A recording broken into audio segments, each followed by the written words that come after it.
For over 80 years, Nellis Air Force Base has been critical to developing fighter pilots who deliver lethality and air power around the globe, with a rich history that began with training pilots during World War II in the immediate aftermath of the attack on Pearl Harbor. Today, this historic base continues to play a vital role in the Department of Defense mission to achieve peace through strength. So get ready for air power. Fights on. Day 2 of the 2025 Aviation Nation Air Show starts right now. Hey, everybody. Welcome into our broadcast position near Air Show Center on this gorgeous Sunday morning. Ready to get things kicked off here on the final day of flying. I'm Dan Hawkins from the United States Air Force Public Affairs Team. Delighted to be joined by my partner, Senior Master Sergeant Caitlin Jones. Martin, how are you? I'm doing great, Dan. Excited for day 2. We're back. We're better than ever. Less wind. Fans are already filing in here, and we're so excited to be at the home of the fighter pilot and celebrating 50 years of Red Flag. Now, yesterday we heard that there was a little bit of confusion with the bus situation coming over. All worked out. It's all worked out. People are here. The buses are running smoothly. So if you're still thinking about coming out here to Aviation Nation, bring it on down. You got plenty of time. Yeah, it's going to be a lot of fun. This year's Aviation Nation theme is Heroes in Aviation, and this weekend we will honor a celebration of courage, innovation, and the indomitable spirit of flight. From a local hero, Lieutenant William Nellis, who was a World War II pilot who paid the ultimate sacrifice over Europe and ultimately had the former Las Vegas Air Force Base named in his honor in 1950. But there are so many other heroes in aviation, both past and present, from General Hap Arnold, the founding father of the Air Force, to Chuck Yeager, who broke the sound barrier for the first time, to the Doolittle Raiders, General Jeannie Leavitt, a former 57th Wing Commander here at Nellis. The list goes on and on. We're humbled to be here, Caitlin, and really grateful for all that they have done. And great that they're being honored this weekend. Absolutely. Heroes in Aviation. We hope that you'll come out and honor them as well, as you were just taking a look there at the Clydesdales as we get ready for opening ceremonies at Nellis today. But there's also a few ways to tune in and get a front row seat to all the action. This year's show is streaming live on the 57th Facebook page and on airforce.com. We're also on the Defense Visual Information Distribution Service and on all local Las Vegas News Channel apps. Yeah, we were all over the country yesterday. That was really cool, so hopefully we'll be there again today. And before we get into all that good stuff, we just want to go over a few air show do's and don'ts for all of you that are planning to stop by and check out the action on day 2 of Aviation Nation. Team Nellis is proud and happy to have you as our guest, and there is an amazing group of airmen and civilians working hard to make your visit safe and enjoyable. With that, we know many of you are planning to visit. Please pack your patience along with the sunscreen. The team here is making every effort to minimize delays entering and leaving the show. The show is free. Parking is free. Everyone out here that's working this weekend is a volunteer. So this is a huge effort here for Nellis Air Force Base to basically open up their doors and let the public come on and see what the U.S. Air Force does every single day. And we'd be remiss if we didn't point out this is a military installation, so base officials do ask for your cooperation in keeping dangerous items off the installation. All bags will be quickly inspected, and all individuals are subject to search. It's good to know before you enter and before you come in through the air show gates. The following list of prohibited and permitted items will ensure that you have a hassle-free and safe experience at the air show. Basically, a little bit of planning ahead is going to get you a long way. We have water stations throughout the event. They're available, so we encourage you to bring your reusable water bottles. They just have to be empty when you come in. Bring your chairs, something to sit on, strollers, wagons, all of that permitted and encouraged here at Aviation Nation. And I would say, maybe a hat, if I could suggest that today, Dan. There's always judgment in the crowd. It's because my forehead is so red. But parking, though, it is free. It's at the Las Vegas Motor Speedway. Buses running before and after the show. So once you're on base, there's also a tram that runs in the air show boundaries as well. So if you need some help, there's certainly help to be had. Absolutely. Now let's get to the action. what we're all here for, the ground and in the skies here in Nevada, scheduled to appear over the weekend. We've got the F-22 demo team.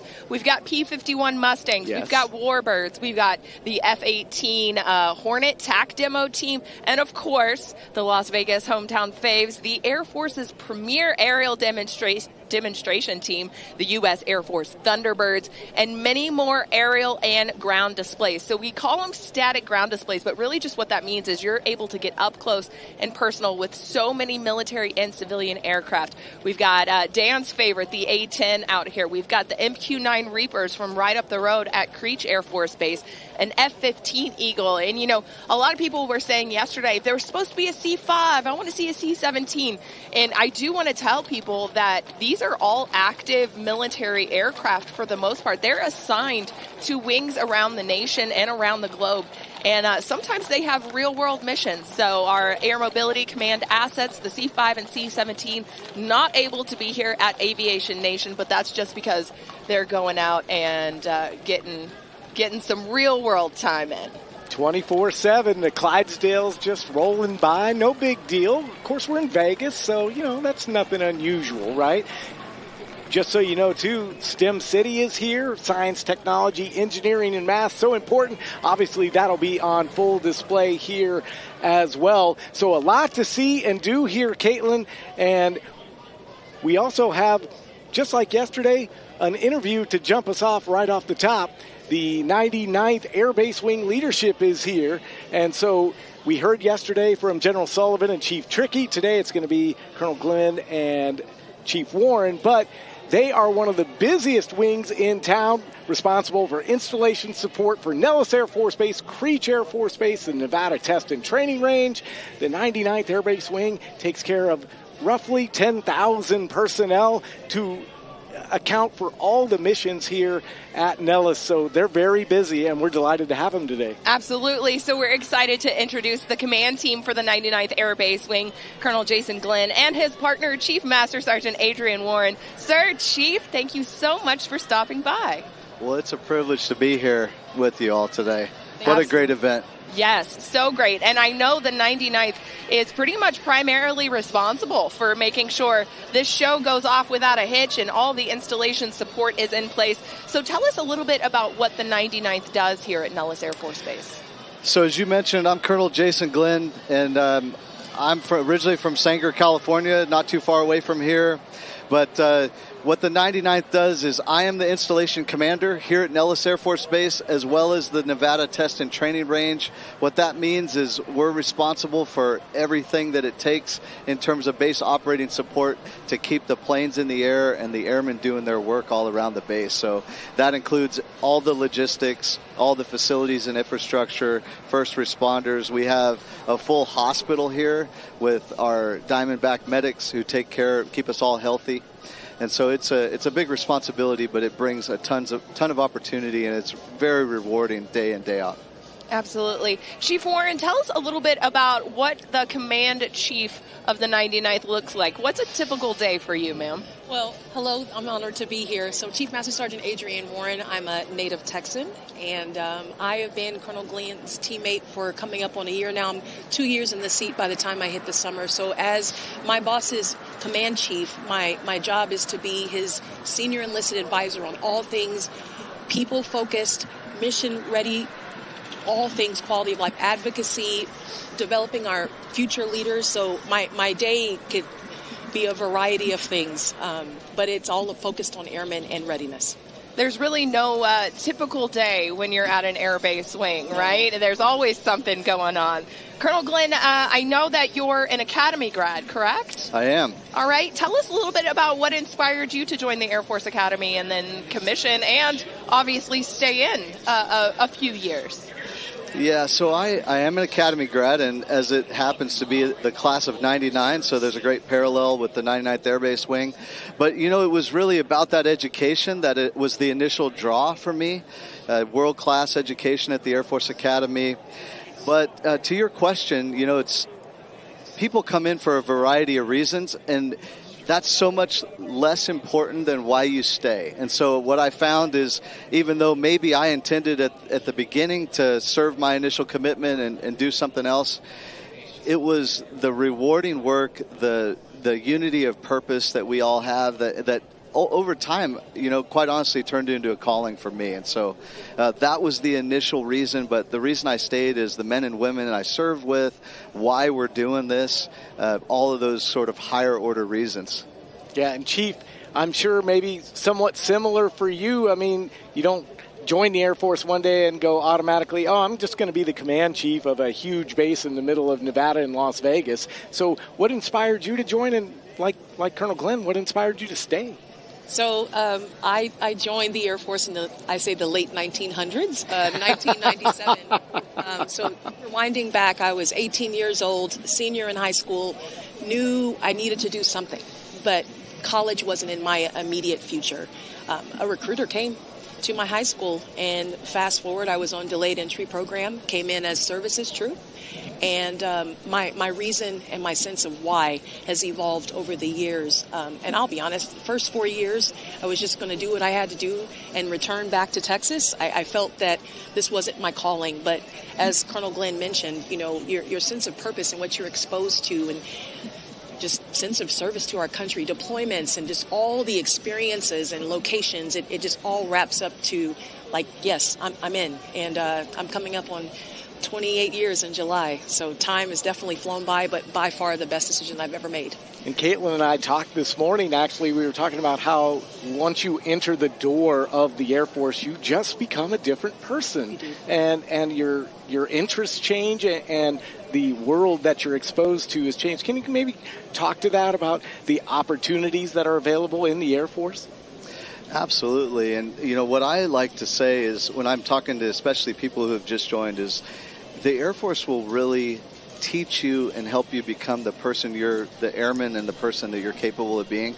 And those opportunities, many of which I look back on now and I would have never seen for myself or known I'd been doing those. As an example, I was a defense legislative fellow, so I worked for a member of Congress in the Senate for a period of time, wearing a suit to work every day. That's just one of many opportunities that, a kid from Central Valley, California wouldn't have even associated with the Air Force at all. And a variety of deployment opportunities in seeing, dozens of countries around the world and working there and just learning. And as a lifelong curious person, it's been extraordinarily rewarding. But what I tell people who are coming in, and many of you watching may be thinking about potentially serving in the military, and what I encourage all people who are coming in is, whether you plan to stay in for a single enlistment or do it for a career, treat it like a career from day one. And because that'll pay you back time and again, you'll have more training and you'll be prepared for whatever you decide to do with the rest of your life. And so that's kind of the short of it. Absolutely. When you talk about joining and getting more information, all of that available on airforce.com. We're also streaming live there, so go and check that out. Chief, it makes me kind of smile because I have a very similar story to you. Joined at 18 from a very small town in Texas, and I had no idea that this career field existed in the Air Force. I joined as a broadcast journalist, so I was actually trained how to do this. The Air Force gives you the skills for the job that you sign up for. But there are some traits that it helps. So as a command chief now, what kind of trait are you looking for in younger airmen these days? Well, first of all, I would say open-mindedness, because you don't know what you don't know. This is a huge shift in your life, and just being open-minded and just ready for what comes.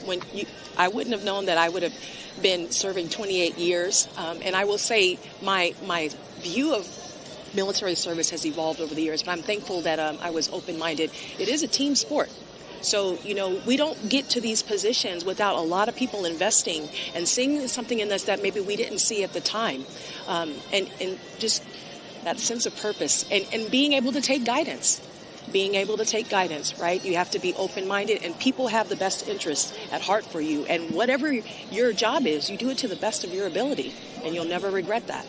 Yes, Chief, absolutely. Some great advice there, some pearls of wisdom. And if you're thinking about maybe joining the Air Force, come out to Aviation Nation, right? You're going to meet a lot of different airmen in a lot of different career fields. You're going to see a lot of different capabilities. And I know you guys have such a great community here around Nellis Air Force Base here in Nevada. So sometimes they call you, I think it's the mayor of Nellis. Is that what it is? Colonel Glenn, can you kind of speak to what that means? It's a fair analogy, and there's a lot that it takes to keep the planes flying, as I said. And so you're talking about a pretty massive logistics operation that takes place every day.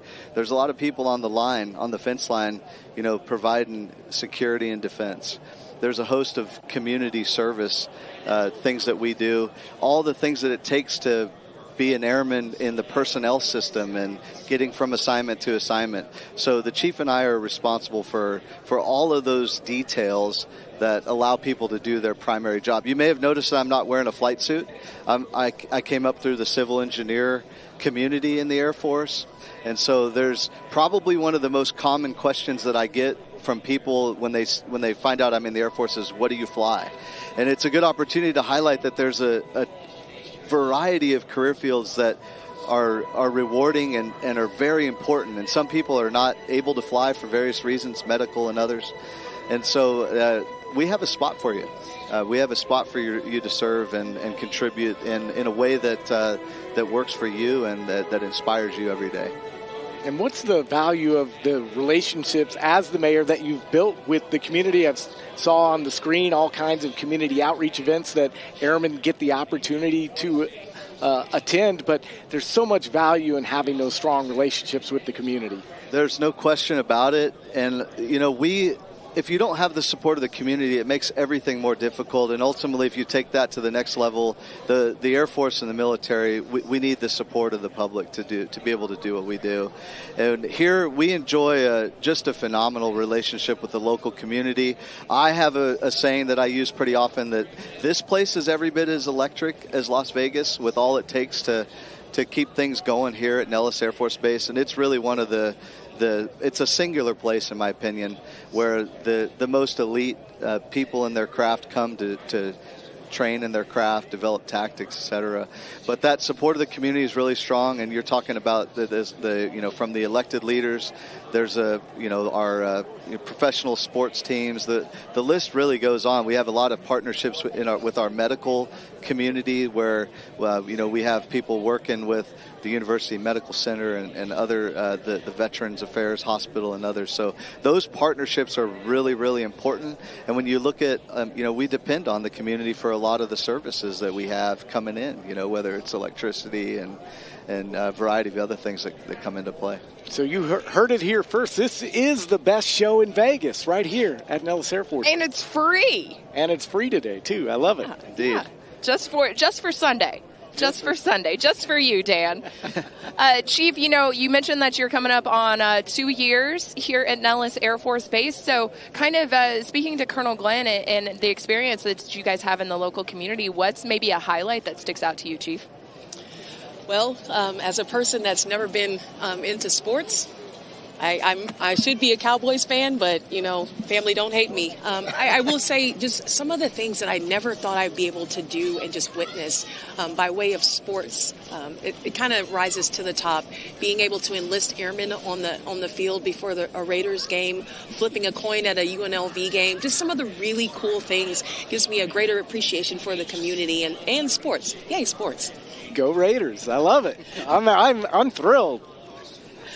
Thank you both so much for joining us. We know that you're so busy, and so having you stop by and tell us a little bit about what you do here at the 99th, it's truly just such a mega lift. So please pass along your thanks, our thanks to everybody who's out there working the event this weekend and keeping us all safe. We've got, like Colonel Glenn mentioned, we've got medical here that is making sure that if there's any emergencies, you've got security forces. So basically the Air Force's version of law enforcement working the gates, and those are mostly 99th Airmen, so we want to tell them thank you. So please pass that along for us. Indeed we will. It's great to be with you. All right, y'all have a good day. Yes. And as we heard, we're just about 15 minutes from showtime here at Aviation Nation. Day 2, the final day. But even though we've got about 15 minutes left to go till opening ceremonies, you still have time to come out and parking at Las Vegas Motor Speedway. Bus is running super smooth today, so come out and you can enjoy everything that we have to offer here. I just want to foot stomp. I mean, so great to talk to Colonel Glenn and Chief Warren. I mean, again, kind of like General Sullivan yesterday and Chief Trickey. I mean, outstanding leadership here at Nellis as you look at a C-130 taken to the skies here. So good to see aircraft back in the sky here. Day 2 of this Aviation Nation Air Show. Dan Hawkins and Caitlin Jones-Martin. And we should foot stomp too. Drink your water. It is warm. I mean, I felt a trickle of sweat already. It's going to be a little warmer today than it was yesterday. It definitely is going to be a little bit warmer. I think the high today looking at 79 here in the Vegas Valley. So, and there is 0 wind today. So whereas yesterday we had pretty breezy conditions, absolutely no wind out here today. So we will see Misty Blues jump to set off the show, to start off the show. That is the all-women's skydiving team. So we will see them jump today during opening ceremony. So a very cool aerial display as we watch that C-130 taking its laps around Nellis Air Force Base. We talked about it in the open, but there are heroes in aviation being honored this weekend as part of the theme there. General Hap Arnold, founding father of the Air Force back in 1947. What a shot. I mean, imagine those airmen today and really their heritage being on display here this weekend in Las Vegas. And it's just an awesome tribute to all the heroes who really have made us America's, air and space forces, and we're the world's best because of all these folks on your screen. The Doolittle Raiders, there's Chuck Yeager, who broke the sound barrier. I mean, the list just goes on and on. I'm always in awe. Absolutely. And, we talk about heroes of the past and how they're influencing the heroes of today. Talking to General Robin Olds' daughter yesterday was such a thrilling moment for us. You're looking at General Jenny Leavitt, who was a former 57th Wing Commander here at Nellis. So it really spans the entire expanse of the United States Air Force. And all of that is what we're paying homage to this weekend for Aviation Nation. There's our guy, General Robin Olds. With the stash. That legendary mustache. He actually grew that as a one-finger salute, as his daughter told us yesterday. So I love that. What a renegade. It was so much charisma that he led with and just continues to inspire airmen of today. And that is what we're honoring here at Aviation Nation. So you're going to see all services represented, even though we're an Air Force team. Got to give it up for our brothers and sisters in all the services. There's Marines out here with the Osprey. You've got the Navy brought a trailer out here that you can kind of do some simulations in. So much cool stuff to see. The Army's got equipment out here. So definitely come out. You can get hands-on with a lot of our static displays, and it's really just spanning the entire ramp here at Nellis Air Force Base. So just a huge amount of space to go out. And a lot of those civilian partners that Colonel Glenn and Chief Warren talked about are out here. I saw both the Metropolitan Las Vegas Police Department, the North Las Vegas Police Department, a few veterans organizations. So stop by and visit with them at their booths. I mean, there's so much information that you can get and maybe opportunities to do different things.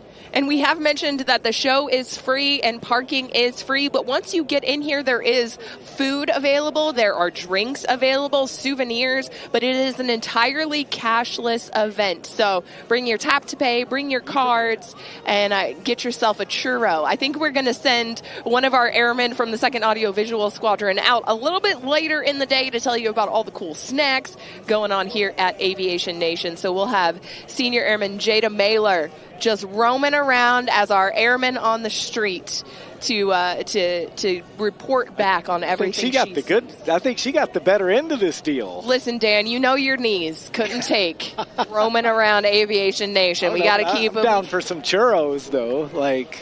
I'll never turn that down. Maybe we'll get Dan. We'll get Dan a churro later on in the show. Okay. Only if you're good, Dan. So we're going to have the Misty Blues all-women's skydiving team coming up here in just a few minutes as we get ready for opening ceremonies here at Aviation Nation. And we've also got a full schedule of guests that are going to stop by. We've got some more leadership from the 57th Wing that's going to come by today. We're going to speak to a local recruiter out of southern Utah, so that is going to be really cool. Super excited to talk to him about kind of what he sees in the recruiting world as far as if people want to join the Air Force. We're going to dispel some myths maybe about the recruitment process. Bustin'. All right, I like that. Absolutely. And also we hope to have a hometown hero, if you will. So we're talking about heroes in aviation, but we've also got a hometown hero as well, the Nevada State Teacher of the Year. Yes, I did get, I got some feedback yesterday, some straight feedback, which we love. Chief was just talking about be open-minded and willing to take feedback. Nevada, not Nevada. That's some real talk right there. Some real talk. We're here for it. Absolutely. As we get ready here at Aviation Nation. And I think we are going to have another special guest coming by in just a few moments from now. These amazing aerial displays over the Vegas Valley. Right now, one of the enlisted members that makes it happen here at Nellis Air Force Base every day, the senior enlisted leader for the 57th Operations Group, Chief Master Sergeant Jamie Weisner. Chief, thanks so much for stopping by and chatting with us. Absolutely. Thank you so much for the opportunity for having me. Thank you so much. Yeah. So can you tell us just a little bit about your background and what it is you actually do at the Operations Group? Absolutely. So I am the 57th Operations Group senior enlisted leader. I've been on Nellis for about 2 years on station, and the 57th Operations Group is in charge with making sure that we are the home of advanced training here for Nellis. The 57th Operations Group has 10 squadrons and 4 detachments across 6 different states. And our job is to make sure that the red flag exercise takes shape. We have 3 squadrons that are dedicated for the green flag exercises as well. We have 4 squadrons that are dedicated to make sure that all the exercises, to include red flag, like Bamboo Eagles, and all of our weapon school exercises take place. We have a 4th gen fighter aggressor squadron. We have a 5th gen. We have a cyber team. We have a surface to air threat. All of that to replicate and make sure that we have the environment to have the advanced training here on Nellis. On top of that, we also have a TACP university, so that's the Tactical Air Control Party. They teach 11 courses along with the TACP formal training unit that is taught between here and San Antonio, Texas. And on top of all that, we also have the operational support squadron that is in charge of the airfield, air traffic controlling, all the sensors and weather systems throughout the 16,000 square foot miles that we have here for the test and training ranges here as well. A little bit about my background and why I love being here at Nellis is as a Tactical Air Control Party member, I have been through multiple exercises for green flag exercises. I've jumped in part of red flag exercises. I've been through multiple courses, obviously for the TACP schoolhouse that we have here. So being able to come back and to be able to teach and explore some of that experience and knowledge and everything of what I've been able to do for these past 25 years, and to make sure that the next generation of the airmen have all the training that they need, making sure that they can also kind of go through those rigors to make sure that they are getting the training and stuff that they need to make sure that as we are pushing it out, because obviously we all know that that the battlefield is going to be extremely complex in the future. We're trying to make sure that we are providing the most advanced training platform here on Nellis. So I just heard that the 57th OG has their fingers in just about anything that happens in Nellis. That's what I heard. Absolutely, yes. It's there is always stuff going on here. It's a fantastic place to be, especially as a TACP. There are always things going on. All of this fantastic air power that like the Air Force can bring and the Joint Force can bring. It's one of those things that we actually have a green flag exercise that's going on right now. And like part of that is making sure that we can bring in all of our joint partners, all of our coalition forces. Right now we have UAE, Saudis, and the like Turkish Air Force here as well. We also have their controllers, their like air crews and stuff to make sure that we can combine and do all of that close air support training, so we can make sure that as a joint force, as a coalition force, we have all the training that we need to continue moving forward. And it's awesome. So what I hear is Chief isn't busy at all. Yeah, no, nothing going on. So you mentioned your background as a TACP, and that in and of itself is just a kind of a rare career field. There's not a lot of you in the Air Force. So can you tell us a little bit about what led you to join the Air Force and specifically how you got into TACP? Oh, absolutely. So it's a rather interesting story. So I started out actually my career as a civil engineer. I was here stationed at Nellis just over 20 years ago. I was up the road at the Red Horse Squadron. I would always see, and I was jumping at the time, and I would always jump with the SEER guys and the TACP guys. And it was just one of those things. It was a mission that always like fascinated me. And then I started going through the process in 2007. I graduated in like early 2008, and it's been a fantastic voyage ever since. And it has been an incredible amount of time, and especially to be able to come back to Nellis, where it all started, where I kind of made my mind of this is exactly what I want to be doing for the Joint Force, and it's been phenomenal. So yeah, it's great. Speaking of jumping out of perfectly good airplanes, I believe the Misty Blue skydiving team has just jumped to kick off our show. Awesome. So we are going to head over and take a pause for the national anthem and give it over to the Aviation Nation Air Boss. We are here on day 2. Deserves. Effectively, because they are flown under canopy, it is considered a banner. But know that every effort will be made to ensure it does not touch the ground for any longer than it needs to. Our lead American flag today coming in at some 1,800 combined square feet.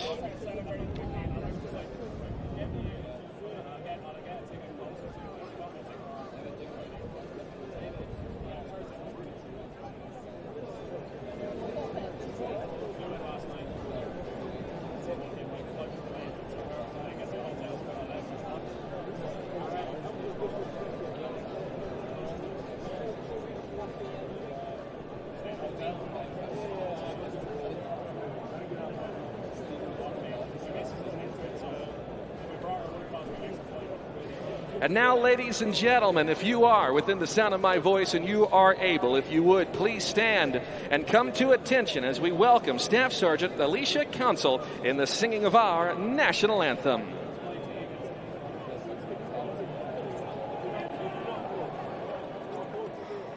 Oh, say, can you see by the dawn's early light what so proudly we hailed at the twilight's last gleaming, whose broad stripes and bright stars through the perilous fight o'er the ramparts we watched were so gallantly streaming.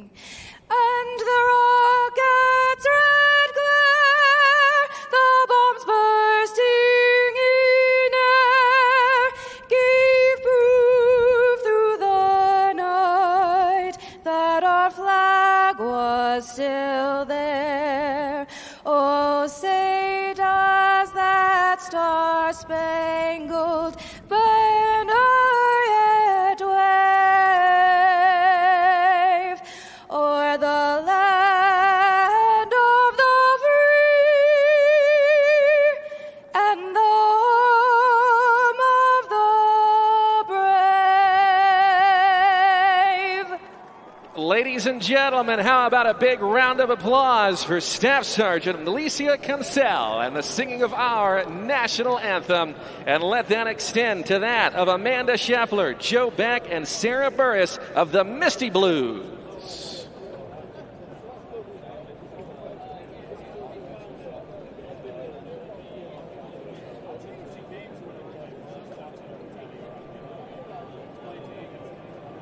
With our first 3 jumpers safely on the ground. As we watch Misty Blues deliver the Stars and Stripes here to Show Center and a beautiful national anthem. Hanging out with the 57th OG SEL, that is Senior Enlisted Leader, Chief Weisner. So Misty Blues skydiving team, they're also jumping out of perfectly good airplanes, which you mentioned that you do as well. You know, I've never done it. Dan's done it. But can you just tell me about, like, what that moment is like when you just finally, like, you have to commit, you have to full send? Yeah, absolutely. So I wish I can tell you that I remember my first jump, but I honestly don't. It was one of those things where you're just following all the orders and doing what you need to be doing. And it was a great feeling to finally hit the ground and make sure that everything's still in place and everything. And then after that, it just became a source of trying to get to work, and that's just what it is. It's another set of tools that allows us to be that allows us to have better ways of insertion and so on and so forth. So it just became part of the job. I was stationed out at Fort Bragg for about 8 years. We did a lot of jumping out there, and it was a great time. And it's one of those things that it's just essentially just how we got to work, and it was awesome. It was great. And also an opportunity for you to work in that joint environment as well. Absolutely, yes. Being on Fort Bragg is one of those things that, you know, a lot of people don't necessarily like that area, but it was a great assignment. I was there, as mentioned, almost 8 years, and it was one of those times where making sure that you're making those relationships with other branches and everything, and just kind of seeing how we all mesh together, and it's fantastic. Absolutely. Absolutely. If somebody is watching at home and thinking about coming out to Aviation Nation today, what would you tell them, Chief? Just give us our pitch for why they should come out and check out the air show here at Nellis. You should absolutely come out and see what Aviation Nation is doing, because it's one of those things where you get to see what maybe 1 or 2% of us get to experience. And it's one of those things that it's a once-in-a-lifetime thing. Being able to have seen a lot of this aircraft do this stuff in real life downrange, it's one of those things that we want to be able to share. I have my family here and stuff, and it's one of those things that we want to be able to like share with everybody. So I know that everybody out there that is interested in this has at least some kind of flavor that's involved with this, and like this is probably the best way that you're going to get some kind of exposure to it, and it's fantastic. It really is. And, you know, we mentioned earlier that most of these aircraft here, military aircraft, you know, they're assigned to real wings and real missions. Yep. And that, honestly, it goes for the Thunderbirds, too, because if the need arises, they can flip these aircraft and personnel and integrate into the flying squadron here at Nellis and be ready to go to deliver that combat lethality. In 3 days. Yeah, 72 hours. So absolutely incredible what you guys do here at the 57. Thank you so much. Thank you so much. Thanks.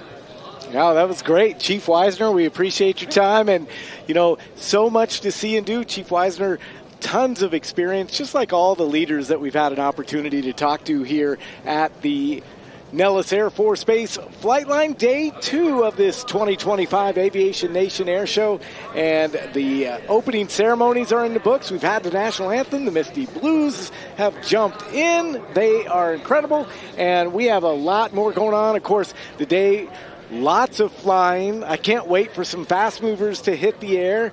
We got our favorites. Bill Stein, Vicki Benzine are here. Red Bull Air Force is here. And I think we're actually going to get a shot inside some of the aircraft today. So you're going to actually see what these pilots are doing during these incredible acrobatics. So I definitely want to make sure that we recognize the incredible airmen of the 2nd Audiovisual Squadron. So every shot that you see today behind that camera is a young airman here from the 2nd Audiovisual Visual Squadron out of Hill Air Force Base. These are active duty members, and they do an absolutely incredible job bringing these pictures to you live on Facebook, airforce.com, and on all the local Las Vegas News Channel apps. So we've been talking about it all weekend. Only 0.4% of the American population is currently serving in the armed forces, and these airmen behind the camera at 2nd Audio Visual Squadron are part of that 0.4%. And honestly, it's not an easy job making Dan Hawkins look and sound this good. Speaking of looking good, that's a C-130 flying through the air here in Nevada. And we're going to pitch it out to the Air Boss. We'll be back with some more interviews. I think some Thunderbirds might be stopping by back after this. Air Force Base in Tucson, Arizona. It is being flown today by the pilots, Major Jonathan Kodiak Ford, Captain Kevin Ray Rivera, Combat Systems Officer Captain Joshua Knife Mannix, and the Loadmaster Technical Sergeant Josh Trapnothy.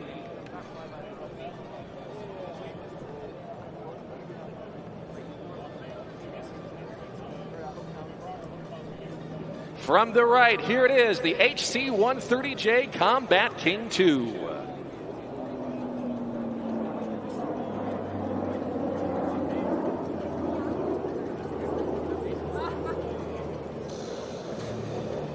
The HC-130J is the Air Force's only dedicated fixed-wing personnel recovery platform. It specializes in tactical profiles in austere environment conditions, including that of helicopter air-to-air refueling for the mission of Combat Search and Rescue, or CSAR. One of the Air Force's newest variants of the mighty Hercules, it is one of the longest implementations of any cargo aircraft in history, with the production line continuing to this day. We want to extend a very big thank you to the 34th Weapons Squadron for flying today's jump platform. A very big round of applause for them.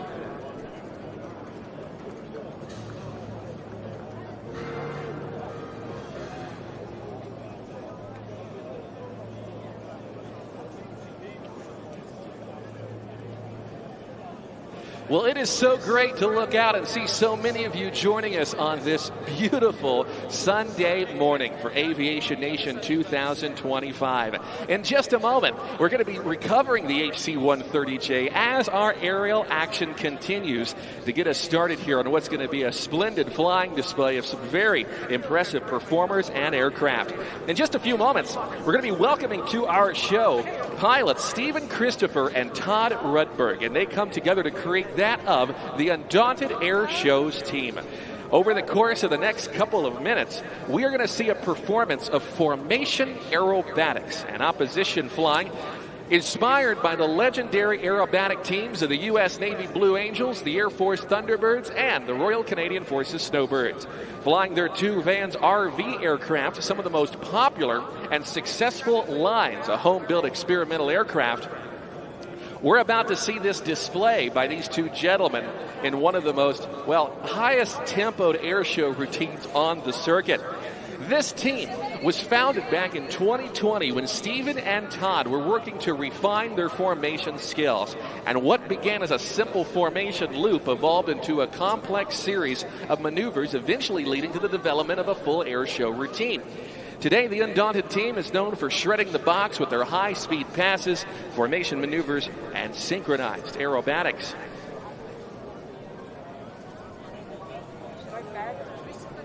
Stephen Christopher is in the lead aircraft as they take the inboard runway as our Combat King 2 recovers out there on runway 03 right. Stephen Christopher, call sign Christo, the lead pilot, brings a wealth of aviation experience to the team. He has spent some 17 years flying bush planes up in Alaska and has developed a deep passion not only for aviation but for building aircraft as well. This an RV-7 he built himself. He later competed at the National Championship Air Races, and he has over 3,000 hours of flight time. Todd Rudberg is on the right wing position today, and he has been immersed in aviation since his infancy. Todd's father, Bill, would take him flying as a kid in the family Taylor craft, unknowingly setting Todd up to become a record-breaking aviator. It was in 2019 that Todd qualified his RV-8 at an astonishing 277 miles an hour at those air races, the national championships in Reno, and setting the record for the fastest ever lap flown in an RV airplane. He's also a physics engineer and played a big role in the development of the Boeing 777 and the 787 Dreamliner.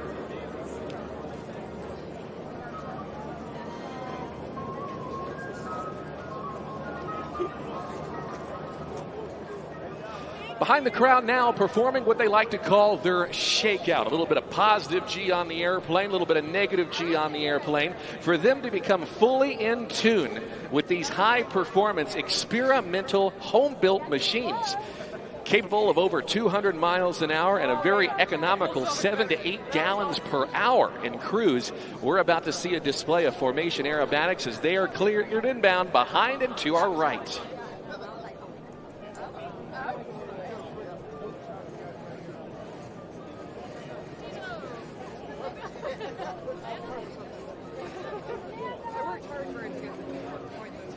From the right, the smoke is on. Please welcome to our show Stephen Christopher and Todd Rudberg. They are the Undaunted Air Shows team.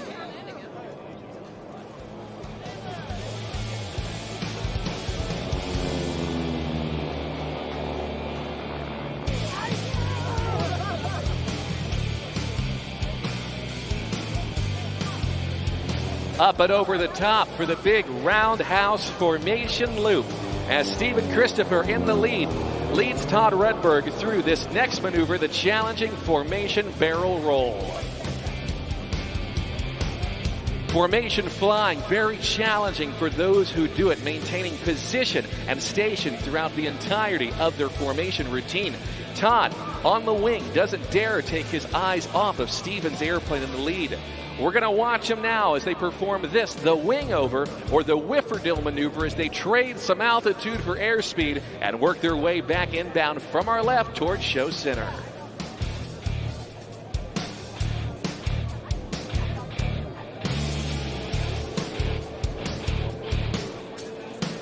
We're going to watch now to the left as they ease the sticks back into their laps as they perform this, yet another vertical formation loop.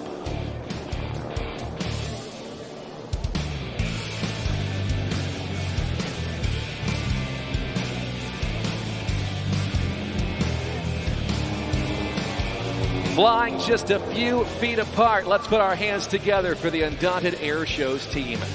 Just the beginning of this high-tempoed aerobatic sequence. The Undaunted Air Shows team's inspiration actually stems from a deep-rooted history of formation flying, initially developed in World War I to maximize combat efficiency. Formation flying has since become a staple of military aviation, serving many strategic and tactical purposes. We're going to watch now for the bottom-up pass as they work their way to the back stretch of the aerobatic box as they set up for a maneuver they like to call the switchblade. Cameras at the ready, and there's the cross.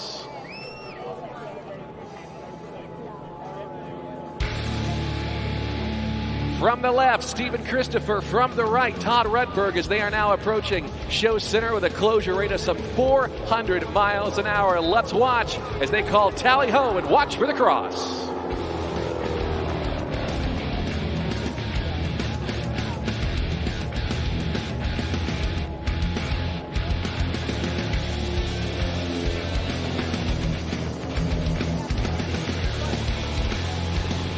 One of the most challenging parts of any formation routine is gluing it all back together. As we watch Stephen now to our left and Todd in the extended trail formation as they use geometry, airspeed, and altitude to quickly rejoin into this two-ship element. It is the flight leader's job to fly the formation and to fly it well, flying the formation as one, being deliberate and smooth on the controls. The wingman's job to remain symmetrical, and of course Todd doing quite a bit of continual control inputs in order to maintain station on the leader. Performing this now, another wing over maneuver to our left. We're going to watch as Stephen and Todd approach once again as they set up this time for this, the vertical split.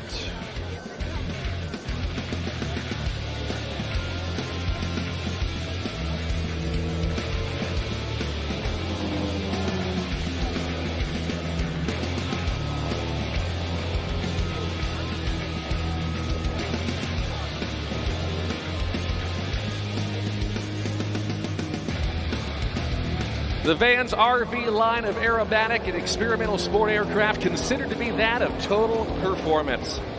Stevens RV-7, named Margarita, took its first flight in 2010, while Todd's RV-8, named that of Undaunted, was completed in 2019 using parts from a previous aircraft built with his father. Powered by the Lycoming IO 390 engine, producing about 250 horsepower, the airplanes have an impressive power-to-weight ratio and are capable of speeds of some 200 miles an hour. Completing their Cuban loop rejoin, as they like to call it, we watch them now as they continue in this formation routine with yet another vertical formation loop, as they now work to swap wings as Todd Rudberg in number 2 transitions from the wing position to the extended trail, flying just a few feet apart. Let's take a look.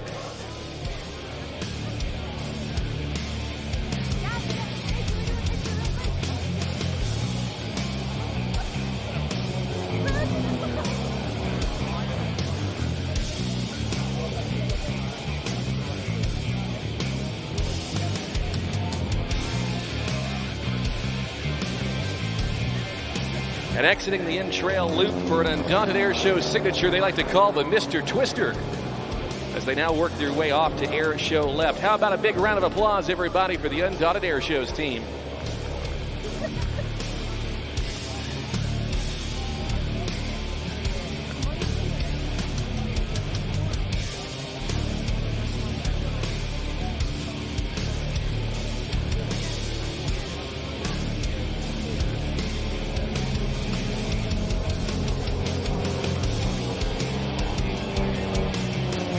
Into the in-trail formation once again as they follow one another up and over into this half cubit 8 maneuver. Watch as they perform a 5/8 loop and look for the 180-degree roll right there back to upright flight. These guys using just about every inch of the aerobatic airspace out there as they continue with this continuous positive G performance, continuous pull on the stick as they work their way up and over the top.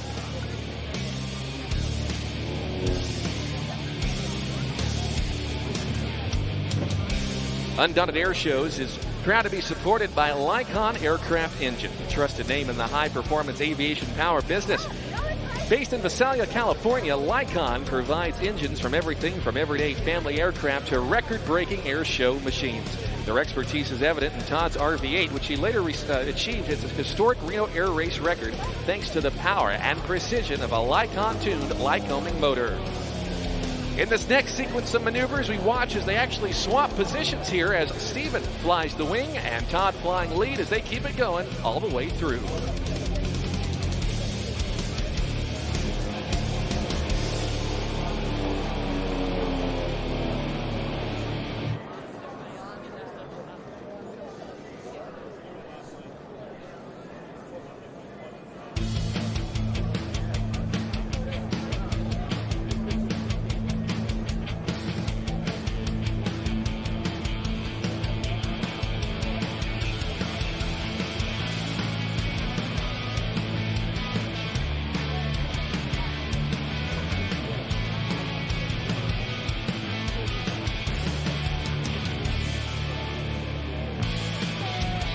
The Vans RV-7 and RV-8 that were seeing today, an early design in the RV series. The first RV-1 being produced back in 1965. And since that time, these aircraft, designed originally by Richard Van Groosman, have become some of the most popular amateur-built airplanes in the history of aviation. Some 11,000 plus Vans aircraft are flying around the world today.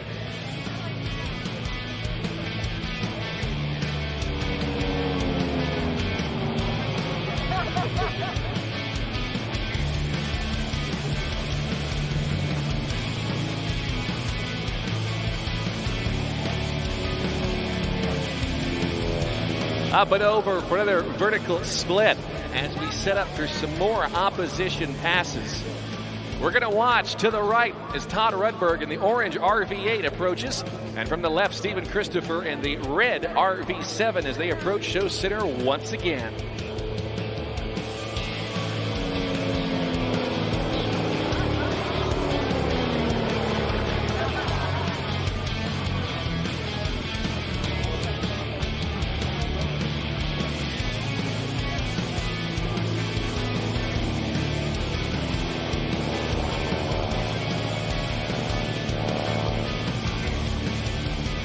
And rejoining from the Clover Loop back down to Air Show left. Let's again put our hands together for the Undaunted Air Shows team. The entirety of this performance, there's 5 separations, 4 head-to-head opposition passes, 30 overhead maneuvers, and some 2 lead changes. No other air show team any place. You see this much going on at any given time, and they take a great deal of pride in doing such. Stephen and Todd would like to extend a very big thank you to the Aviation Nation Air Show team for the invitation to fly for you this weekend, and to the great people of Las Vegas and Nevada for their outstanding hospitality as well.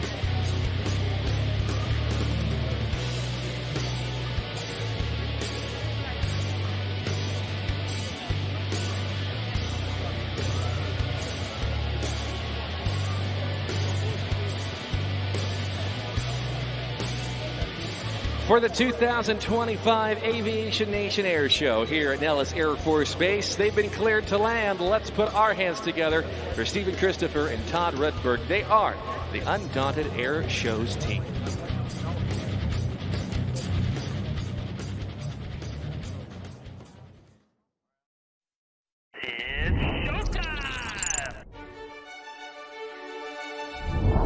One of my favorite parts after we had taxied and we're at the end of the runway is when Thunderbird 1 says, "Burners now," and that's how you know, like, it's about to go down. And you just feel the jet starting to accelerate and just go down the runway. And I just kept on probably yelling in my pilot's ear, like, oh my gosh, we're going. And just probably saying, like, wow, because then I saw the ground immediately start getting smaller and smaller. And the first maneuver that we did, because I was in a practice show as my fan flight, was the loop on takeoff, and that felt insane to feel that force on me right away as the first maneuver was. It was awesome. It was a roller coaster, but better, because then I don't get a stomach dropping feeling afterwards.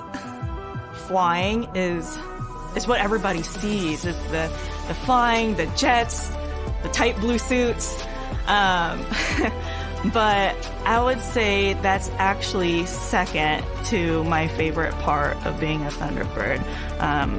My favorite part is the people. It's the team. Our teammates, we have such a unique bond because we spend so much time together. I mean, 270 days on the road. You overcome all these challenges and you gain all these memories together that I don't believe you'll get in any other unit.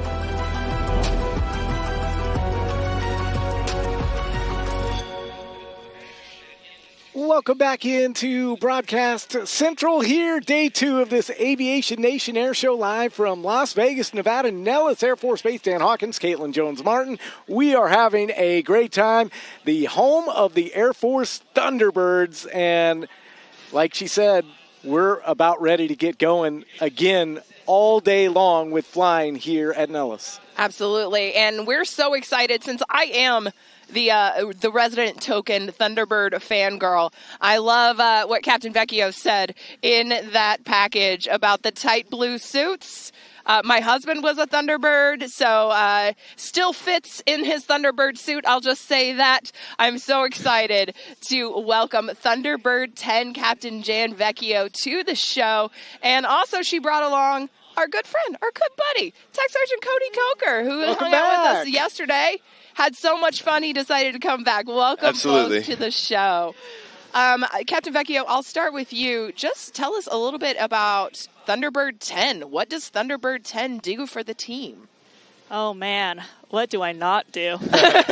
No, just kidding. I describe it to people like I'm the general project manager of the team. For the military folk out there, you understand that I would be leading the personnel programs and the commander support staff, everything from in-processing, out-processing, managing people's performance appraisals. But then when it comes to the air show, every single person still has a job outside from what you would think an executive officer usually does in a unit. I am the backup range safety observer, backup narrator.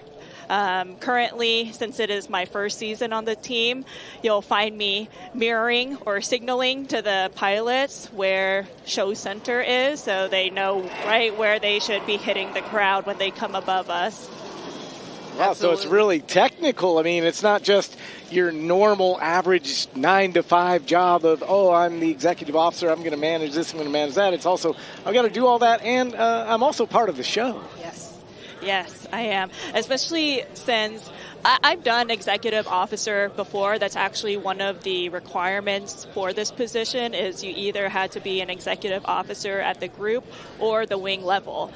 I've done both. And so when I first applied for the job, I was like, oh yeah, executive officer, I've done this before. If anything, it's just more of a front-facing public platform, and I've done recruiting before, so I love both those jobs. Let's get after it. And then when I got into the team, and even as I was shadowing my predecessor, I was like, man, it's much more than that. Like, we are really immersed in the mission.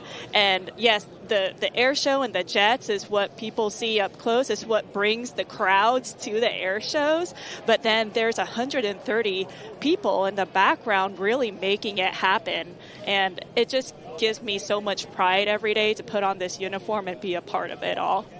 And one of those 130 members in the background making it happen is Tech Sergeant Coker. Remind us a little bit about what it is that you do for the team, sir. Yes, ma'am. So I'm the team's recruiting liaison. So it's my job to make sure that when we're going out to these show sites that we're engaging with the communities. We go to school visits, and Captain Vecchio, she comes to school visits with us as well. She does a really good job of inspiring these kids. But we also do STEM events, also the enlistment ceremony that we saw yesterday. I coordinated all that. And then we do Pet the Jets as well, where we'll bring organizations out to actually give them a tour of the jets. Just doing our part to engage with the communities while we're there to help with the recruiting efforts as much as we possibly can. So when you think about the Thunderbirds show, and obviously you're here in Las Vegas, your hometown, so a lot of folks locally at least may go, oh, well, we see the Thunderbirds all the time. What would you tell even somebody who's seen you a lot of times about your show and maybe what's so unique about it? Well, one of my favorite parts that even though I grew up down the street, I didn't really come to Nellis, let alone it didn't really dawn on me that the Thunderbirds were stationed here unless you live north of the Strip, really, because I'm a Southwest Vegas type girl, and I went to school in Henderson, and then I went to high school in the Southwest region. So unless you knew someone in the military or you were somehow associated with maybe some programs for the military, there's no reason to really come to this part of town. I would say what makes the experience now different from any other Air Force Base or even any other air show that I've been to is that human connection that we're able to offer people, right? The fact that we're the last performance of the day, there's no excuse for us to not be walking around, taking pictures. And that's what really makes it special for me, especially as a local, is it's seeing the light in the kids' eyes when I give them a handshake or a fist bump, and even their families reminding us that what we do is important too, and just that inspiration piece. So yeah, I would say that's the special part of just actually coming out here and experiencing it in person. Two-way inspiration. It's really cool. It is. And they inspire me too every day. Yeah. It is really cool to, walk around an air show and see, we kind of become, I wouldn't say numb to it, but you get accustomed to being like on an Air Force base, around the jets, seeing the cool stuff, and it almost like re-blues you to see like that sense of wonder in their eyes. So Sergeant Coker, I know you're not a Vegas local. You are from Georgia, if I remember correctly. That is correct, yes ma'am. Yeah, what kind of led you to want to join the Air Force? We've been kind of asking people about their personal Air Force story. Yeah. What kind of led you to join the Air Force? So, growing up in Georgia, we were about an hour away from Robins Air Force Base. My dad was a reservist, and he was an F-15 crew chief. My grandfather was an F-4 crew chief. I have it tattooed on my arm here. And so just hearing the stories from my grandfather and my grandmother about all the travel they did and all the work on the jets that they did. My grandfather was at Edwards Air Force Base back when they were doing a lot of testing on fighter aircraft.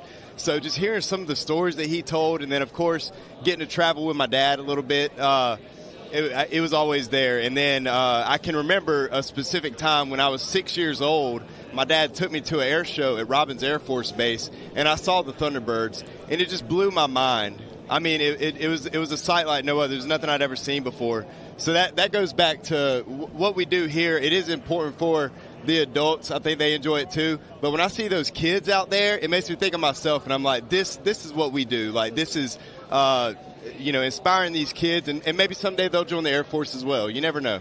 Yeah, my dad was in the Navy, and the first time I saw an aerial demonstration team, it was, of course, the Blue Angels. Your friends, right? Your friends. Absolutely. You know them quite well.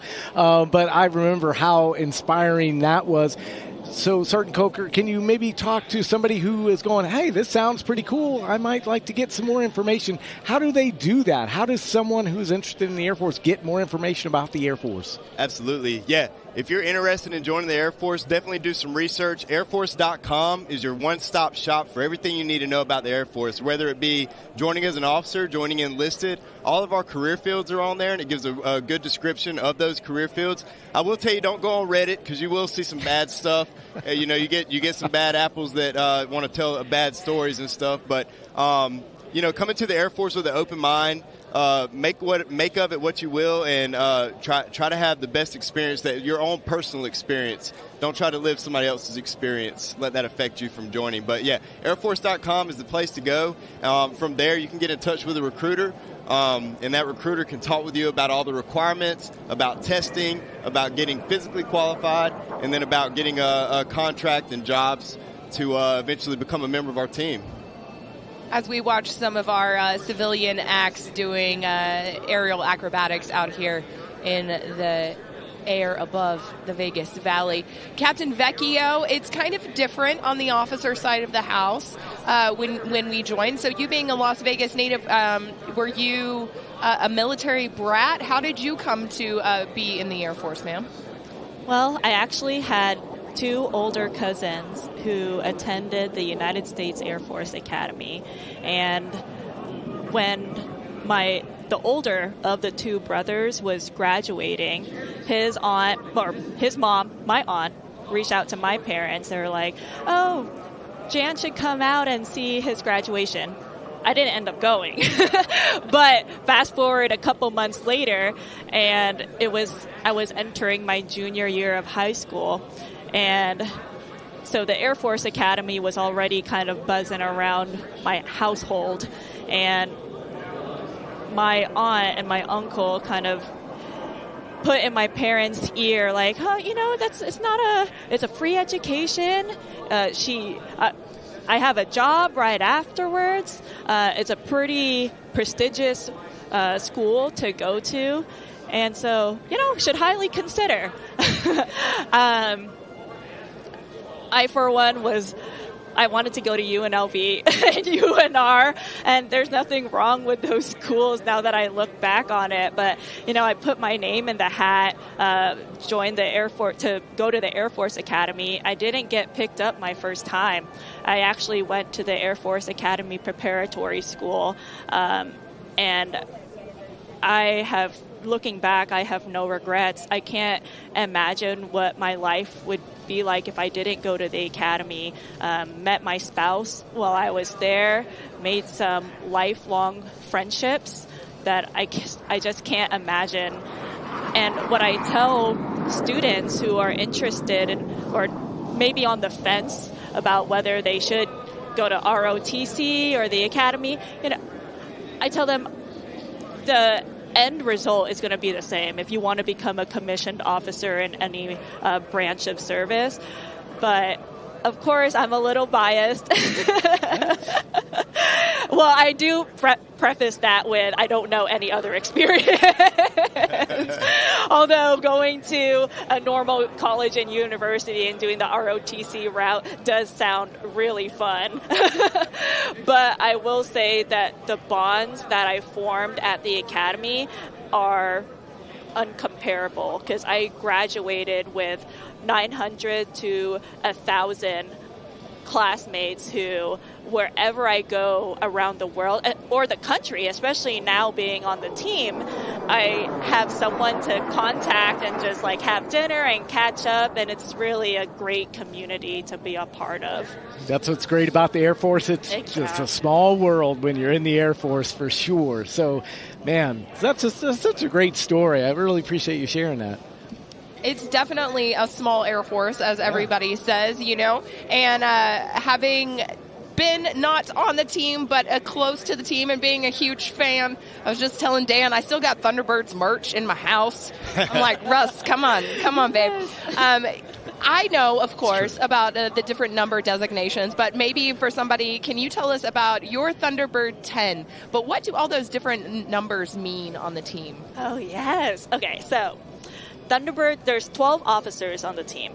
Thunderbirds 1 through 6 are the demonstration pilots. They're the ones who you go out, see every day, killing it in the air. 7 and 8 are still pilots by their Air Force specialty code, but number 7 is our operations officer, Thunderbird 1, or a boss. He's boss's right-hand man. And then number 8 is our advanced pilot and narrator. 9 is our flight surgeon. 10, that's me. And then 11 is our maintenance officer, and 12 is our public affairs officer. Love that. All right. I mean, that. We've known a few number 12s. I've known a few TB12s in my day. I'll just say that much. Tech Sergeant Coker, I'm such a fangirl, obviously. I've said it 14,000 times now. How do I join the team? So let's say I'm out there and I'm doing my regular Air Force job. How do I get on the Thunderbirds? So all of our jobs get posted in MyVector. So we have 31 different career fields on the team, so you do have to be one of those 31 career fields.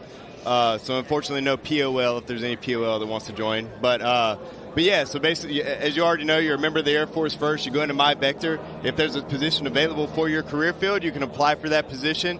And then what you'll do after that, you'll submit a package with all of your information, and then you'll be interviewed by whichever officer you're going to be working for. So they'll interview a bunch of people and figure out who's going to be the best fit for the team, who they want to add to us, and then you get selected. What an honor it must be, though. What was that moment like when you found out, I'm just going to be a Thunderbird? Oh, I called my dad right away. I had some friends that used to be on the team. I told them I actually have a friend that used to be the chief on the Thunderbirds, and I called him and his wife. We're good friends with them. I let them know right away. But it blew my mind. And my buddy, the air show that I was talking about when I was 6 that I went to, I had a buddy that went with me. And he's a huge Thunderbirds fan. He's a lineman in Georgia right now.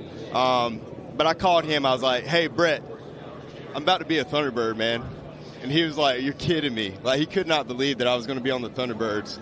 That is awesome. It's an honor, like you said. It is really an honor to be a part of this team. I love that so much. And I think your dad was actually watching you yesterday. So if you want to go ahead and give a shout out to your dad. Hey, Mom and Dad, love y'all. That's awesome. As we take a look at the commemorative Air Force SoCal Warbirds, we are actually in the cockpit there for a second. Such cool shots brought to you by the 2nd Audiovisual Squadron.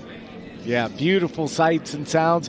But hey, we know you're busy. We know you got, just a little show to do later. No big deal. Hour and 15 minutes. But thank you so much for dropping by today. We really appreciate it. Absolutely. Thank you so much for the opportunity. Yeah, anytime. Thank you guys so much. And we are going to go back to our Aviation Nation Air Boss now and watch these commemorative Air Force SoCal Warbirds here at Aviation Nation 2025. Jays, like the one we're seeing now, was used extensively in the South Pacific to attack enemy shipping bases. They were very popular with their crews. PBJs proved to be rugged, dependable, and lethal. We're going to watch him now from the right to give you a look at what the Japanese would have seen on that fateful day of April 18th, 1942, as the B-25/PBJ Mitchell approaches from the right.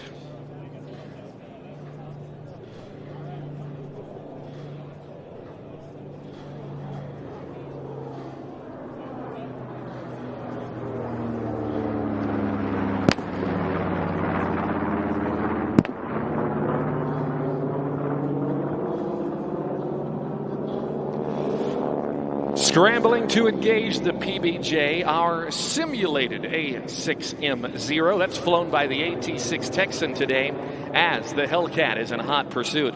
The B-25 Mitchell was an American medium bomber that was introduced in 1941 and was named in honor of Brigadier General William Billy Mitchell, a pioneer in U.S. military aviation. Used by the Allied Air Forces, the B-25 served at every theater of World War II, and after the war ended, many remained in service, operating across some 4 decades. Nearly 10,000 were built. Flying in a high combat air patrol over the PBJ, the Hellcat scanning the skies for trouble, and with the simulated Zero hot on the PBJ's tail, he better find some soon.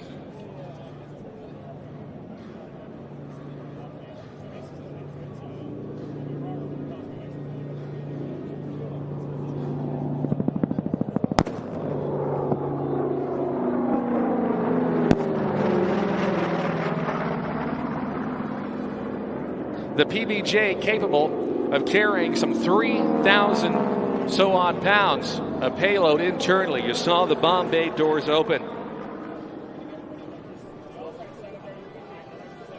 Intercepting our simulated Zero is that of the F-6F Hellcat, powered again by that Pratt & Whitney R2800 double Wasp 18-cylinder radial engine. It was armed to the teeth with 6 50 caliber machine guns, each with 400 rounds of ammunition for a total of 2,400 bullets. The Hellcat is a large aircraft weighing in at over some 12,000 pounds, fully combat loaded, but yet had a top speed of 440 miles an hour.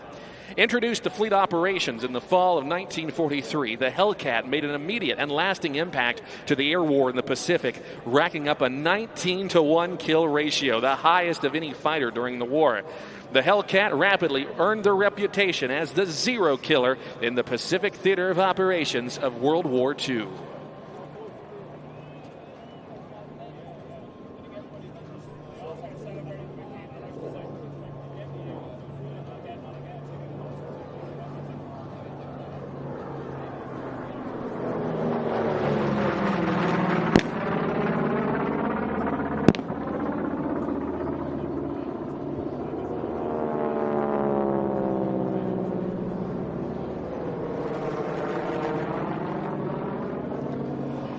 With our simulated Zero engaging the PBJ, the Hellcat in hot pursuit as well as the PBJ works its way around to attack other targets. This particular PBJ was completed in March of 1945 and was transferred to the U.S. Navy as Bureau number 35857 and underwent conversion from a B-25 to a PBJ. After serving with the Naval Special Weapons Division on the East Coast, this aircraft was stricken from the Navy's inventory in 1947 and purchased that summer by the St. Louis Flying Service. After going through some 12 different owners, it was restored to flying condition in 1981 and purchased by the Commemorative Air Force in 1985. It is painted today in the colors of VMB 611, Fixed Wing Marine Corps Bombing Squadron 611.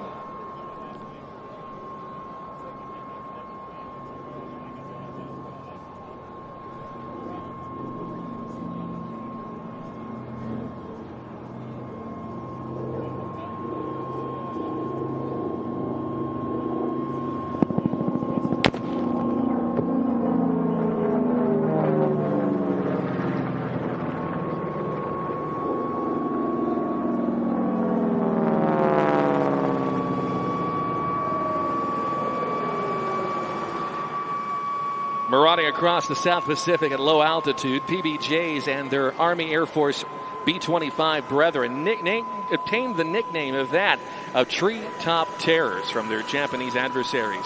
Many low-altitude strafing modifications to the aircraft were tested and made in the field and resulted in a lethal combination of forward-firing ordnance in addition to a very effective bomb load. We're going to continue to watch now as the aircraft approach from the right. Another strafing pass towards show center and a great pass in review for your cameras here today. From the SoCal wing of the Commemorative Air Force, from the right, the Warbirds.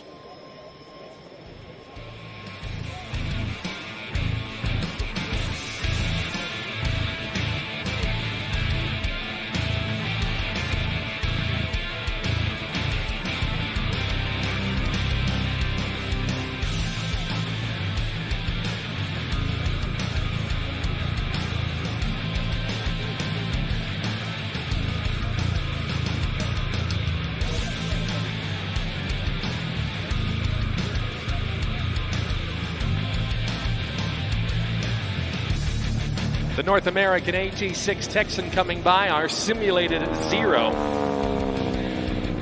It was the Japanese Zero that gained instant fame and fear early on in the war for its incredible maneuverability and long range. It was next to revolutionary when it was first encountered by Allied fighters, who quickly learned that using traditional dogfighting tactics against the Zero ended in a losing fight for the Allies.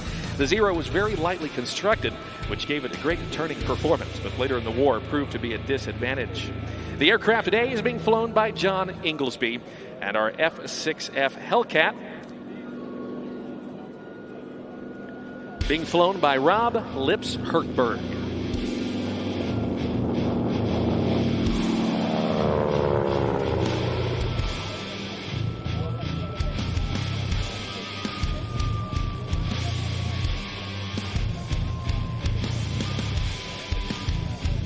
In an aerial salute to all of our military members, both past and present. The aircraft are now repositioning for a photo pass from your right. Get your cameras ready as these iconic vintage aircraft approach show center. Again from the right, from the Southern California wing of the Commemorative Air Force, the PBJ and the F-6F Hellcat.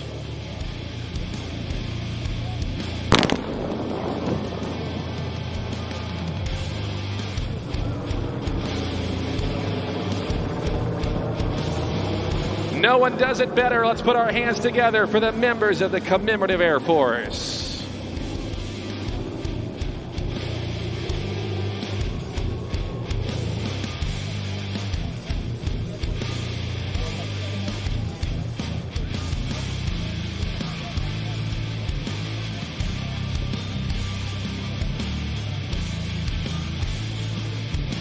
As our aircraft continue to work their way around, I'd like to take this opportunity to introduce the pilots to you.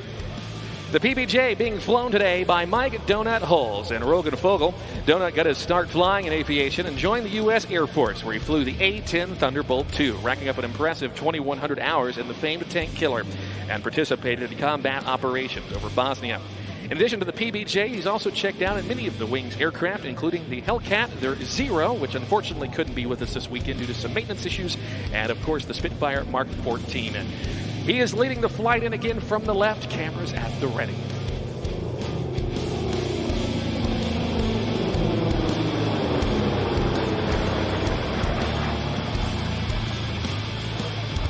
What a magnificent sight that is. Mike Holes is joined today by Roland Vogel. He has a long aviation career and started as a hobby working his way up in the LAPD chain of command, retiring as a distinguished servant of the community. He has also been a pilot for several major airlines and will soon be checking out in the Wings AT-6 Texan.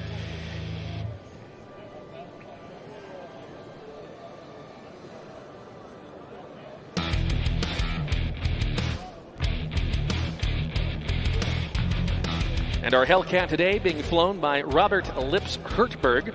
Lips, a former F-16 driver in the Air Force, and was bitten by the Warbird bug actually while attending this very air show at Nellis Air Force Base many, many years ago. He's checked out in the SoCal's Zero, their F-8F Bearcat, and will soon be flying their Spitfire Mark 14. He works as a defense consultant and lives here in Las Vegas, Nevada.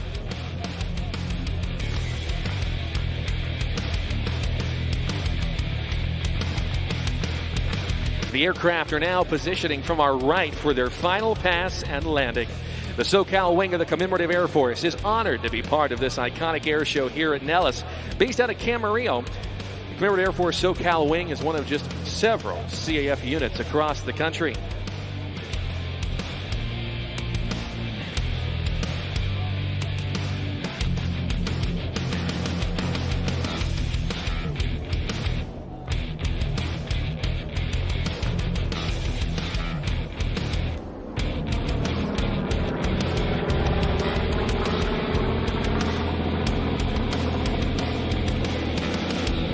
The Commemorative Air Force, or CAF, is a nonprofit organization whose mission is to honor American military aviation through flight, exhibition,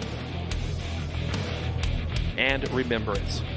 More than just a collection of airworthy warplanes from the past, the CAF's fleet of historic aircraft, known as the Ghost Squadron, recreate, remind, and reinforce the lessons learned, the defining moments in military aviation history. To learn more and perhaps join this all-volunteer network of aviation enthusiasts, you can stop by the CAF SoCal aircraft here today at the hot ramp and speak with the team. You can also visit CAF SoCal online and on social media at CAF SoCal.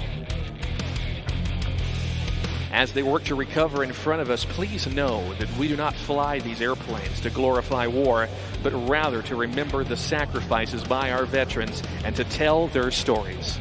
Ladies and gentlemen, please join me in saluting our American heroes, our veterans today, who have helped preserve the freedoms that we know of them.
As they make their landings, a big round of applause for our Warbird pilots, Mike Holes, Roland Vogel, John Inglesby, and Rob Hertberg, the SoCal wing of the Commemorative Air Force.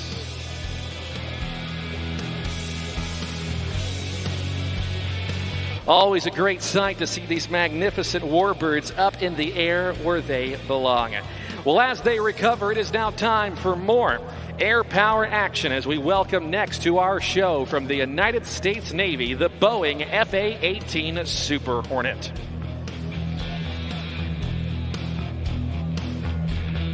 We are very pleased to welcome today the West Coast Rhino demonstration team from Strike Fighter Squadron 122, based at Naval Air Station Lemoore in California. Today, flown by the demonstration pilots and instructors of Strike Fighter Squadron 122, the Flying Eagles, they will demonstrate the full flying capabilities of the FA-18.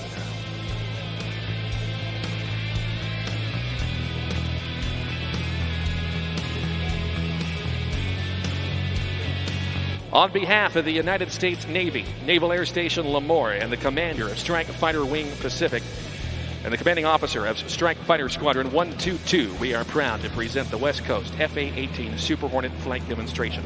Intended to replace the retired F-14 Tomcat and the aging Legacy Hornets, the Boeing-built FA-18 Super Hornet is the Navy's frontline tactical aircraft. Known as the Rhino, the Super Hornet builds on a combat-proven design of the original Hornet, with improvements such as a 30% larger surface area, larger payload, longer range, and increased weapons lethality. The aircraft performing for you today is the F model, which incorporates a two-seat cockpit to accomplish all phases of the assigned mission. During today's demonstration, Lieutenant Commander John Miskovac and also that of Lieutenant Robert Dolan, call signs Mac and Mac, will demonstrate the incredible flying characteristics of the Super Hornet. During today's demonstration, they will experience G-forces from -3 to up to 8 times the normal force of gravity, and today's show will be performed at speeds as fast as 700 miles an hour and as slow as 100 miles an hour. Very shortly, you will hear and experience the raw power of 2 General Electric F414 engines, producing 44,000 pounds of combined thrust. The Super Hornet is the Navy's frontline tactical aircraft, and in conjunction with other carrier-borne assets, accomplishes the assigned mission to support the carrier air wing and America's interests. Ladies and gentlemen, on the takeoff roll, please welcome Lieutenant Commander Miskovac and also that of Lieutenant Dolan and your United States Navy's FA-18 Super Hornet.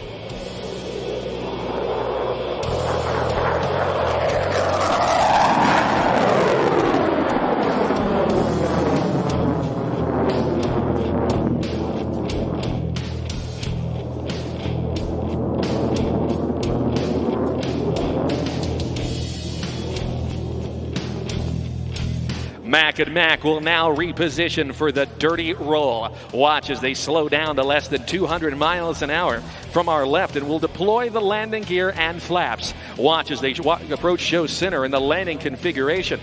As they approach center point, they'll pitch up and roll the aircraft some 360 degrees with the landing gear still extended.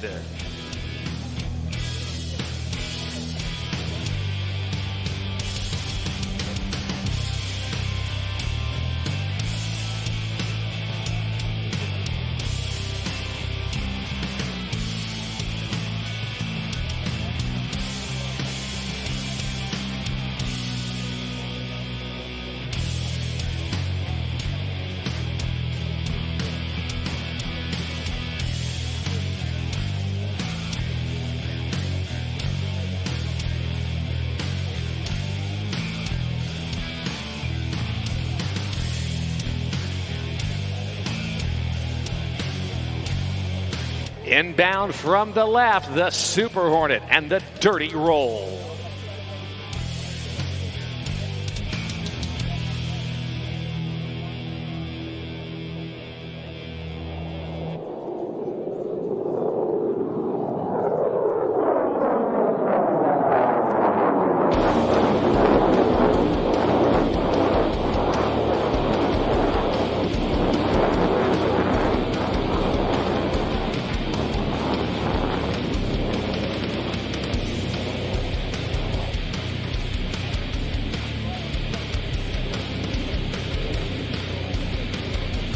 After climbing to 4,000 feet, Lieutenant Commander Miskovac and also Lieutenant Dolan will reposition the aircraft into a 1/2 cubic maneuver, roll upright, and demonstrate the Rhino's incredible pitch authority with a 60-degree nose-up maneuver.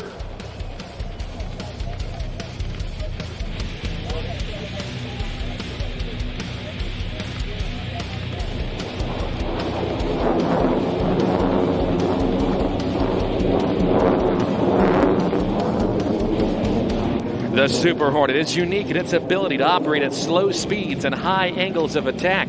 The flight control computers allow the aircraft to precisely position it when and where the aircrew wants it. Observe now to the left as the aircraft rotates nearly 180 degrees while a nearly flat attitude in this maneuver aptly named the flat pirouette.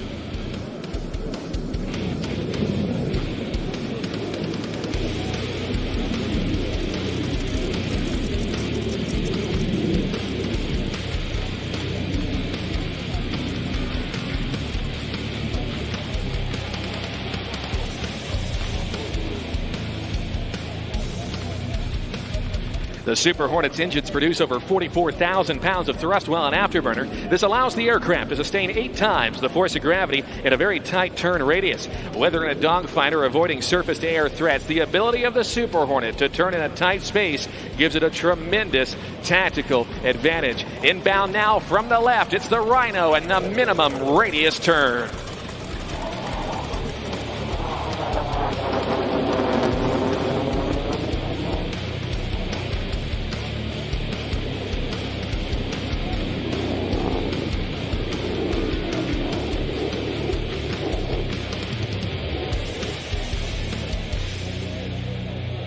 Completing the MRT, Mac and Mac will execute a vertical tailstand maneuver and proceed outbound as they stand this 40,000-pound jet right on its tail.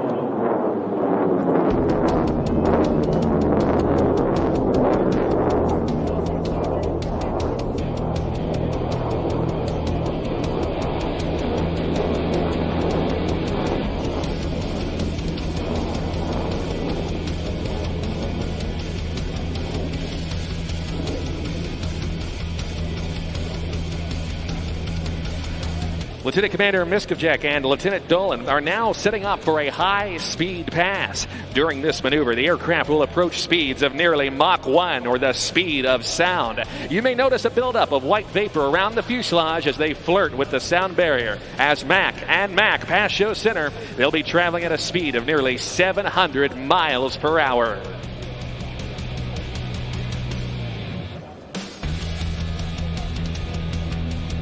Las Vegas on your feet from the right for some incredible noise on the Super Hornet high-speed pass.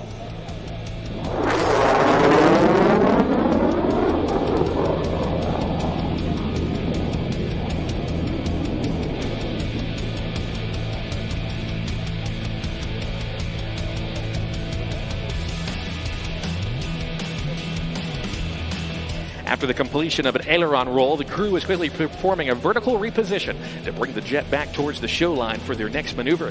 Entering this maneuver at 350 knots, the aircrew will pull the jet into the vertical and roll the canopy towards the crowd. Selecting full afterburner, they'll reach airspeeds approaching 220 miles an hour and perform a very enjoyable negative 3G pushover to set up for the vertical pirouette.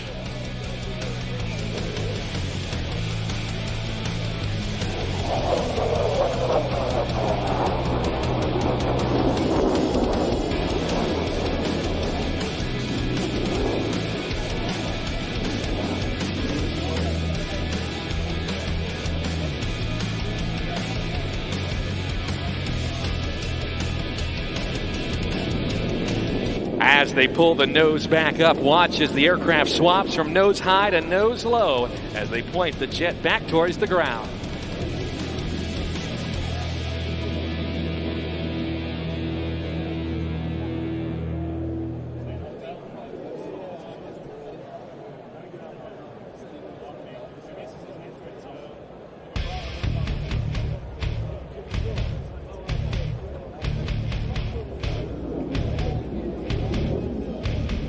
The aircrew is now setting up for a maneuver known as the square loop. Selecting afterburner as the jet reaches show center, the aircrew will quickly reposition the nose some 4 times while flying a square path throughout the sky. From the left, the Super Hornet and the square loop.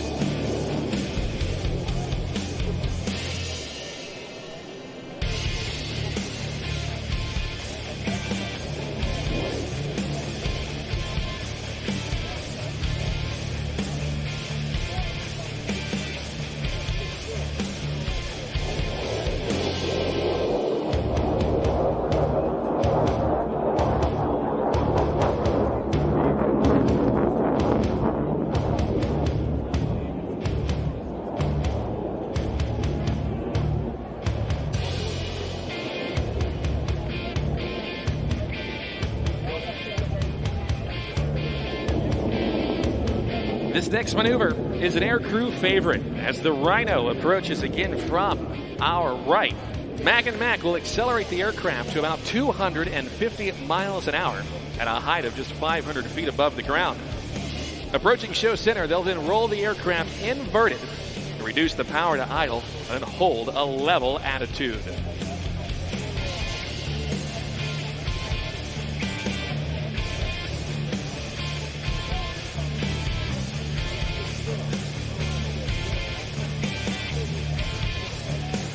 From the right, for a maneuver they call the Ricardo, it is the inverted whisper pass.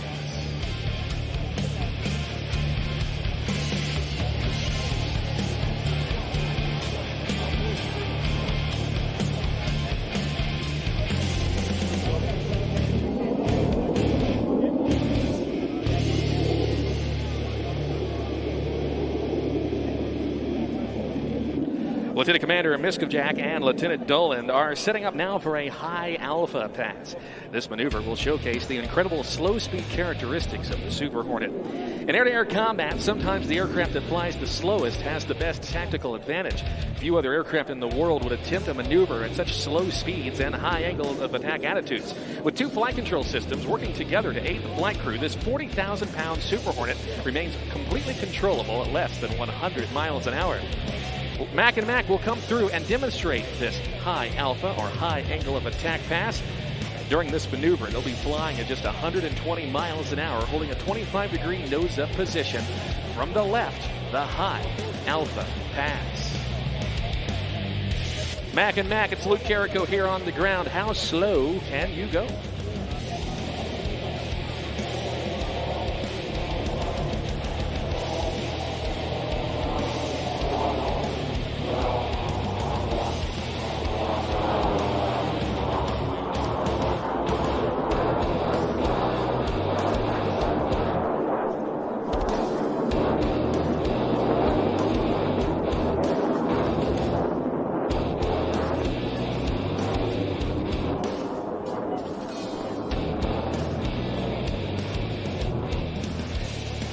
Hey, Mac and Mac, it's Luke down here on the ground. We got you 5x5.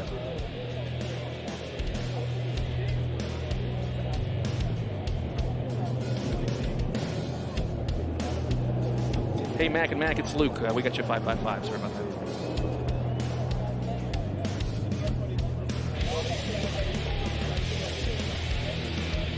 Exiting a maneuver now with a maximum muscle climb. They will roll the jet as where they work their way inbound for this, the pitch rate demo.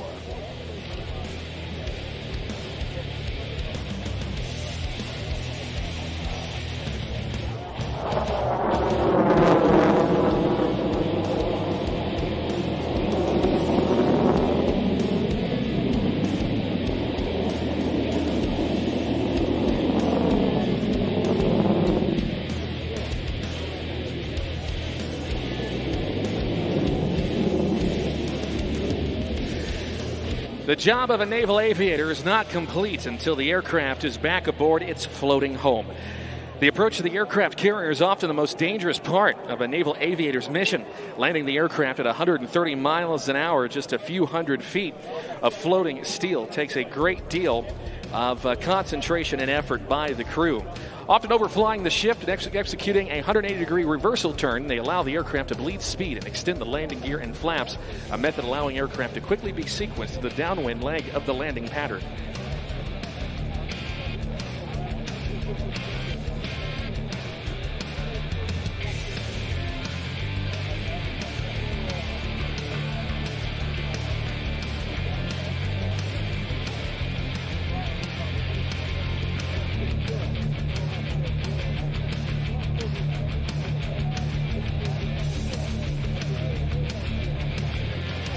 In order to land on an area 1/10 the size of a normal runway, carrier aviators must touch down between 4 wires stretched across the deck of the ship.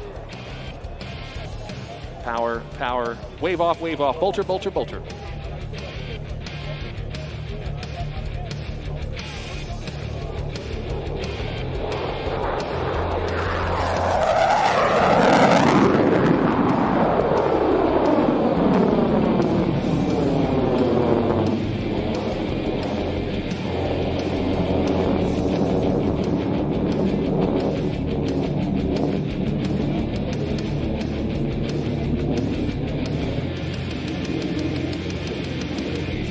Ladies and gentlemen, the Super Hornet that you have seen here today is actually one used to train pilots at Strike Fighter Squadron 122, based at Naval Air Station Lemoore in California.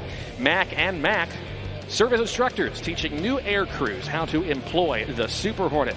At this time, get your cameras at the ready as the crew sets up now for the photo pass. The aircraft will pass show center in a 90-degree angled bank turn from their right at some 300 feet and 650 miles an hour.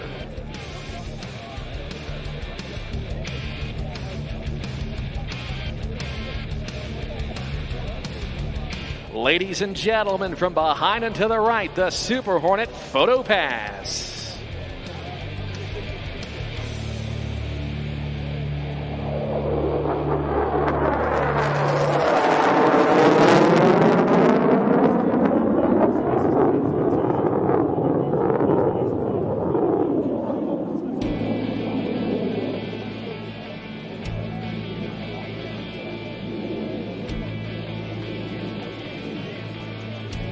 It takes many talented and dedicated young men and women to maintain, fix, and fly these aircraft. Please help us thank the entirety of the Flying Eagles maintenance team and maintenance personnel here at the show today.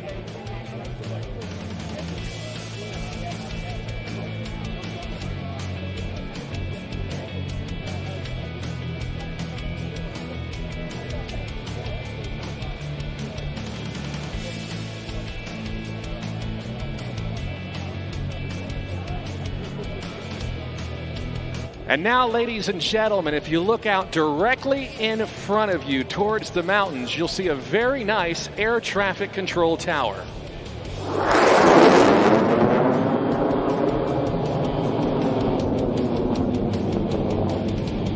And a high-speed sneak pass courtesy of the Flying Eagles from Strike Fighter Squadron 122.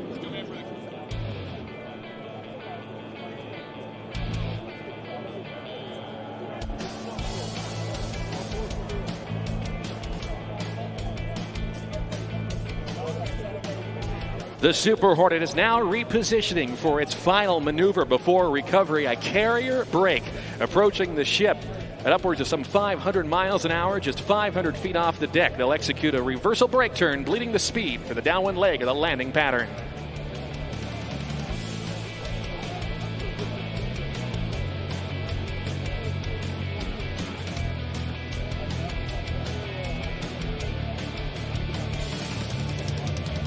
Here's the Rhino and the carrier brake.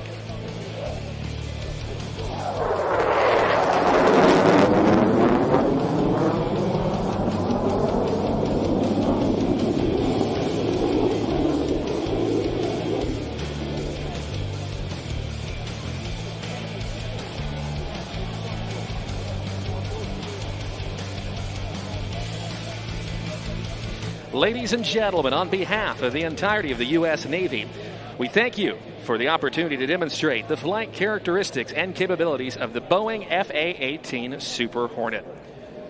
As they make their recovery, one final round of applause for Lieutenant Commander John Meskovac, callsign Mac, Lieutenant Robert Dolan, also callsign Mac, and today's performance by the FA-18 Super Hornet, the Rhino.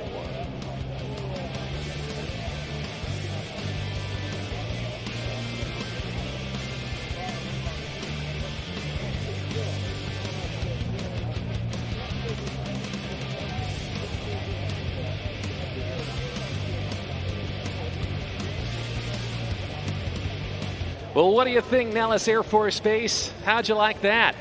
Pretty awesome stuff from our United States Navy. So this F-16 is pretty much identical to the one you're going to get in flight. When they take off, 1 through 4 takes off together in a diamond. So they all 4 take off in line. As soon as they're off the ground, number 4 will slide over under boss.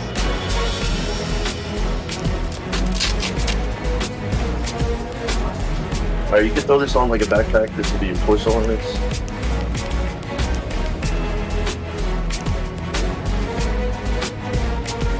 Okay. That's perfect. Yeah. Alright, sir. Yeah, push down on that. Just make sure when you do it, you take it off on the right side.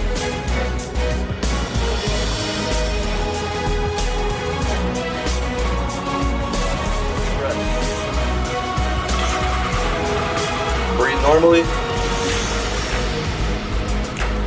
So then I went to North Carolina for about 6 years, so 2 assignments back to back here on the team, 3rd show season. And I will be passing off the torch in about 2 months. Here in your pocket, I think the left one is easier to get another than the right one. Yes. Oh yeah. All right, we'll stay here and show it.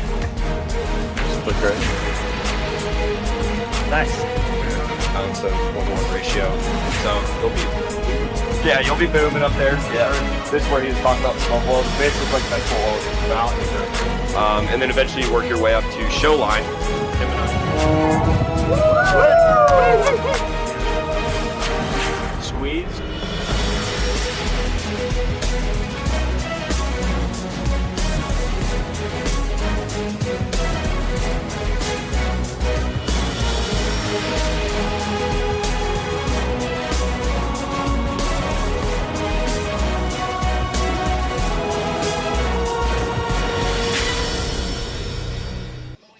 Chances are if you live or work here in Las Vegas, you've seen those red, white, and blue jets behind us more than once in the skies above the Spring Mountains. The U.S. Air Force Thunderbirds, America's premier air demonstration team, calls Nellis Air Force Base home.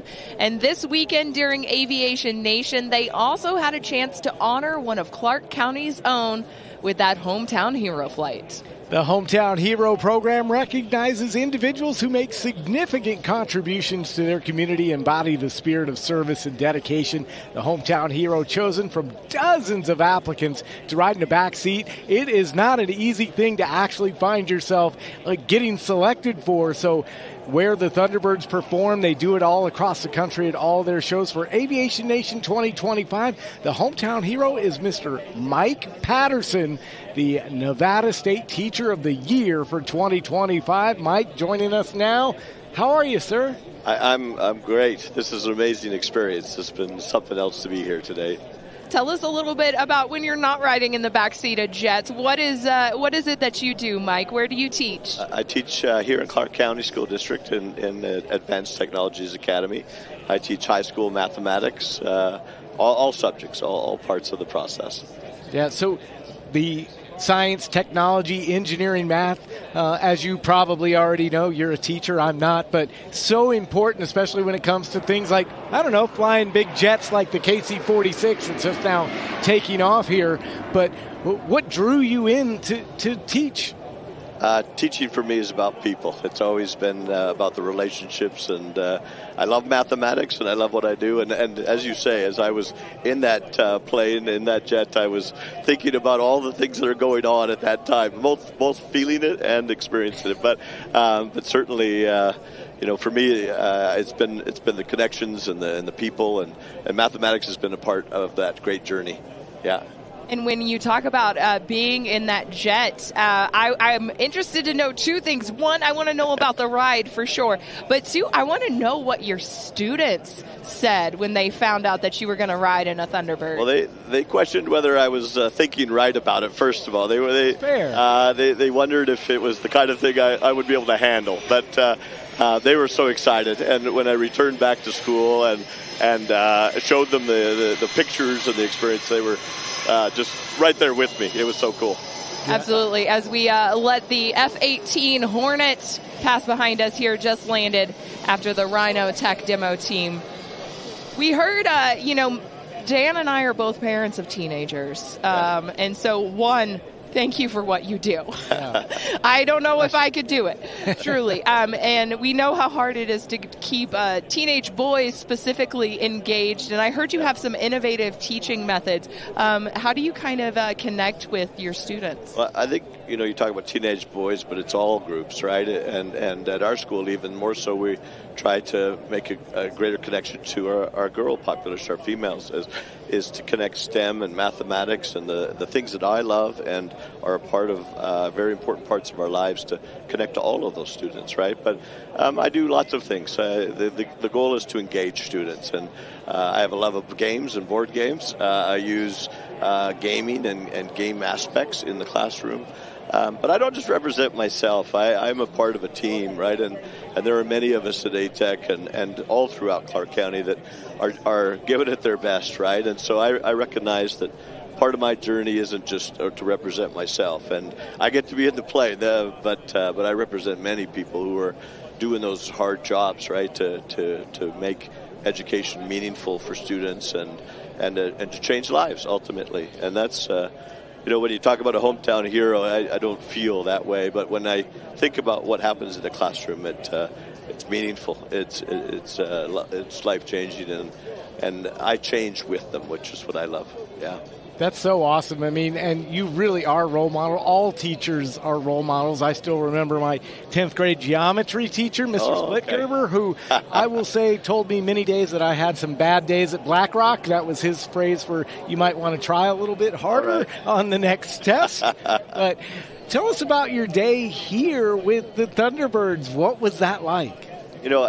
Obviously there's the flight, but I was so impressed by the many people that worked with me throughout the day. I was surprised that, my flight's at 4 o'clock, but I'm here at 10 o'clock getting the early debriefings, and I got a sense of military precision. And I met with the doctor, I met with the pilot, I met with Flash, and many others who debriefed me at many stages. And I just saw the hard work of many military servicemen and women, and just was really appreciative of that. And honestly, people said, "Well, why would you want to do that?" And there was a naivety to me to just, wow, who wouldn't want to do this? And as I got closer, it got a little bit more stressful, but they definitely gave me lots of help, and it was a ride of a lifetime. It really was, yeah. So I have to ask, would you do it again, do you think? Or was Not this tomorrow, a one-time? Not tomorrow. But I would, boy, well, first of all, as I spoke to people around the base and even with the Thunderbird teams, what I experienced, many of them didn't have even a chance to yet. And I recognized, in a population of many, I was a very rare person, and that was so special. And I would love to go again. Honestly, I would have a better idea what I was in for, and I might prepare a little bit differently. But it was amazing. It really was. And a rare person indeed, because you are the 2025 Nevada State Teacher of the Year. Tell us a little bit about what that honor means to you. Well, it was a surprise and just almost very overwhelming. I guess in the journey so far, I felt that while it was given to me, I represent many people. And again, even just in the small population of my mathematics department of the school, I recognize many, many teachers put in long, hard hours on behalf of our families and our children. And I'm here to represent them and shout them out because of the great work that they do. But it was certainly special to be named that, and I have a year to celebrate teaching. It's something I love to do, and promote a great profession. And I would say, part of it is finding the next teacher, right, to fill in and do the job. And when they see me maybe riding in a Thunderbird, they might think, hey, let's give that a shot, right? So as you've got exposure to the Air Force, what's maybe that message now you carry forward to your students about the role of science, technology, engineering, math in a career like the military? No, I got I got to see a lot of great things and experience some great things. And the message will go back. And we have many students who have entered the Air Force or Navy and other areas of the military. And, I'll be a greater voice for that. I see a power and a need and a great responsibility, and great things happen here. And so I'm going to be part of the recruiting team as well. I think that's and have even more respect for it. Yeah. Thank you so much again, Mr. Patterson. I hope that give it, a shout out to ATEC in Clark County School District. Yeah. And so just humbled by you being here with us today. And thank you again for everything that you do. It'll never be the same when you look up in the skies and maybe see a Thunderbird roll by. I walked out here today, and I felt very differently as I watched what was going on in the sky, because I knew where that was happening. Yeah. So thank you so much, you guys. Absolutely. Thank you, sir. And we are just a couple of hours away, really, from watching the Thunderbirds take to the sky, watching the KC-46 right now demonstrating a unique in-air refueling capability that only the U.S. Air Force has. And so we'll go back to Airboss and listen in. You're watching Aviation Nation 2025.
Back here at Aviation Nation, day number 2 here at Nellis Air Force Base. Dan Hawkins, Caitlin Jones-Martin. We just heard from Mike Patterson, the Nevada State Teacher of the Year last year, named earlier this year. But wow, so cool that he got to hang out with the Thunderbirds. We're going to see him in about a couple of hours from now here. Of course, the culminating act, if you will, of this air show. But we have another special guest with us today. Absolutely. Joining us now here at the Broadcast Center is one of the hardest working airmen out here at Aviation Nation, Staff Sergeant George Amesquita, an Air Force recruiter from St. George, Utah. Sergeant Amesquita, thank you so much for dropping by. Yeah, of course. So tell us a little bit about what you do as an Air Force recruiter on a day-to-day basis. So typically what we do as recruiting is going out to speak to the youth, whether they're qualified for service or not. Our age range is 17 to 42 years old, so anyone up under that, we're kind of planting that seed so they spark the interest of why they should be joining the Air Force in the first place. Yeah, so I know there's probably a lot of reasons why you should join the Air Force, but can you maybe talk about some of the biggest reasons that seem to matter today for why a young man or woman would want to join the Air Force? Yeah, so as everyone knows, it's expensive to go to college, so that's probably our biggest sell point, right? We do have free college. We will give you tuition assistance so you can go whether in person, online, depending on your shift schedule. We also have the community college of the Air Force, so not all other services have that, so that's another advantage that we have to the other sister services. So that's a huge reason for why usually the youth will be interested to come in the first place. Ultimately, it's service, right? That's kind of another thing that is kind of hot right now. A lot of the applicants that I talk to is like, hey, I just want to serve my country. I've always, had a dream since I was a kid. Yeah, when you talk about the people that are serving their country, 30% of the new recruits are actually military brats. 70% are reporting a family member in the armed forces. So I kind of want to speak to maybe somebody that doesn't have any affiliation with the military. Maybe they're just happen to be watching the show today on airforce.com streaming live. And what would you kind of say if they have just no idea at all about the Air Force? What would you kind of tell them to maybe get them interested in looking further? Yeah, so the first thing is we always got to get to know the applicant. That's the biggest sell point. If we don't know them, we can't really help them. So to question on what their goals are, whether they're professionally, financially, whatever they want to accomplish in life, then we can give them a benefit that will directly support what they're trying to do. Yeah, so there's a lot of probably misconceptions out there. I mean, there's got to be at least a couple myths. So let's do a little myth busting. Maybe what are the top 3 myths about serving in the Air or Space Force that you hear a lot? So everyone wants to be a pilot. So everyone comes in, they want to go straight into flying these amazing aircraft. But the only challenge with that is they're either straight out of high school, don't have the qualifying requirements to accomplish that. So not everyone in the Air Force is a pilot. We don't all fly. Not all of us directly work with aircraft. There's, supporters of the med group, civil engineers, other careers that we have that a lot of people don't really notice. That we have the same thing in the civilian world. Base will have that same job. Yeah, and there's lots of information on airforce.com, but there's also a phone app. So I know the Aim High phone app. Can you tell us a little bit about what that does for somebody that's maybe interested in joining the Air or Space Force? Yeah, so there's a lot of resources on the Aim High app. It's where you can put in a direct application. It'll get notified to the local recruiter that's assigned to your zip code, and then from there they'll reach out to you. It gives you a lot of different opportunities to look at some of the jobs that we have, some really good resources on getting prepared for boot camp. So all of our recruits and trainees will have that application downloaded, and that's kind of how they smooth line the process to actually go into BMT. Obviously, right now, recruiting seems to be doing well, right? We're on our way to meeting goal, the delayed enlistment program, but we could always use new people to talk to. So what is the best way to get in touch with a recruiter? Because, always going to maybe a brick and mortar store location isn't always the best. So what's your answer to that?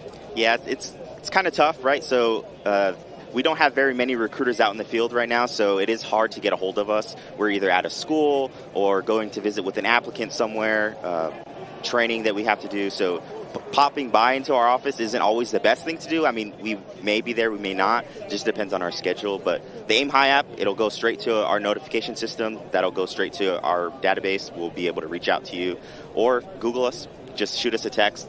It might not be responded right away, but we will get back to you whenever we have that chance. And you told me off air that you work a area that covers 50,000 square miles. Yes. Absolutely incredible. So when you think about it, you have so many places to be at once, and you can't clone yourself. And just talking to you, Sergeant Amesquita, I'm thinking about my own recruiting experience.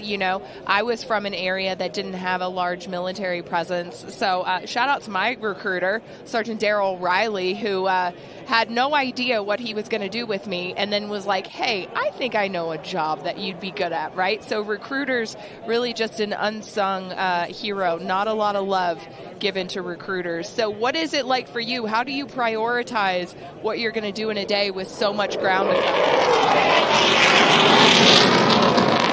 As we pause for the Combat Arms demo taken off, something unique only here to Nellis. So we mainly prioritize based off of what jobs they are interested in doing. The sound of freedom. Right now, the biggest struggle that we are having is not having enough BMT and tech school slots. So because of that, our wait period to actually go to boot camp is getting a little bit longer. So if the applicant is wanting to do one of our high-need AFSCs, that will expedite the process for them. Those are going to be our special warfare, cyber warfare.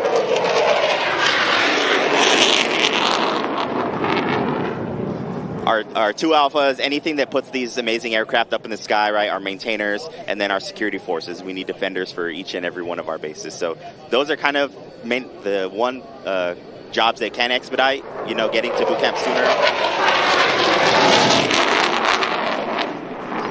The applicants, they flood in. So the kind of management that we do is based off of that and how eager they are ready to go, based off of how we can get them into the office as soon as we can to do the paperwork to get them to MEPS.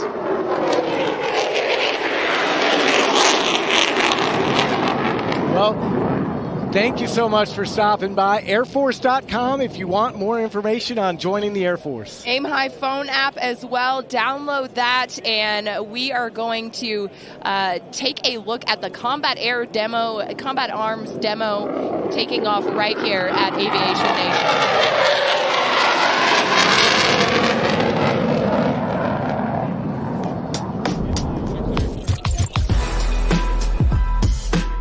My favorite maneuver would definitely be the Delta Burst. I just like when they're all coming at you and then they just split apart in different directions. Smoke looks really cool to me.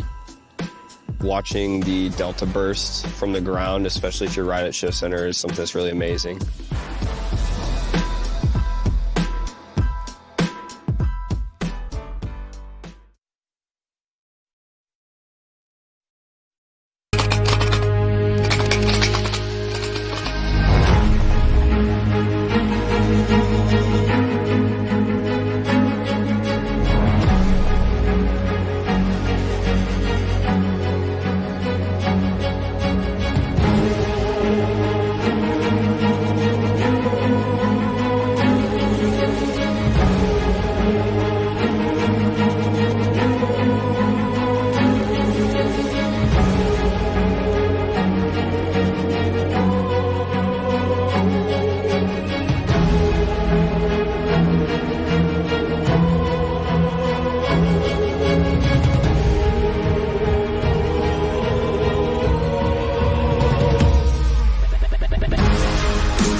Confirmed hit. Mission completed.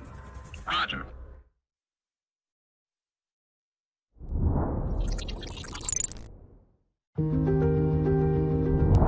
So I would say it happened for me one of my first shows as number 7, walking into our ops briefing room building, and there was a gentleman, a police officer. He was kind of supplement security team to help with just air show security that weekend.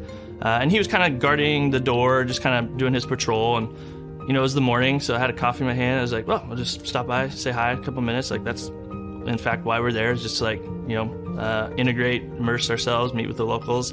So we were having a chat and talking about it. And he's like, hey, we're super excited Thunderbirds are here. Like, really looking forward to air show. And, you know, the conversation started off, like, very just superficial, top level, like weather, how long are you guys in town for, where's your next show?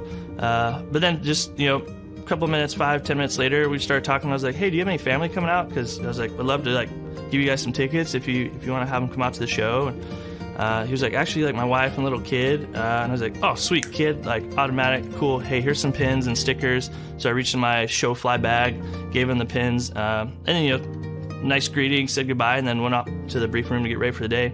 Didn't really think much of it, like, other than, hey, that was a cool conversation with the police officer, and then went on with my day. Fast forward now to Sunday at the air show. I'm in the autograph line, signing brochures, and all of a sudden, like, the adults kind of, the sea of adults parts, and there's a little guy standing there, and I notice he has a Thunderbird pin. And I was like, no way. And then there's a lady standing behind him, and she's like, Flash, this is Timmy, because the gentleman I was talking to, the police officer, he had mentioned his son's name was Timmy, and he had the Thunderbird pin that I gave his dad. And so I was like, cool. I just, like, Heisman to everybody else. I was like, Timmy, come here, buddy. You know, so I kneeled down, you know, gave him a high five, asked him how his day was doing, how he liked the show, and then I was like, hey, do you have a brochure? Would you like me to sign it? And so I signed that. I think I signed a hat for him too, and we were just chatting it up. You know, kind of just the world stopped, because I was like, oh, dude, this is the kid's, or the guy's son that, you know, I was talking to, and I was like, sweet, definitely just want to dedicate some time to him. So we had a nice interaction, said hi to mom, and then, you know, they disappeared into the sea of crowd, kept signing autographs and brochures, and that was what I thought was the end of it. Well, now, as we are the next day getting ready to depart, leaving McCord, I see his dad. I was like, hey, sir, I was like, good to see you. I was like, yeah, I ran into your son, Timmy. And there's something different about him, and he was very just kind of somber, but not in, like, a bad way. And he was like, Lieutenant Colonel White, I just want to talk to you for a sec. I was like, yeah, what's up, buddy? He's like, I just want you to know that, like, that was amazing what you did yesterday. I was like, what do you mean? He's like, oh, you just took the time, talked to my son, Timmy. I was like, oh, that's why we're here. Recruit, retain, inspire. That's what it's about. And he's like, no. He's like, you don't understand. He's like, my son, he's like, you know, he's on the spectrum. He just loves Air Force jets, anything fast. And he's like, the fact that you took the time just to, like, kneel down, spend some time, acknowledge him. He's like, he hasn't stopped talking about that interaction. I was like, fantastic. I was like, that's super humbling to hear. I was like, thank you so much. He's like, no, honestly, he's like, I want you to have this. And he hands me his knife that he has had ever since, like, day one on the workforce. I was like, sir, absolutely, I cannot do this. He's like, Flash, he's like, you took care of the most important thing to me in my life. He's like, this is the least I can do to say thank you. And so he handed me that knife, and I forever have it. It's sitting on my pedestal in my wardrobe on the shelf there, and that's what I look at every time I'm going in to, like, get dressed for work, just as a reminder, like, that's why we do this, is to have impact like that. Something, as it's going on, it maybe seemed like a 10-minute conversation, a quick 5-minute conversation with a little kiddo, but it's much more than that. It's a lasting impact. It's inspiring, and that's why we're doing what we do.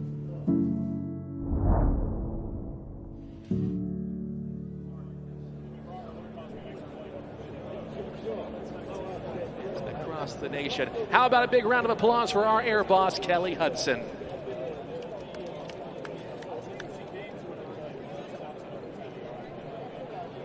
It is now time that we turn things over to Stephen Covington, and to tell you all about it, please welcome the voice of SRC Air Shows, Mr. Alan Mitchell.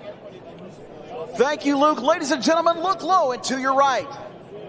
Making a lot of smoke down there is the man in the muscle biplane Pitts S2S Fury. That is Stephen Covington from Longview, Texas. Ladies and gentlemen, move to the crowd line. It's about to get wild.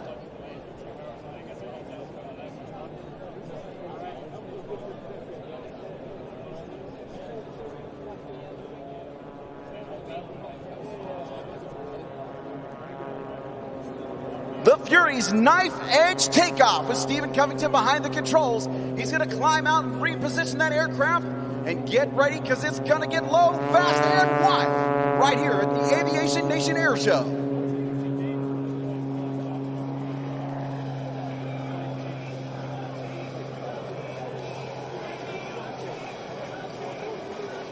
Like Luke was saying just a minute ago, he's inside the aerobatic box. You're going to see him fly a half-pipe routine. When he gets to the end of the box, he's going to pull up, gain a little bit of altitude, or in this case, he's just going to do a hard turnaround out to the left. Use every bit of that AEIO 540 engine stuffed inside that machine. Come right back down the show line, pull up on the 45. Watch him go to the left, and now snap it back to the right.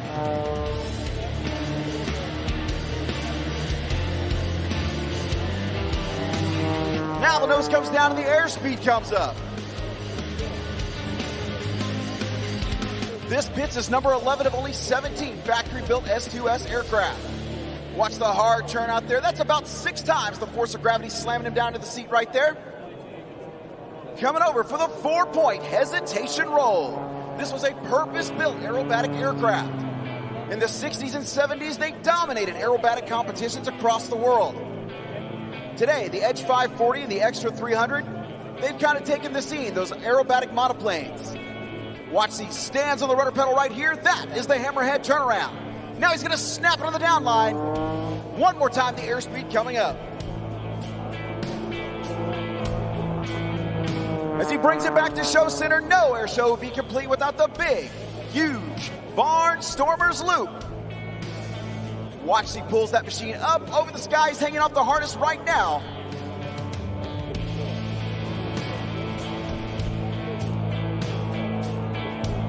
The first half of this show we call the basics. These are all aerobatic maneuvers that you might learn when you first start aerobatic training or competition.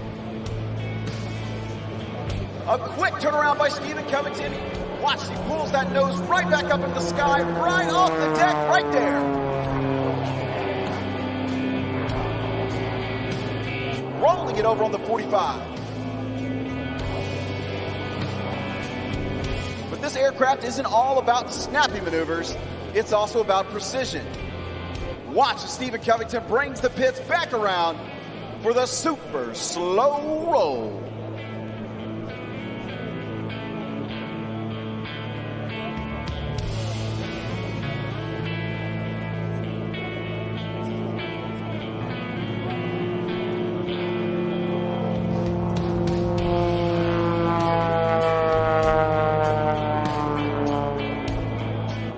Climb up for a few seconds and cool off that AEIO 540 engine, and they're going to bring it back for the more wild, a little bit of uptick for the second half of the show. But right now, I want every one of you to get out your phones and go to SRC Air Shows on your favorite social media platform and give us a like, because that's how we make money in this business. We don't do it flying air shows. But our sponsors see that stuff, and they like it. They give us money so we can leave Texas every once in a while. Stephen wasn't raised around aviation. He actually fell in love with it as a kid while watching the movie Tora, Tora, Tora. He took an aerobatic ride at his local airport, and try as he might, the pilot tried to shake him and could not rattle the young man. Stephen knew what he wanted to do with the rest of his life, and in 2001, he earned his wings, got his aerobatic certifications, and he starts way up high, over 800 feet, just like all of our aerobatic performers do, and he works his way down. He has what's known as a surface level waiver, and he's not afraid to use it. He can do aerobatics all the way down to the ground. He's also the owner of East Texas Muscle Cars in Longview, Texas. They do everything from dyno tuning all the way to full custom rebuilding. Check them out online at easttexasmusclecars.com. Right now, we're looking high in the sky for 3 puffs of smoke that'll let us know that Stephen's ready.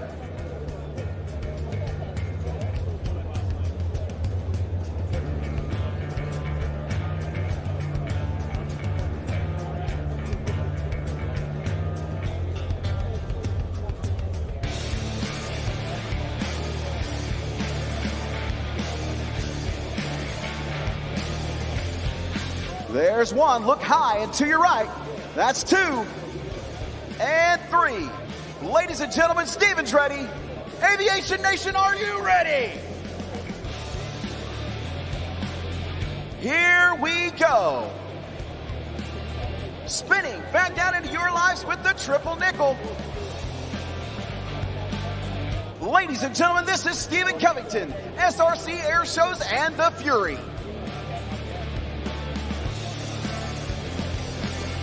Watch, he comes screaming back into the aerobatic box, right down off the deck.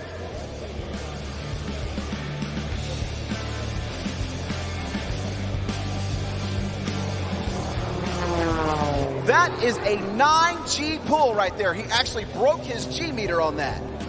He's going to pull way up into the vertical, hang it off that whirlwind propeller for Charlie Hillard's torque roll.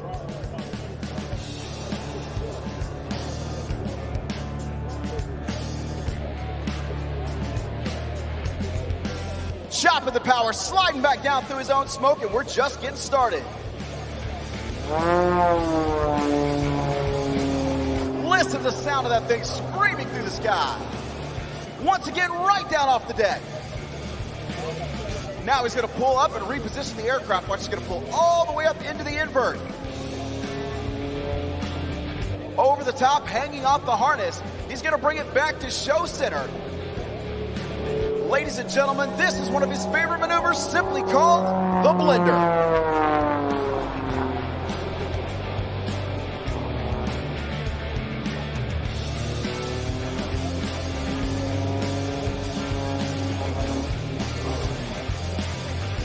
What do you think of that, Aviation Nation?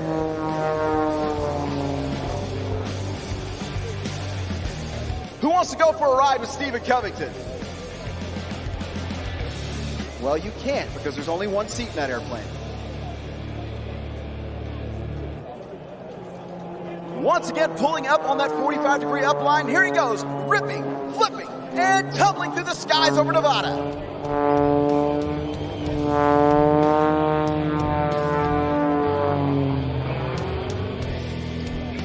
There are many aircraft in the world that are designed to hover. Helicopters mainly, but there are a few fixed-wing aircraft. This is not one of them. But right now, Stephen Covington is going to attempt to stop the Fury in the sky.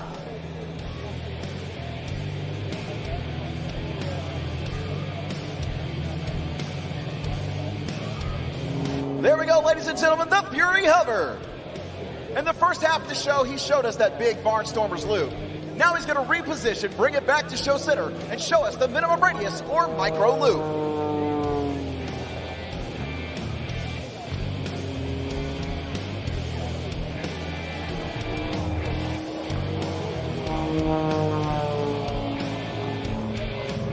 Now, as long as I've known this guy, I've never really understood his next maneuver. At one point, he said it was dedicated to all of his ex-girlfriends back in Texas. I'm not real sure what he meant by that, but I don't know. Maybe you can help me figure it out.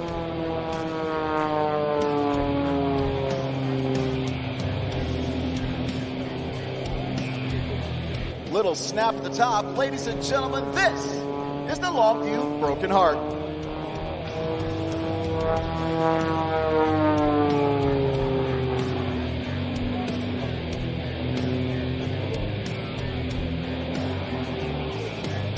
Once again in the first half, he showed you the hammerhead turnaround. Now he's going to keep his foot on the rudder pedal, spin that aircraft around not once, but twice. Ladies and gentlemen, that is the double hammerhead.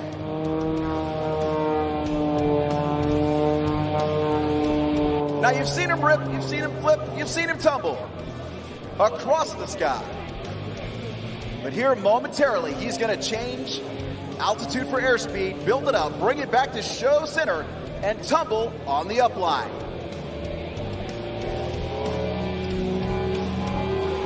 Here comes the Fury, and then vertical tumble.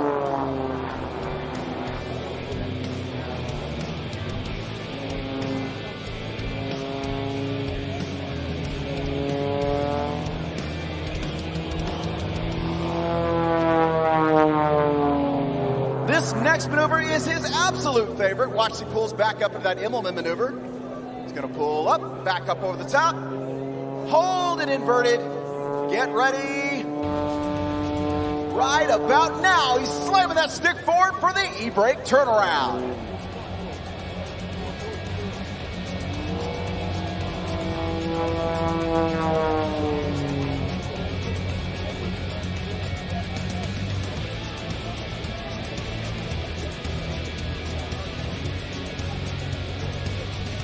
Another quick maneuver change. Now he's going to come back up on the 45 and hold on.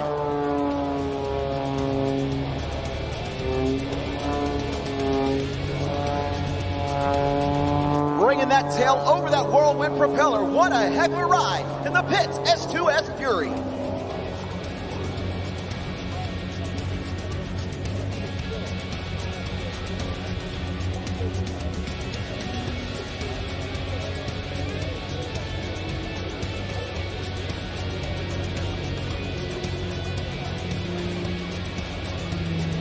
Watch it comes down the show line and then back up in the skies with the knife edge climb.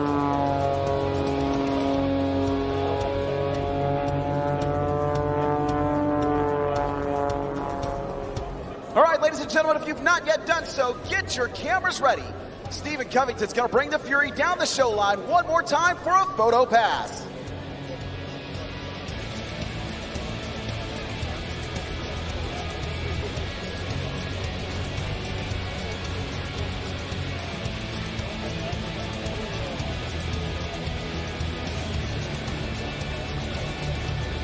Here he comes right now over your right shoulder. Ladies and gentlemen, SRC Air Shows presents the Fury.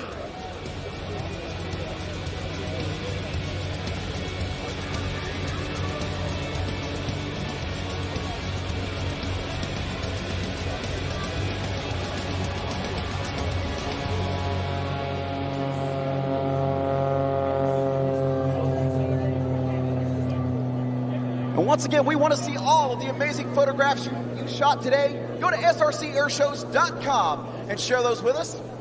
We also want to thank the amazing people who made it possible for us to bring the Fury to you. Flying Eye Sunglasses, Wheelan Aerospace Technologies, AC Air Tech, Hartzell Engine Tech, SkyTech, Power Up Aircraft Ignition Systems, Soft Parachutes, Alcor, Concord Batteries, Tempest, and point-to-point navigation provided by iFly GPS. Ladies and gentlemen, for Stephen Covington and SRC Air Shows, hold on, we're not done just yet, Luke. There's one more thing you're not going to see anywhere else in the world today or any other aircraft that flies today. Every aircraft that flies out here has to fly a downwind base and final.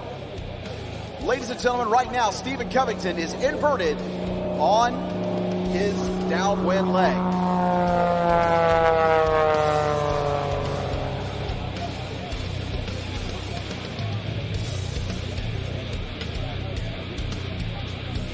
Pulling up into the vertical, this is his base leg. Do not try this in Grandpa's Cessna. Ladies and gentlemen, this is the Fury's tail slide to land.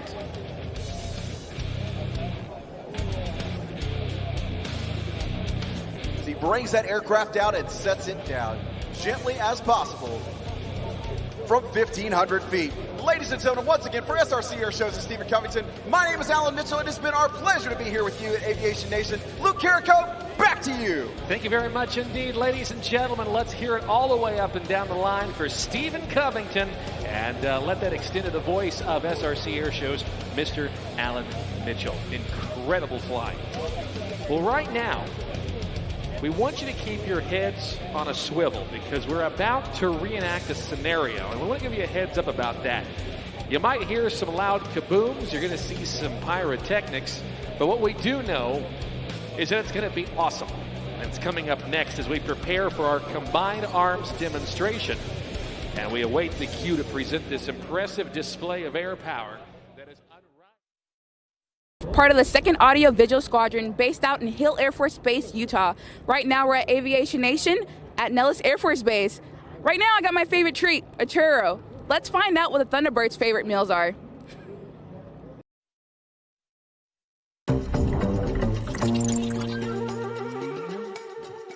I'm a big believer, like when we travel, to eat at the local mom and pop places. Like I don't want to go to chain restaurants, especially if we have it in Vegas, because Vegas has so many chain restaurants that it's just super important to me to like support local places when we travel. Las Vegas has some of the best food I've ever had in my life. So the one thing that I get every time I come back is pizza from my favorite pizza shop in Vegas. And that is my return from home.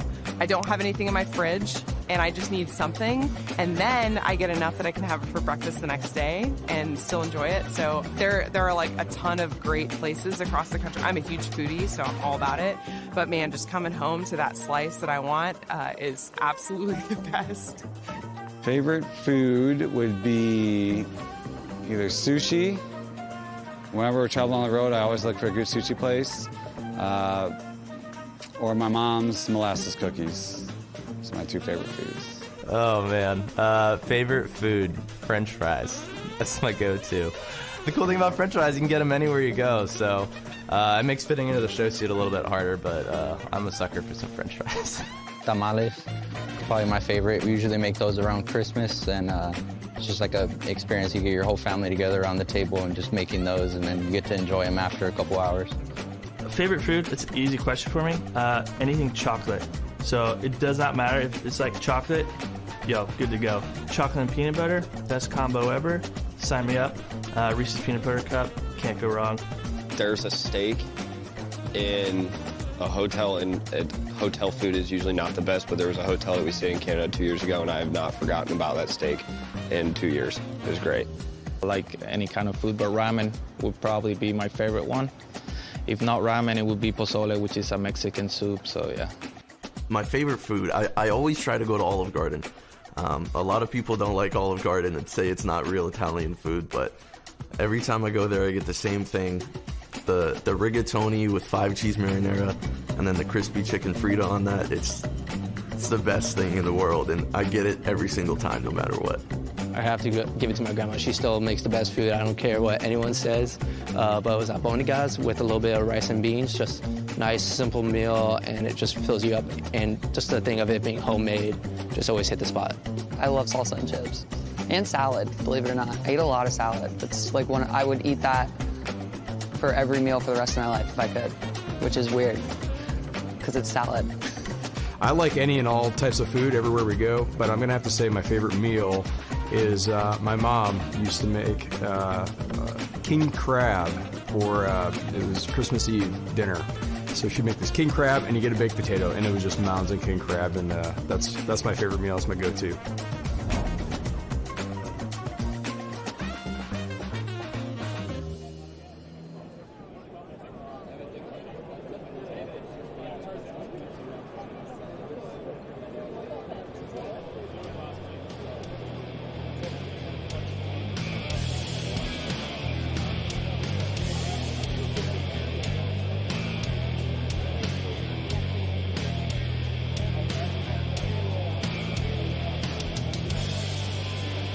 These Air Force Pararescue Men, or PJs, are the only DoD elite combat forces specially organized, trained, equipped, and postured to perform personnel recovery, or PR, to include both conventional and unconventional combat rescue operations.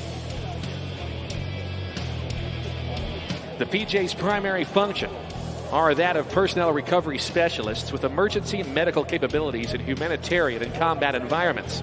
PJs deploy in any available manner to include land, air, and sea tactics into restricted environments to authenticate, extract, treat, stabilize, and evacuate injured personnel while acting in an enemy-evading recovery role.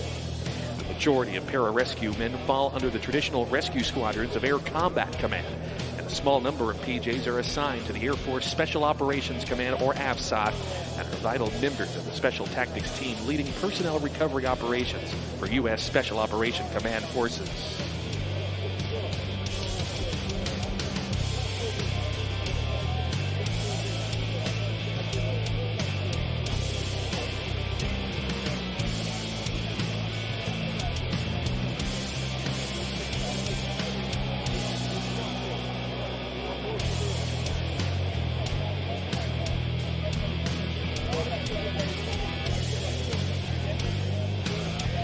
High and overhead, our 4 PJs work their way inbound to their landing zone to help treat our simulated wounded individual. Often as part of these high-altitude, high-opening jumps, PJs will utilize supplemental oxygen, flying packs that can be at times weighing in at over 120 pounds. This can include weapons, communication radios, and other equipment, And once they are firmly on the ground, they are ready to conduct the mission in order to treat the wounded individuals.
Working their way down from altitude. A big round of applause, ladies and gentlemen, for our PJs successfully working their way into their landing zone.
As our PJs have safely worked their way in to the landing area to treat the injured simulated survivors and individuals of this simulated battle, high overhead, enemy aircraft are pushing inbound.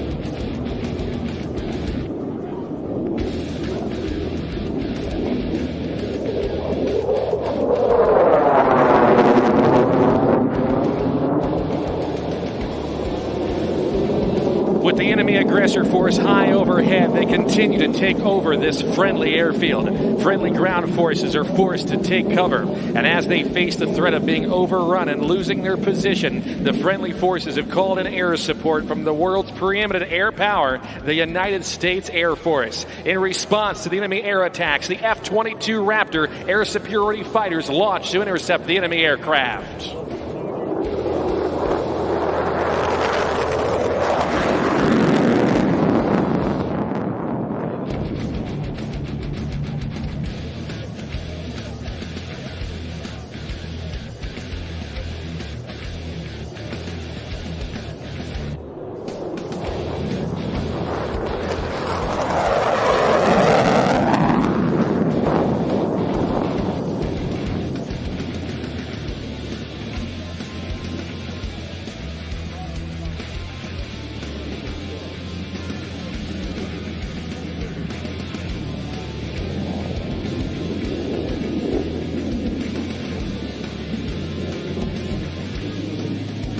The F-22's a fifth-generation air combat fighter flies to intercept the enemy aircraft as they seek to chase off or engage and intercept and neutralize the aggressors. As you will witness in this next pass, the pilot's air combat skills will be put to the test as they engage two enemy fighters before your very eyes. Utilizing superior aircraft performance and unmatched pilot training, the adversaries are no match for the U.S. Air Force's F-22 Raptors.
The Raptor pilots have successfully neutralized the enemy aircraft, and they've achieved their goal, air superiority. With this established, the friendly forces enjoy freedom of movement throughout the sky.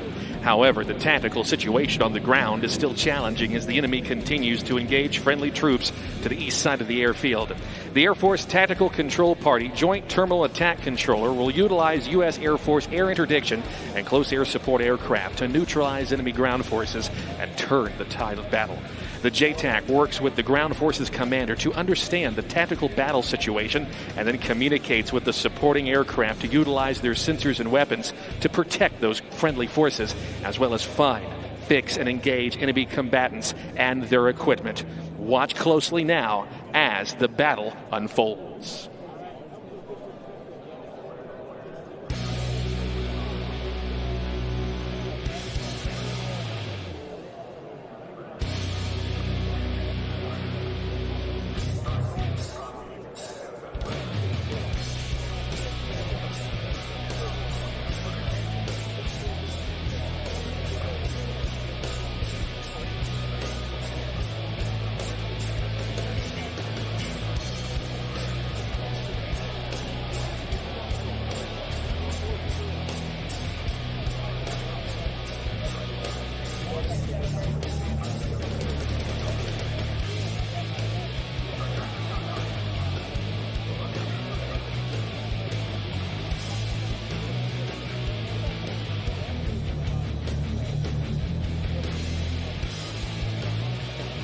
Two F-15E Strike Eagles and two A-10 Warthogs check in with the JTAC, ready to provide close air support to the friendly ground forces on the airfield.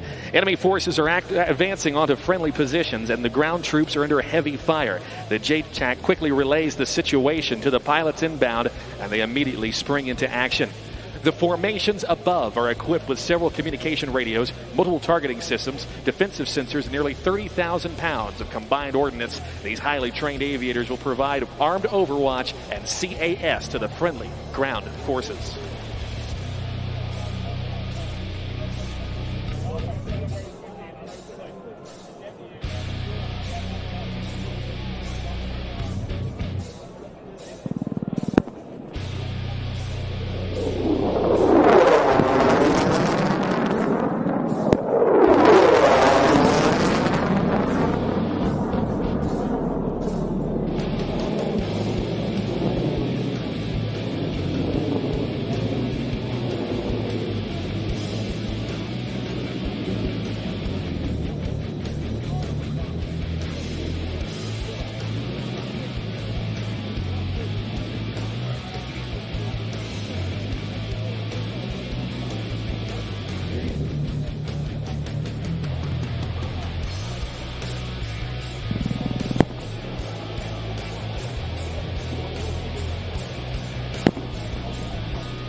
While the A-10s continue to conduct their close air support attacks, F-35 and F-16 multi-role fighters check into the JTAC's airspace. Tasked with providing air superiority, interdiction, and suppression of enemy air defenses, the F-16s and F-35 support the air superiority from enemy fighters and enemy surface-to-air missile systems.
On the A-10's previous attack, the enemy ground forces attempted to engage the low-flying A-10 with a surface-to-air missile.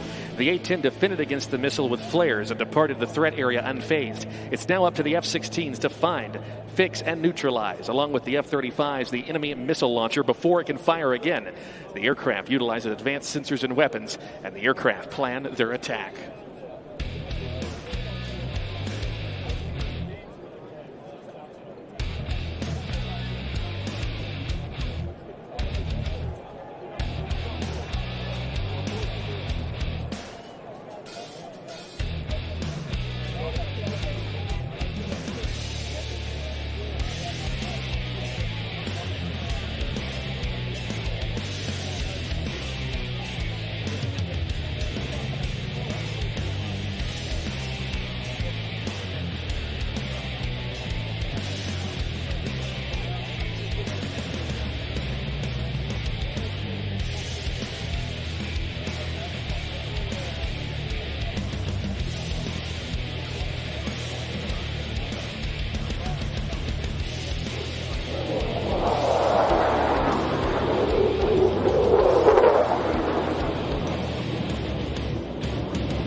The coordinated attack is effective, and the enemy missile launchers are struck, but some systems remain. The F-35 and F-16 sensors detect another SAM system, and they set up for a re-attack. Despite having established air superiority, Air Force aircraft must always remain vigilant to enemy fighter aircraft potentially making the intercept.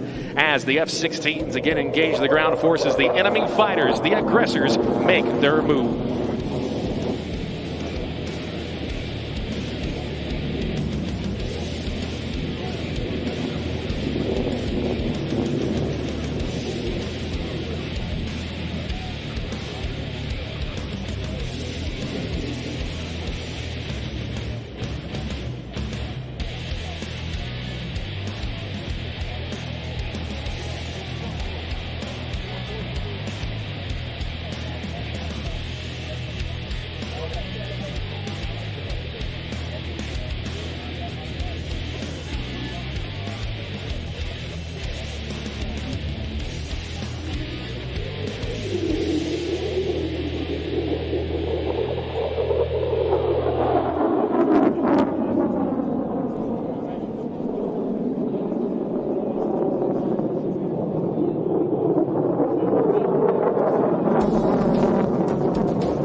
Bolt Flight and Viper Flight continue to engage the enemy combatants on the ground as Boar Flight and Strike Flight approach again from your left.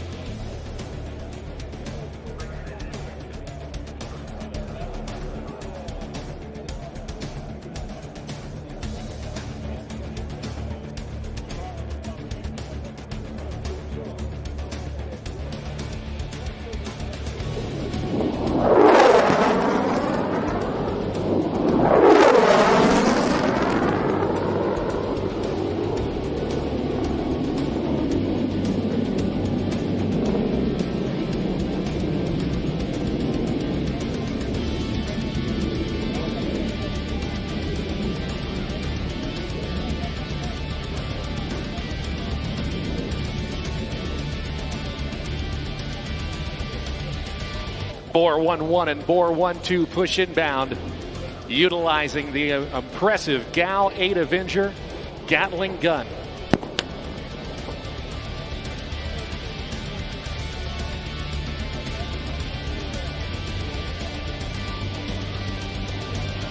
Targets are neutralized.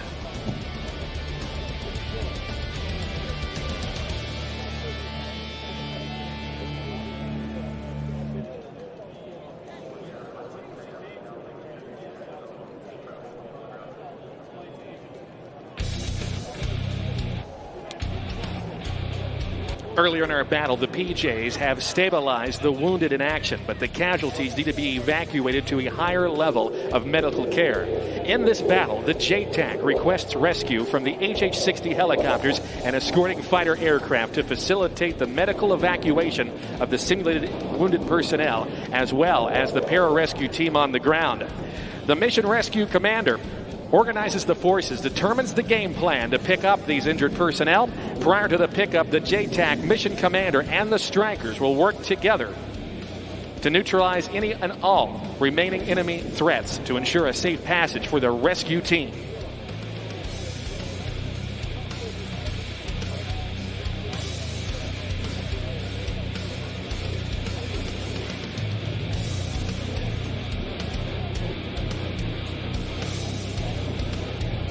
Escorted by the A-10s and the F-15Es, the rescue helicopters ingress to the casualty pickup point.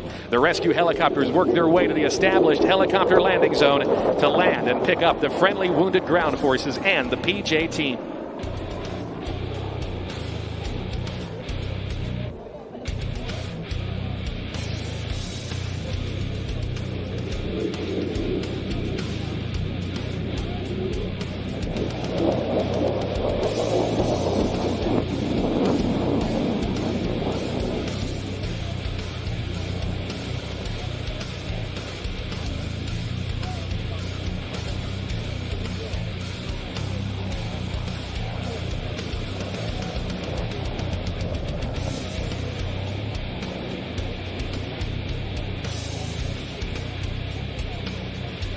After all of the injured friendly ground force members are safe in the helicopter, the HH-60 crew makes a call to the rescue mission package, and they egress the area with the fighters escorting above.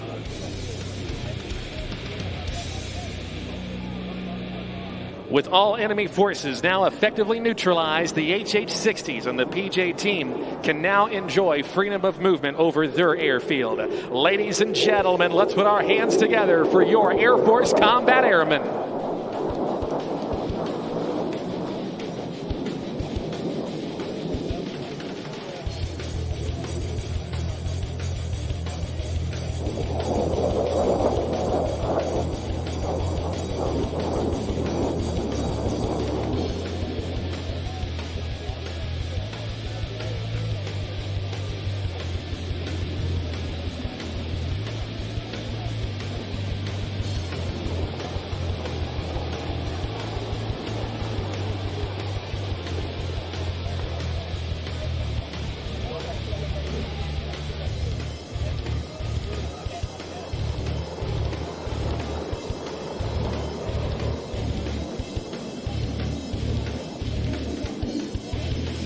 Over the course of the next few minutes, you will see the diverse array of participating aircraft of this combined arms demonstration recover here to Nellis Air Force Base.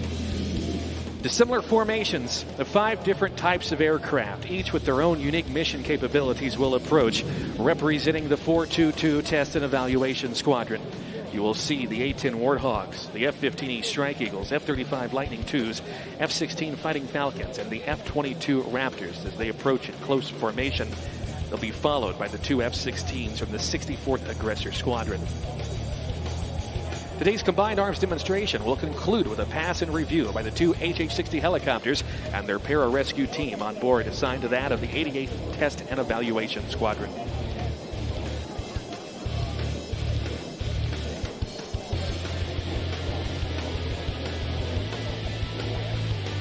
None of what you have seen here today would be possible without the continued support and partnership of this community and its citizens. These are just some of the normal operations that occur every day right here in your own backyard at Nellis Air Force Base and the Nevada Test and Training Range, the world's premier proving ground for air, space, and cyberspace lethality, where the mission is develop airmen and advance warfighter capabilities through testing, training, and tactics development to dominate the multi-domain fight.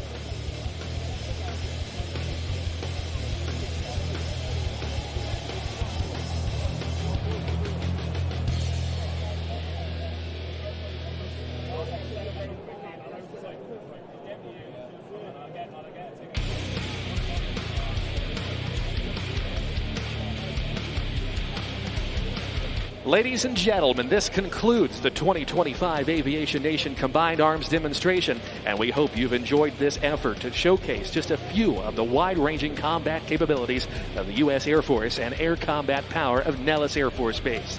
If you have further questions about Air Force combat air power, we encourage you to stop by the static displays of our aircraft and meet with your U.S. Air Force aviators. It's your engagement that makes events like these truly special.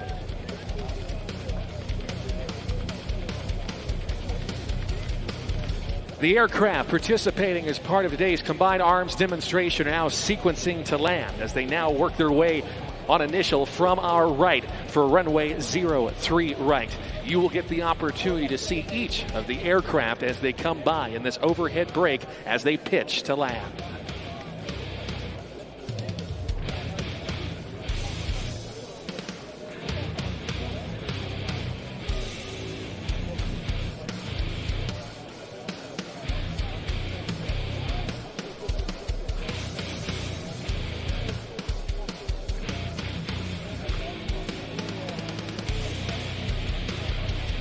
First in from the right are simulated aggressors, that of the 64th Aggressor Squadron, the F-16 Fighting Falcons.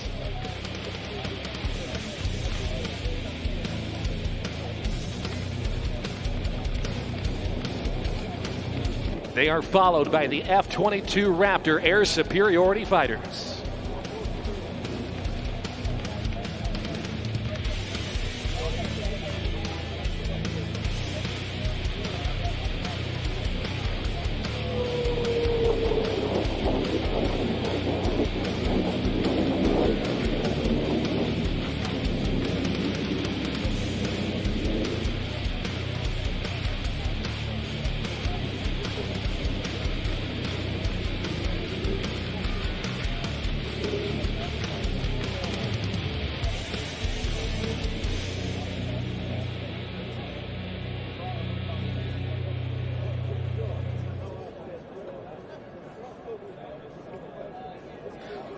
We want to recognize the efforts of Captain Mike Basic Birch, 422 Test and Evaluation Squadron A-10 Test Pilot and Division Commander, for spearheading this year's Combined Arms Demonstration.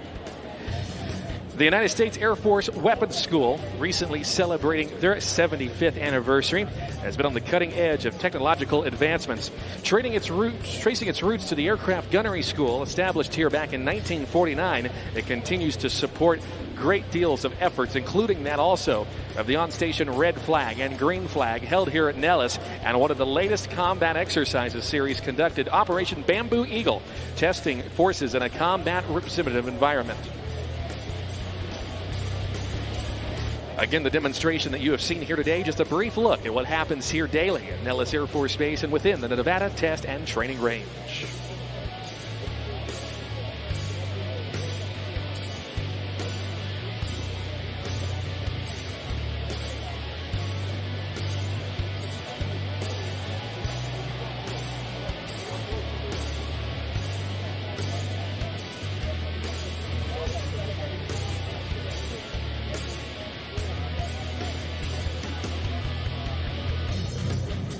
Next into the initial from the 422 Test and Evaluation Squadron, more F-16 Fighting Falcons. An aircraft type just this past year celebrating its 50th anniversary.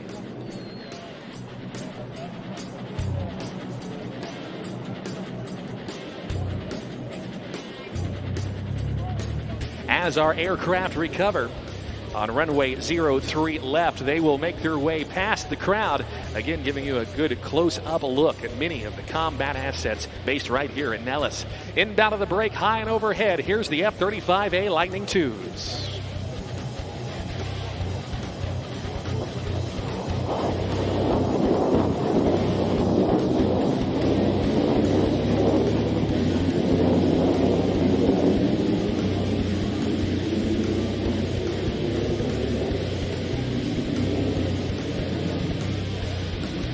Followed by the Mud Hens, the F-15E Strike Eagles.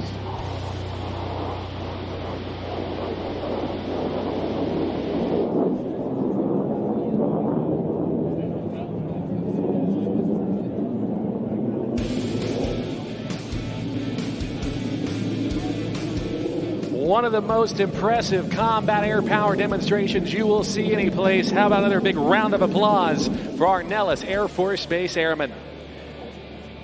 Last into the break from the right, an aircraft that soon is to be retired, as all good things do come to an end. They are the A-10 Thunderbolt IIs, affectionately known as the Warthogs, an aircraft that has been serving as part of the United States Air Force since the 1970s and soon to be retired by the end of 2029.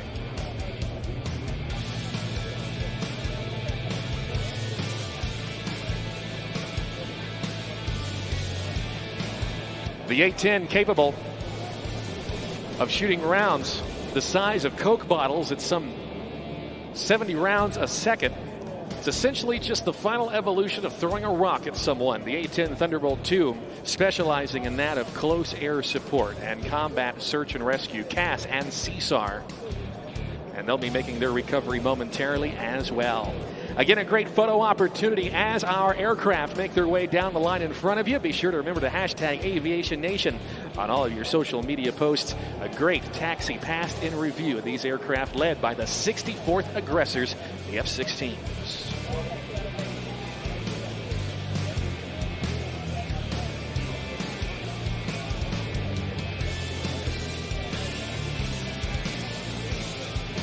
They certainly will not be able to hear you with the engines going and the canopies closed, but the pilots, they can see you, so be sure to wave your hands and your hats up high in appreciation for that spectacular demonstration for us here today.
And coming down the line from the right, the HH-60 Pave Hawk helicopters from the 88th Training and Evaluation Squadron. They're best known as the Jollies. The PJ team on board, be sure to give them a big wave.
Well, the air show action continues now in the skies over Nellis Air Force Base as our flying display continues. And in just a moment, we're going to be introducing to you a guy who is considered to be one of the best air show performers this country has to offer. And his name is Bill Stein. Bill Stein is on the takeoff roll now as he prepares for his air start. And this, the Zivco Edge 540, one of the world's most impressive aerobatic superplanes. Bill Stein has over 5,000 hours of aerobatic and formation time and is regarded, as I mentioned, as one of the finest air show entertainers. He began flying aerobatics when he was still a student pilot and has dedicated to perfecting his skills ever since. He's been performing on the circuit for more than 30 years and even flew on tour with the famed Red Baron Pizza Squadron. Today, he's going to be ringing it out as we see a display of high-energy, bone-crushing aerobatics.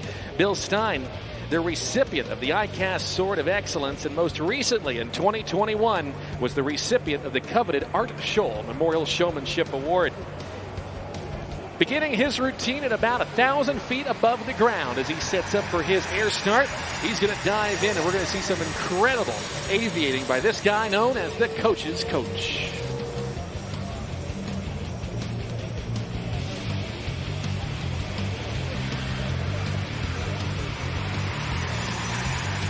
And for all of our friends down in the Flight Line Club and the premium box seats, a big hello to you. I hope you're all having a great time.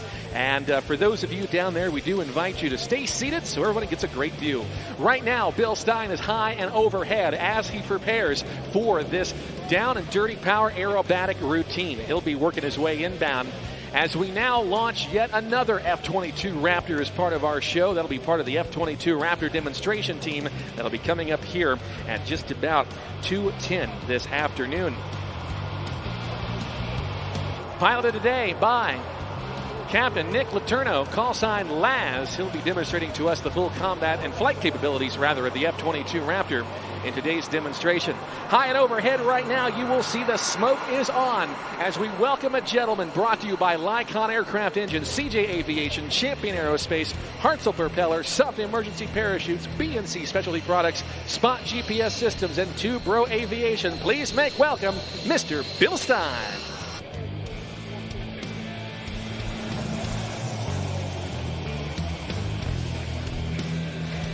Into the vertical, we watch Bill Stein as he climbs skyward, running out of airspeed as he now caps it off on the top. As he prepares to drop this aircraft out of the sky. Take a look as he puts this airplane into a fully developed knife edge spin. That airplane is no longer flying, but rather falling at some 4,000 feet per minute. Only around right at here does he reconnect with the air. Those wings doing what they do when he flies out of it with just about 500 feet to spare. Ladies and gentlemen, please welcome to our show at Aviation Nation, Mr. Bill Stein. Up and over the top. Bill, as I mentioned, one of the most accomplished aerobatic pilots any place, and by far one of the most friendly. He has incredible credentials as a coach, as a formation pilot, and a solo aerobatic performer as he completes this, a maneuver he calls the Nicolator. Looking at around 220 miles an hour right now. We talk a lot about the G-forces that these pilots pull. And during this routine, we'll actually see Bill pull upwards to some 12 times the force of gravity. We'll watch him now as he goes nose for tail, tail for nose, into this maneuver he calls the Chandelanche, named in remembrance of the great Shandy Clanton, a wonderful aerobatic pilot. As we stand here on Earth, we are at 1G, or 1 times the force of gravity, but as Bill pulls back on the stick like this right now, there it is, he actually gets pushed into the seat with upwards at times to about 12 Gs. What does that mean? Well, if you were a 200-pound person like me, you'd then weigh 2,400 pounds in that cockpit. It is incredibly punishing indeed. This Zivco Edge 540, capable of some incredible maneuvers as we see 3 rapid snap rolls and some opposite aileron rolls as he dives back in towards show center for his next maneuver. Bill's passion for precision flying is evident in every single move he makes, and he practices nearly every day to keep his skills razor sharp. And you can see why as he continues to tumble this thing around in a maneuver he calls the spiraling tower. Hanging on that Hartzell propeller, there's 1 turn going in for 2 flat spins and a half, putting the airplane exactly where he wants it each and every time. Let's give it up, everybody, for Bill Stein and the spiraling tower. During Bill's performance, he will at times be actually using the gyroscopic force of the engine and the propeller to at times appear to be seemingly out of control. There are moments where he's along for the ride, but he knows exactly when to put in the right input so he can get the right output and get back into controlled flight once again. Pushing himself and this aircraft to the absolute limits. And he will now set up from the right for a maneuver he likes to call the slide winder. Let's take a look now to the right as he dives in with airspeeds in excess of 220 miles an hour. Picking up our show line, watch as he pushes on the 45, look for the rolls, and now the forward stick, forward rudder, continuing to roll the airplane. There we go, there's the knife edge tumble.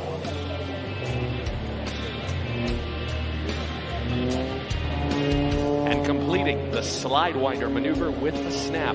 Now you may have noticed Bill's very special paint job that he has on this Zivco Edge 540. It's got a chroma flare paint job and actually allows it to change color. You'll see some purple and some green and some yellows and oranges and blues. It all depends on how the light approaches the airplane. That's not a cheap paint job, that's for sure.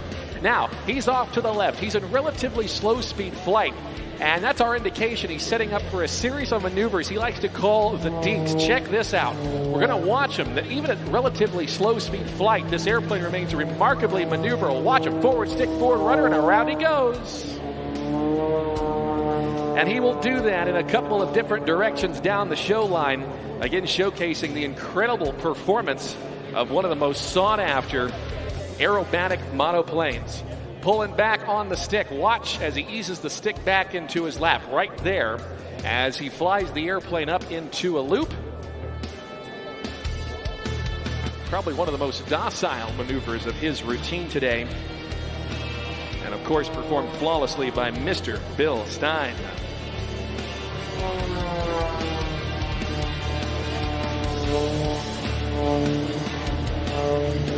I don't know about you, but that's a whole lot of hashtag nope for me.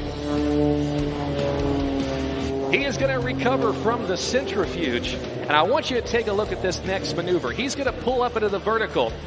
for a figure that's called a torque roll. He is actually going to use the torque of the engine and the propeller turning one direction with him turning the opposite direction to, in fact, hover this aircraft and stop it in one spot in the sky. It was a maneuver first invented back in 1972 by the great Charlie Hillard. As he backs it up, there's 50, 60, 70 miles an hour in reverse. What do you think about that, Nellis Air Force Base? Let's put our hands together for Bill Stein and the torque roll.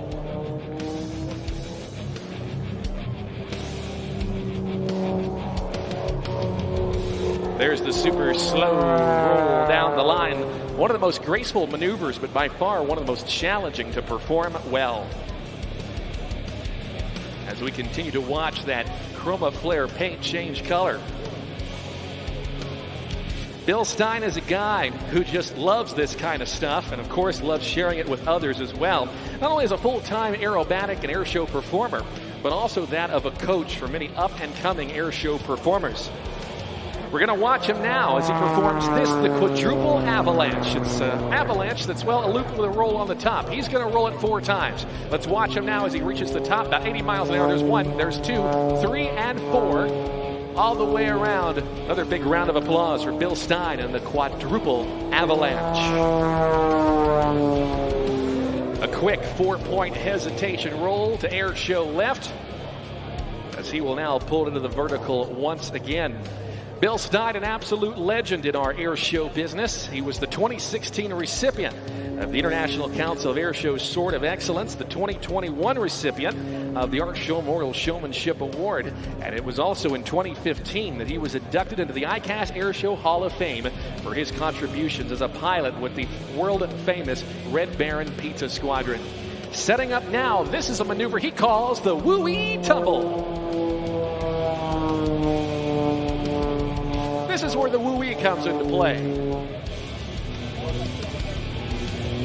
Bill Stein says stolen from the master himself. Some of you know who that is, a man who said a lot of woo-wees over the years, aptly named.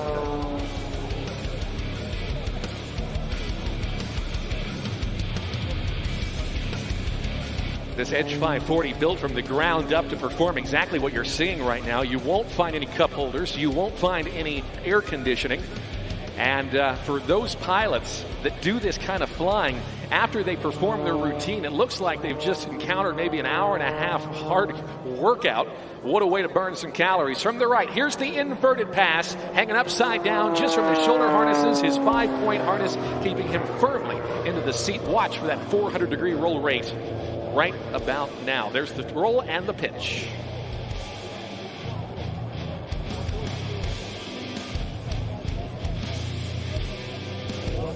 Bill Stein, again, a legend in our business, a surface-level aerobatic performer, in case you haven't mentioned, and at times will be down at, well, we like to call jackrabbit-scaring altitudes, but right now, he is setting up for a tribute, a maneuver that makes the Edge 540, again, one of those most impressive aerobatic aircraft. It's his salute to an aircraft that's about to be retired in a few months. It's the AV-8B Harrier II. This is the Harrier pass. Take a look as he slows this thing down to as slow of an airspeed as possible. Not as much wind at altitude here today, as he now tracks across the ground at about 10 or perhaps 15 miles an hour.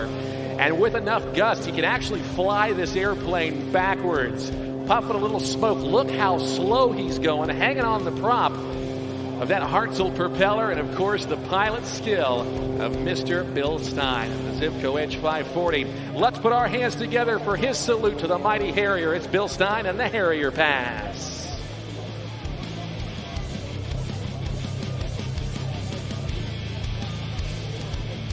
Bill would like to thank his sponsors, to include Lycon Aircraft Engines, CJ Aviation, Champion Aerospace, Hartzell Propeller, Goodyear Aviation, Softy Emergency Parachutes, B&C Specialty Products, Spot GPS Systems, and Two Bro Aviation.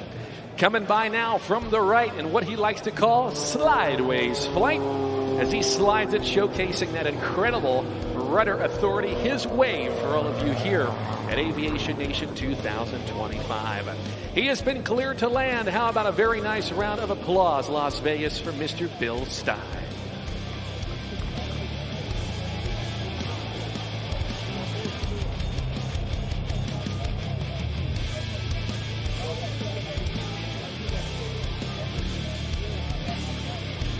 Impressive flying, as always, by Mr. Bill Stein. Always a pleasure to work with him at air shows across the country. Here's what's going to happen, everybody. We're going to get Bill Stein recovered, and we work our way to the backstretch of our flying display here today. And as Bill works his way in, we again want to say a big thanks to many of our partners who have stepped up to be part of this year's show and have supported this weekend for all of you to come out and enjoy. We want to say a big shout out to the Formula One Las Vegas Grand Prix. They're located down by the Inspire exhibit. That's located all the way down to Air Show Right. And you can stop by, say hello, and check out some F1 stuff down in that direction. And we also want to say a big thanks to our friends at Victory Capital. They're on site, ready to help you achieve your financial goals. You can visit them today in the sponsorship booth area to learn how you can start investing and grab a free one-of-a-kind wooden airplane to celebrate Aviation Nation. We say thanks to Victory Capital for their support. Also, thanks to Texas Roadhouse. Join them tonight for a feast. They're conveniently located 5 miles down the road on East Craig.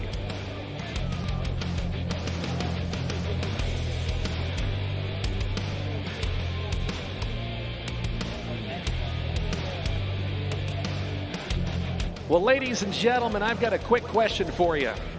Are you having a good time?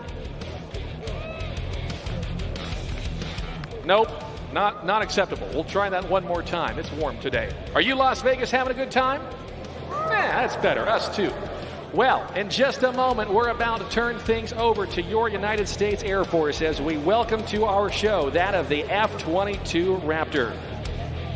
It is my pleasure now to introduce to you the voice of today's F-22 Raptor demonstration from Joint.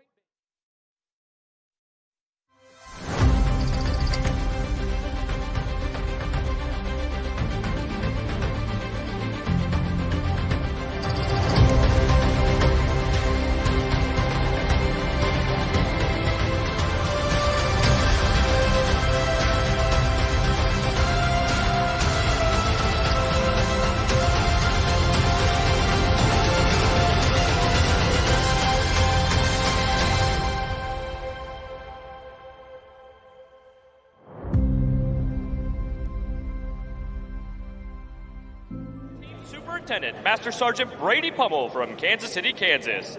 As a proud member of Air Combat Command's 1st Fighter Wing, located at Langley Air Force Base in Hampton, Virginia, it is my distinct pleasure for you to describe to you today a capability demonstration by the most technologically advanced 5th-generation stealth fighter aircraft in the world.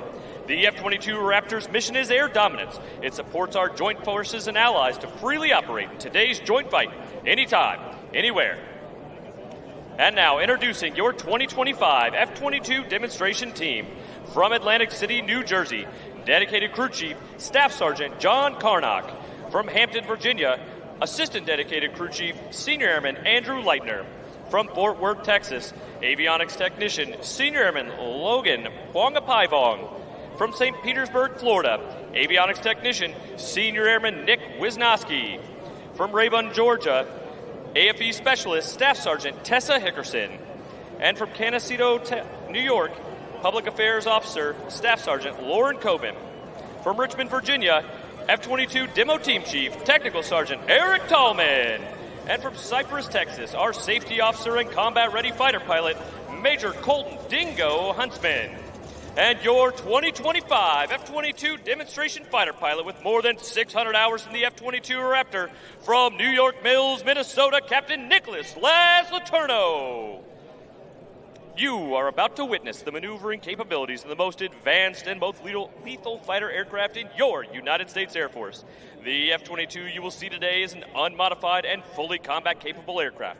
While we can't show you everything that makes the Raptor the most lethal fighter aircraft in the world, we will show you its raw power and thrust-vectored maneuvering capabilities as it executes maneuvers that no other fighter aircraft in the world can perform. As today's demonstration begins, from your right, you will see the Raptor execute a maximum power takeoff, producing 70,000 pounds of thrust from its powerful F-119 engines. The Raptor will virtually leap off the runway in an amazing 1,000 feet.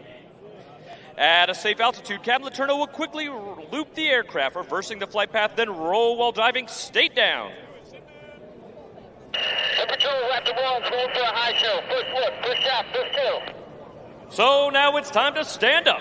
Move forward and get ready. The show is about to begin. Ladies and gentlemen, I present to you the most feared aircraft in the world today, your United States Air Force F-22 Raptor!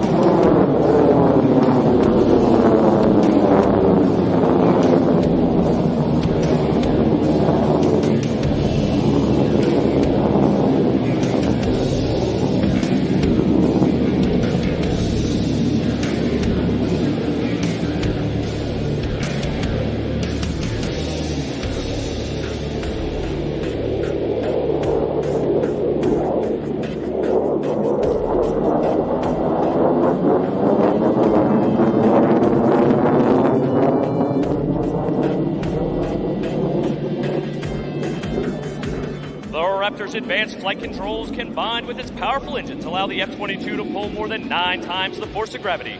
Watch now from the right as the Raptor demonstrates its tight turn capability with a mid-radius horizontal turn, then powers straight up into the vertical. Then watch as Captain Turno changes its direction with the amazing J-turn reposition.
The firepower of the Raptor comes in any combination of 8 missiles and up to 8 precision satellite-guided bombs.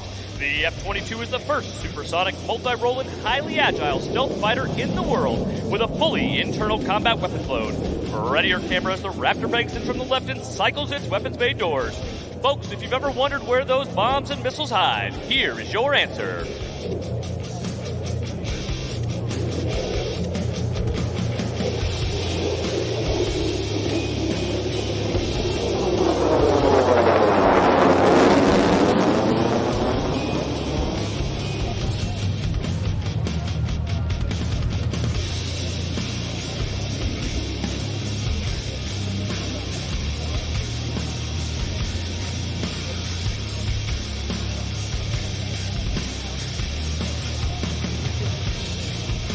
Ladies and gentlemen, we would like to dedicate this pass to the men and women of the armed forces and their families who support them. We would also like to remember our wounded warriors, veterans in attendance, and those who have given their lives defending this great nation. This will be your best photo opportunity, so get your cameras ready to capture this salute. And now, from behind and to the right, the F-22 Raptor proudly presents the dedication pass.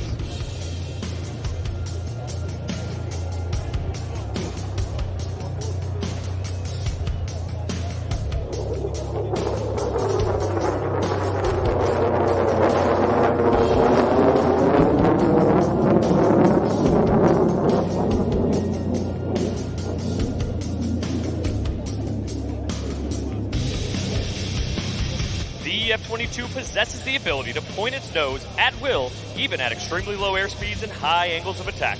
Watch closely as the aircraft pulls into the vertical and executes a 360-degree aileron roll.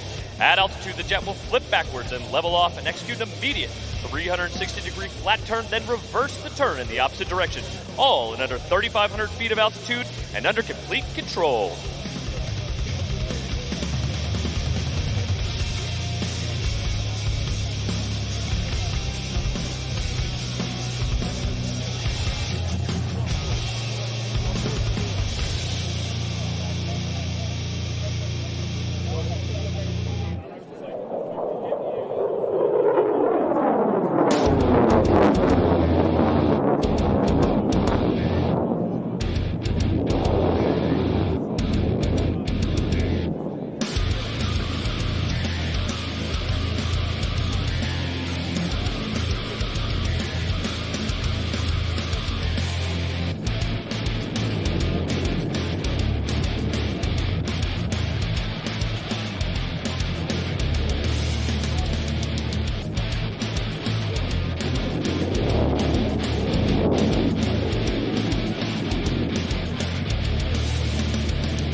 Our Raptor will now quickly reposition and show you what those advanced flight controls and engines can do.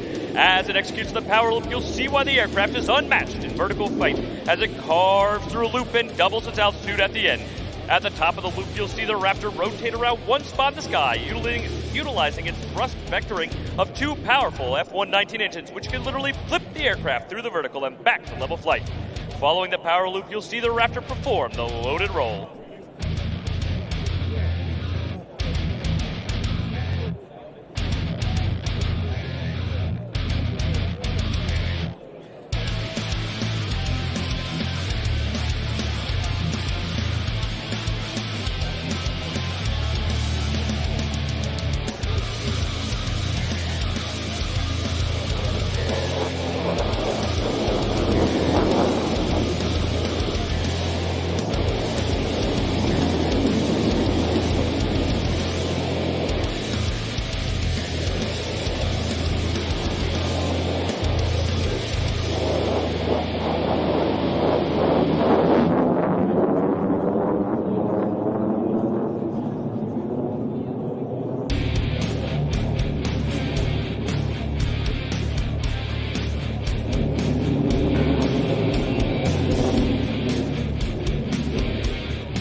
Mini jets can turn tight, mini jets can roll quickly, and mini jets can climb fast, but not many can slide.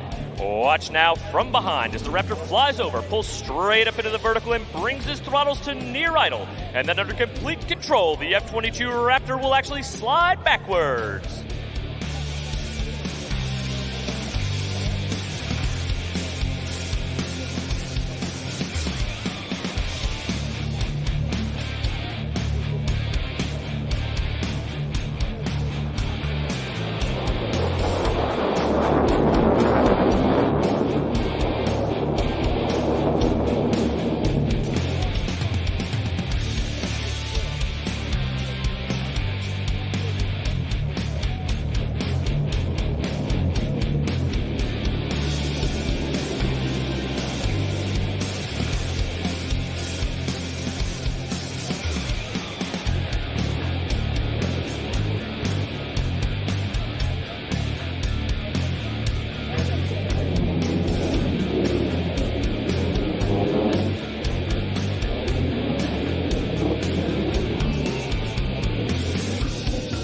The Raptor's slow speed handling characteristics are phenomenal. Watch now as Cap Letourneau repositions the aircraft to crowd right, reducing the power, slowing the Raptor down to less than 90 knots and loading up on high angles of attack. After the pass, you'll once again feel the raw powers of the jet as Cap Letourneau lights those afterburners and climbs straight into the vertical. Ladies and gentlemen, from the right, the Raptor's power loop to slow speed pass.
The F-22 possesses the capability to reach speeds and altitudes that make it virtually untouchable even without using its afterburners.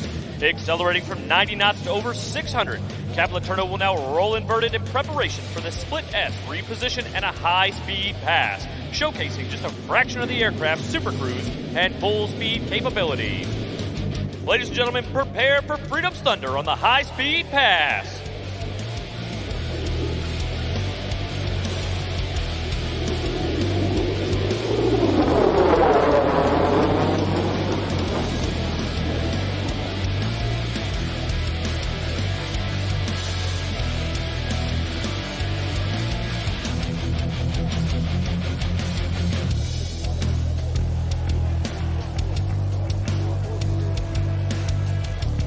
The F-22 will now set up to perform a Hoover pitch. This maneuver is a double knife edge separated by an inverted tuck, followed by a pitch to line up in preparation for heritage flight. This will be another great photo opportunity to capture the Raptor on your camera during our demonstration. Ladies and gentlemen, named after the late legendary Bob Hoover, the Raptor's Hoover pitch.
Gentlemen, I would like to take a moment to describe the unique history of what you are about to watch.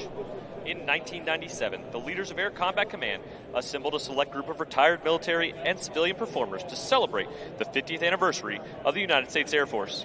In 2010, the Air Force Heritage Flight Foundation joined with the United States Air Force to keep this popular program flying. From this gathering was born the Heritage Flight, a unique visual representation of Air Force history from the days of the Army Air Corps to the present. What started out as a one-time event has grown in popularity and demand, and now Heritage Flights are performed at air shows and special events in the United States and around the world. Please turn with me now and watch this rare formation approach from the right.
Flying in formation today is a Vietnam-era F-5 Tiger II, piloted by Tommy Limiter Williams, as well as a U.S. Air Force F-22, piloted by Captain Nicholas Laz Letourneau.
We would like to dedicate today's Heritage Flight to all the military veterans in attendance whose sacrifices over the years have helped preserve America's freedom.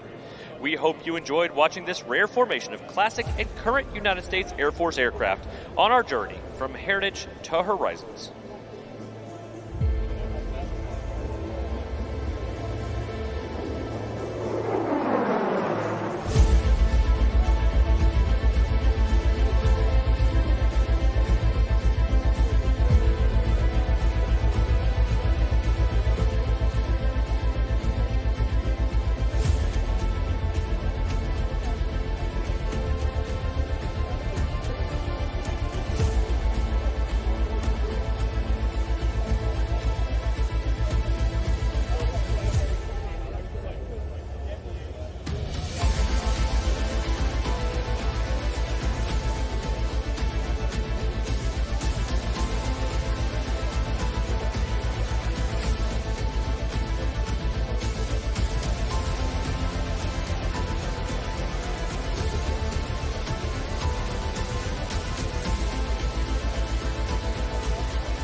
Ladies and gentlemen, your United States Air Force Heritage Flight.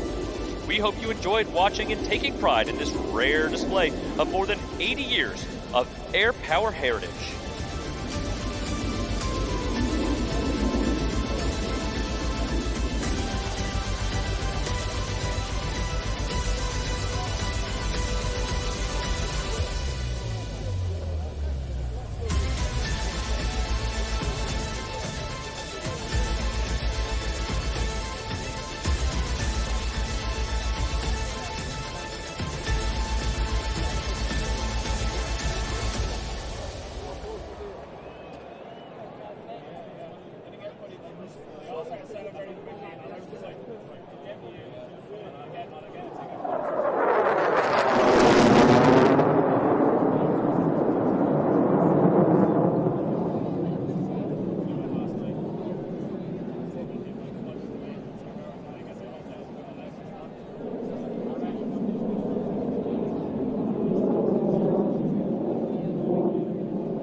Day 2 of the Aviation Nation Air Show rolling on. Dan Hawkins, Caitlin Jones-Martin, and some awesome air acts still in the air right now. The Thunderbirds coming up about 3:45 local time. But we have another rock star with us right now. Absolutely. As you continue to watch and enjoy Aviation Nation, we have to tell you, along with me mispronouncing Nevada yesterday and going with Nevada, we also miss a vital leader here at Nellis Air Force Base. General Sullivan wanted to make sure we didn't leave out his deputy commander of the 57th Wing, and we managed to track him down. So Colonel Ethan Saban, welcome to the show. Thank you for having me. I appreciate being here, and I'm still looking for that rock star you guys were talking about, but hopefully we'll get eyes on that guy soon.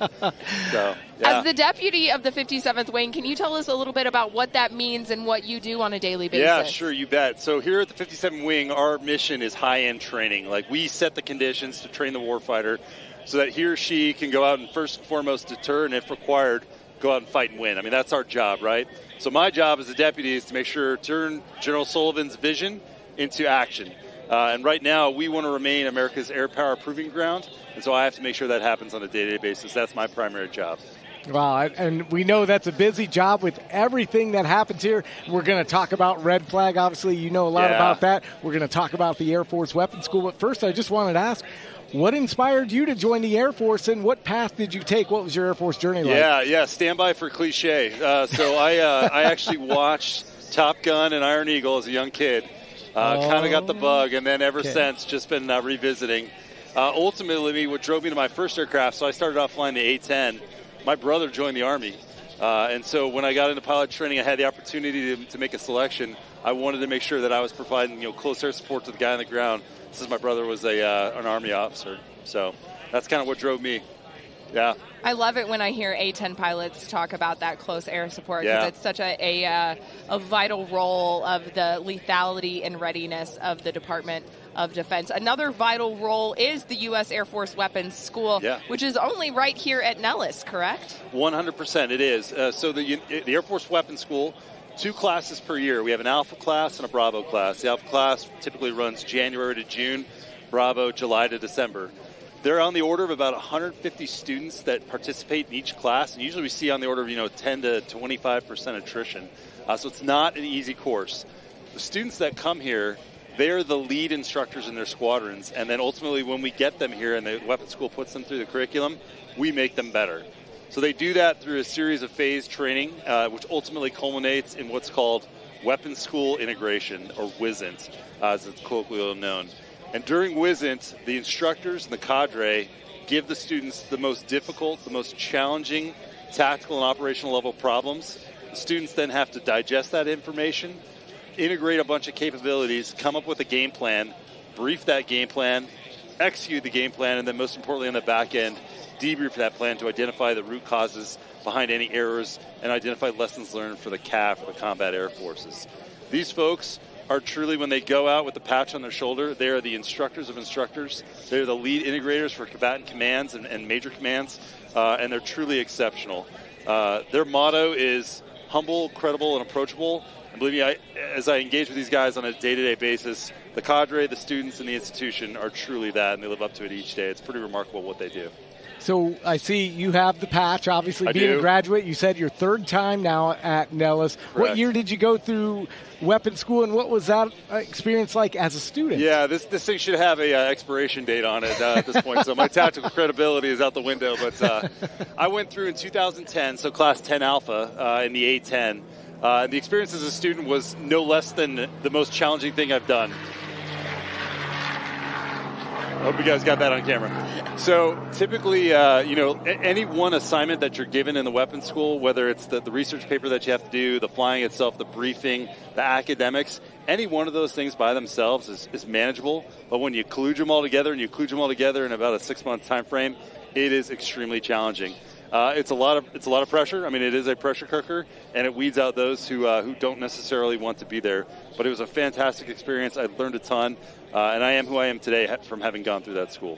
So that sounds like a lot of work. Yeah. And just talk to the reason behind why we do things like that here at Nellis, why we're doing so much real-world training here at Nellis, and why it's so important, the weapons school, the red flag, to our pilots and the rest of the crew. Yeah, so it's often said that, what happens at Nellis can only happen at Nellis, and it's 100% true.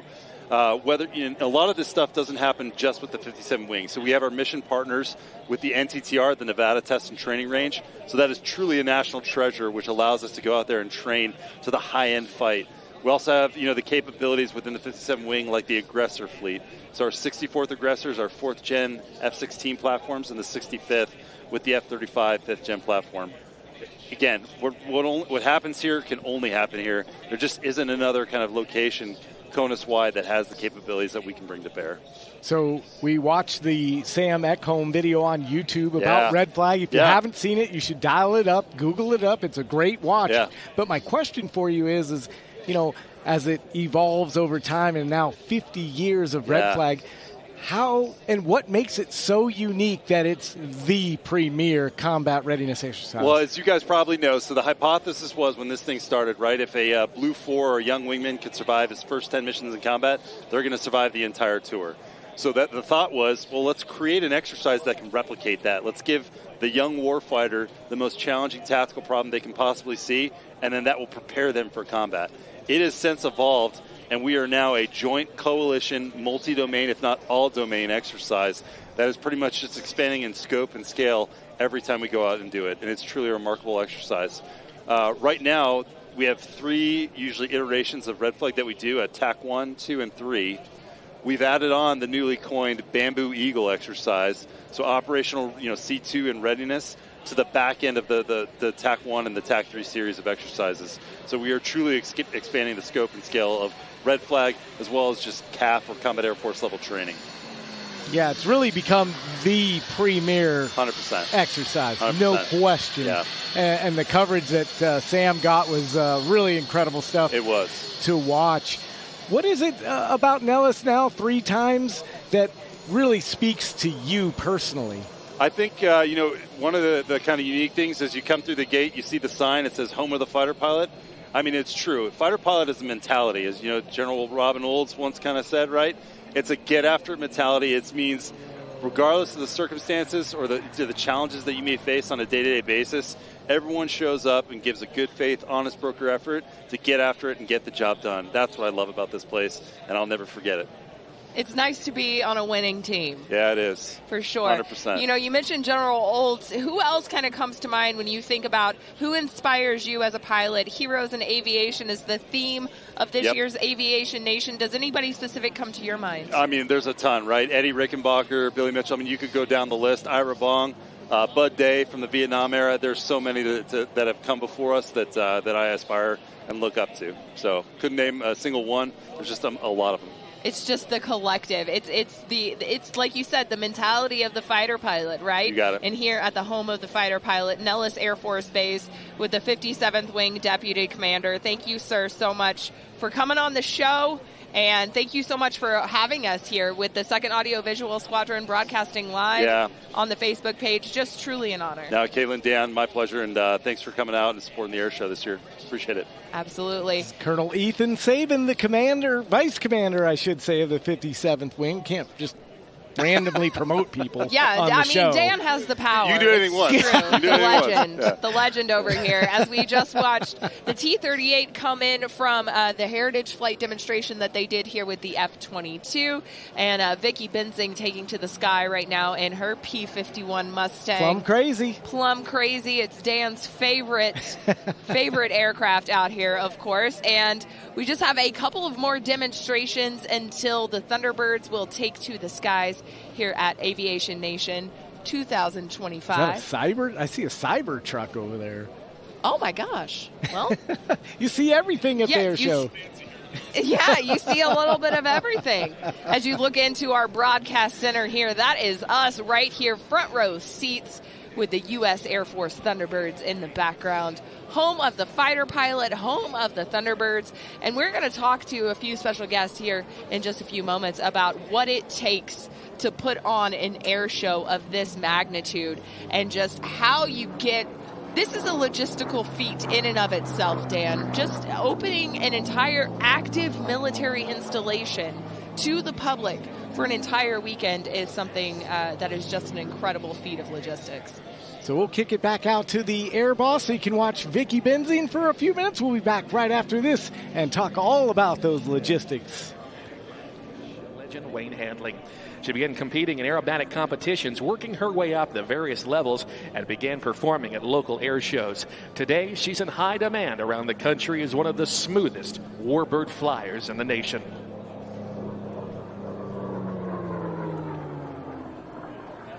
Giving you a look at what this aircraft would look like at the National Championship air races previously held in Reno, Nevada. In the turn, high speed and less than 100 feet above the deck. In her first year of racing, Vicki was chosen as the Rookie of the Year, having won her first race ever. It was in 2015 that she became the fastest woman racer, setting a new record in the jet class, flying an Aero L-39 Albatross to some 469 miles an hour. In September of 2023, she flew this P-51 Plum Crazy to a fourth-place finish in the coveted Unlimited class. She is the second only woman to have raced in the Unlimited class in the air race's entire 59-year history.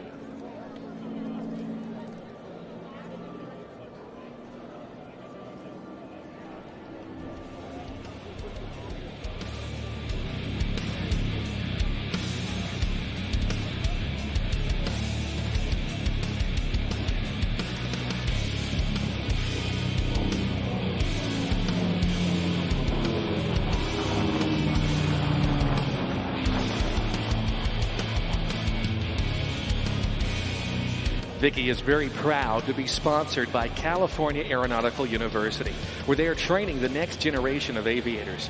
CAU students are on the fast track to rewarding aviation careers designed for efficiency. Their bachelor's degree program allows students to start flying in their first term and complete the program in just 3 years. We invite you to visit the California Aeronautical University display near the hot pit area and online at calaero.edu.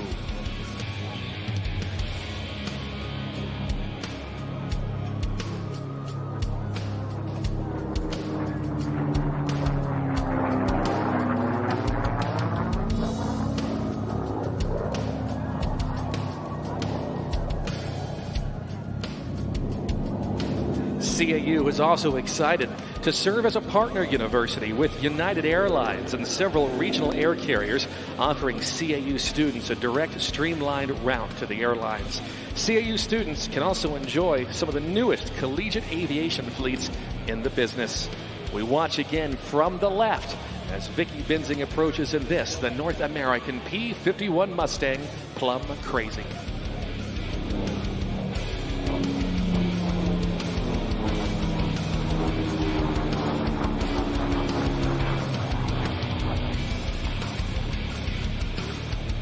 In a maneuver in tribute to our veterans, past and present, a big round of applause for Vicki Benzing in the 8-point hesitation roll.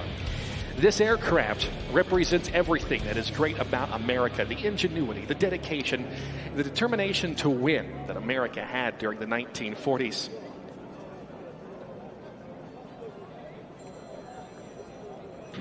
We're going to watch her again from the right as we enjoy the sights and sounds of this most iconic air racer.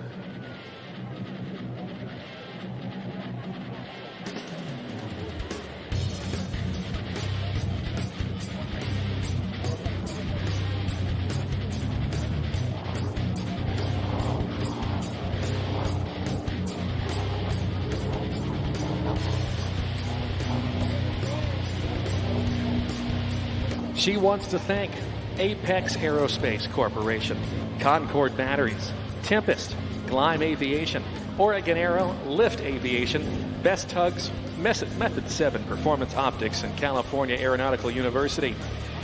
She is going to sit up for one more pass as part of today's performance, giving you a final look at this iconic purple P-51. And I'll give you a great look right down into the cockpit as she approaches from behind and to our left. At some 350 miles an hour from the left in parade review, Miss Vicki Benzing and the P-51 Plum Crazy.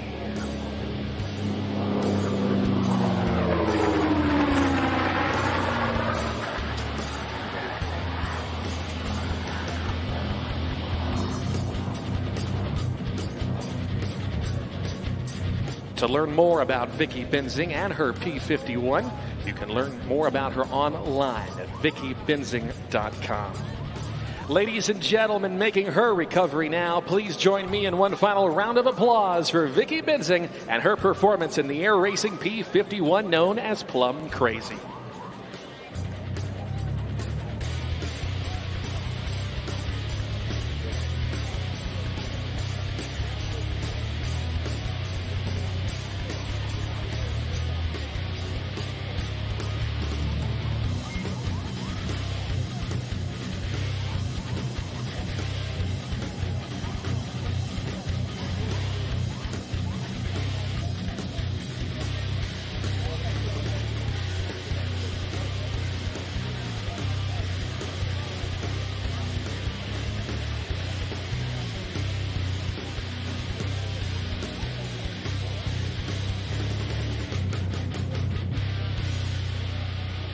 Well, as we recover the P-51 Mustang to our right, we set up now for our final demonstration before we turn things over to the U.S. Air Force Thunderbirds at 3:35 this afternoon, and they are members of the Red Bull Air Force. In front of us, you will see a guy who is a Red Bull Air Race World Champion. His name is Kirby Chambliss, and he's flying the Zivco Edge 540.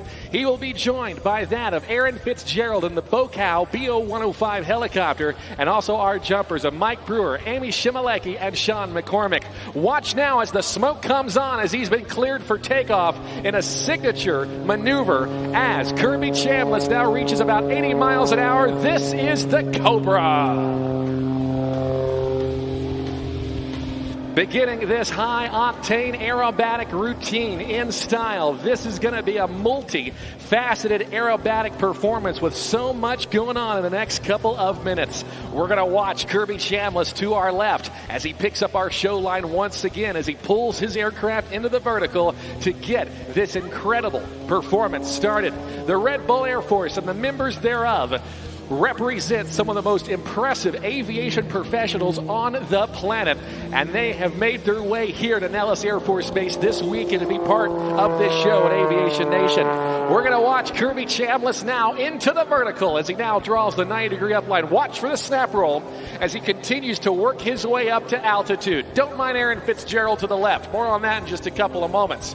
Watch Kirby now as he pushes forward into a forward somersault and now recovers just about 250 feet above the ground. As he continues low and to our left, I want to direct your attention high and overhead where you will see that Bocow BO-105 helicopter. In just a few moments, we are going to be seeing two of our jumpers, that of Amy Shimalecki and Mike Brewer, and they are going to be jumping with what are known as swoop chutes, and we'll be departing that helicopter at any moment from now. Kirby Chambliss right down on the deck as he continues to pull back on the stick into the vertical once again. A guy who was one of the youngest pilots ever to serve and participate with Southwest Airlines as a captain. He's going to continue to tear it up for us here today. Let's put our hands together for Kirby Chambliss.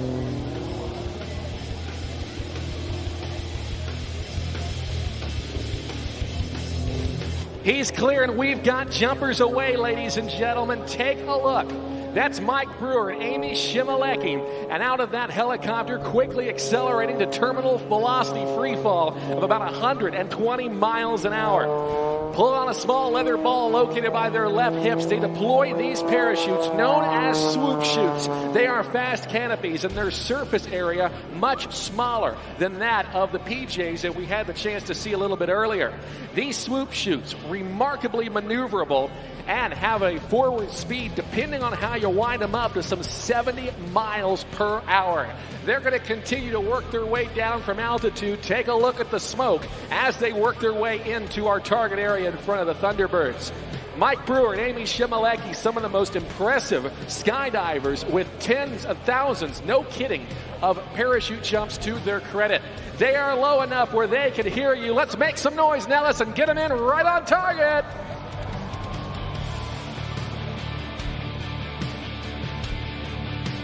continuing to work their way down faster than a speeding ticket at about 65 miles an hour. First a touchdown, that of Amy Shimalecki, and also that of Mike Brewer. Let's give it up for them.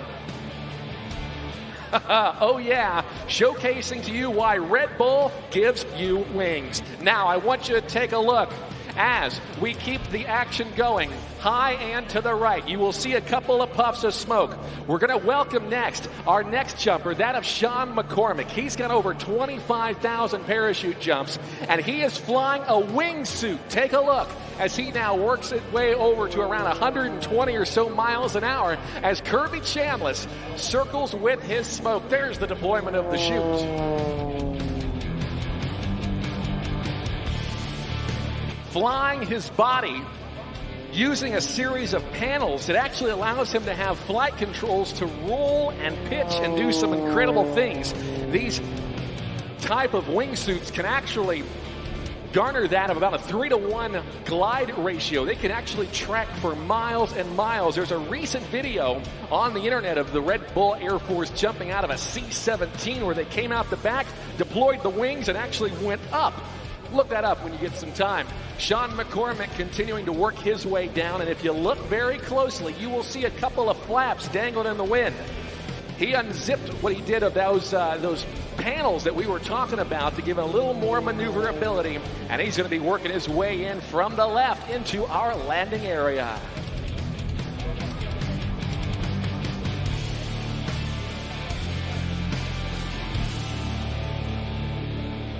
For a beautiful stand-up landing, let's put our hands together for Sean McCormick. Now, direct your attention to our left as things continue to be fast and furious as we welcome next to our show a guy named Aaron Fitzgerald. He's a pretty special individual. Why? Because he's one of the only guys in the world authorized to do that. Fly aerobatics in a helicopter as Kirby Chambliss continues to corkscrew around with his smoke. Watch for the pull. Yeah, that's just unnatural. Off to the right. In synchronized flight, we're going to watch Kirby Chambliss as he runs all out of up, performing a bit of a hover. And Aaron Fitzgerald repositioning to our right as well.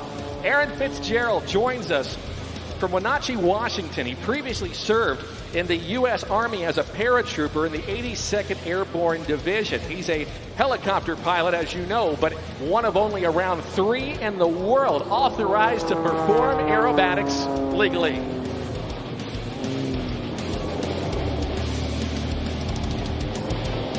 This guy has flown in various other capacities, such as utility flying in mountainous terrain and offshore support. He's even flown in test programs for NASA and Lockheed Martin and has been the aerial coordinator for many aviation projects and many motion pictures. We're going to watch him now to the left as Kirby goes past the moon upside down. And Aaron Fitzgerald continues to do things in this helicopter that would have kept Igor Sikorsky up at night as he now rolls the helicopter over. He's got the collective and the cyclic. And believe it or not, it's not that violent in the cockpit, but if they asked me to go for a ride, the answer solidly is no. We're going to watch him again from the right in this incredible display of airmanship. What do you think, Nellis Air Force Base? Let's put our hands together for Aaron Fitzgerald and the BoCal BO-105.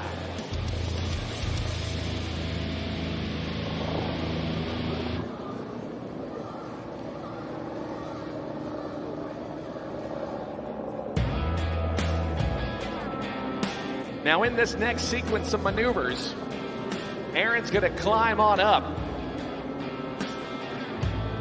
Another backflip all the way around.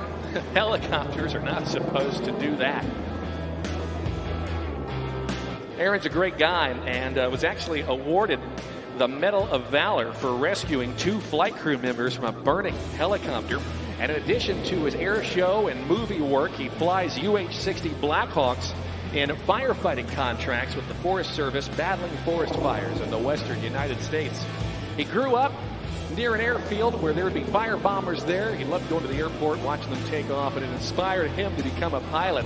and never in his wildest dreams would he ever thought that he would have been flying a Bocal BO-105 and being paid to do so upside down. We are seeing it big time here today, ladies and gentlemen. Let's again put our hands together for the Red Bull Air Force.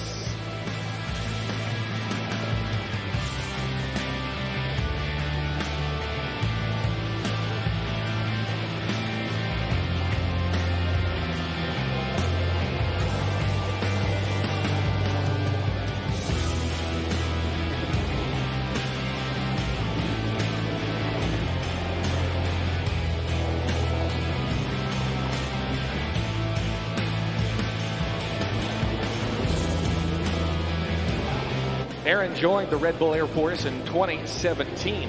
He's going to continue to work his way off to our left and set up for one of my favorite maneuvers. This is called a bow turn. Let's watch him. Oh, there's a forward collective and the whole deal spinning around inverted. Absolutely incredible. He's going to continue to come by and again showcase to you this helicopter. This is the Bo 105. It was built in the 1960s for aeromedical evacuation, and what makes it special and allows it to do what you're seeing here today is because of a titanium rotor system and a titanium rotor head that keeps those rotors from flexing as other helicopters do. That keeps it from overflexing and perhaps cutting the tail off. That wouldn't be a good thing. You certainly can't do this in most helicopters. The Bo 105, a staple of the Flying Bulls fleet.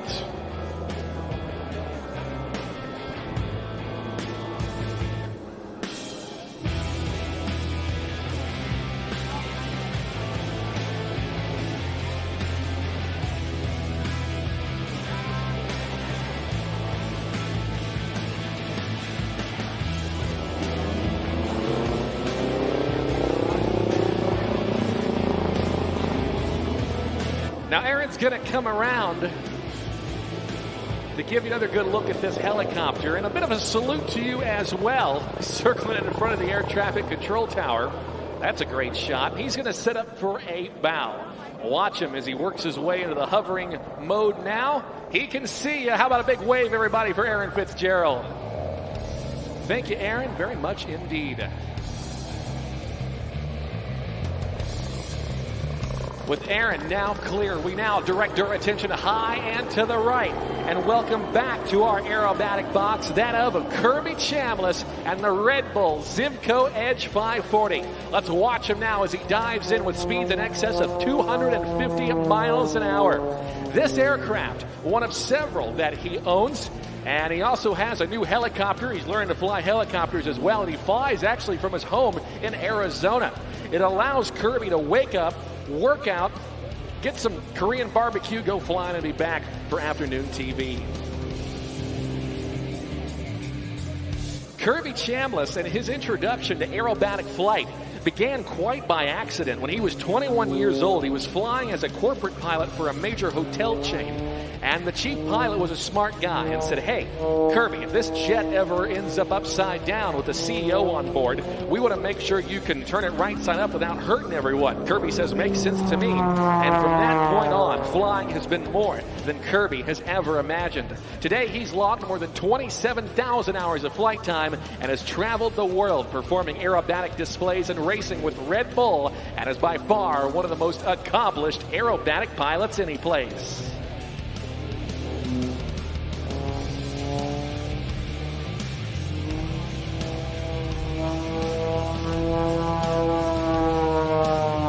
Let's put our hands together for Kirby Chambliss.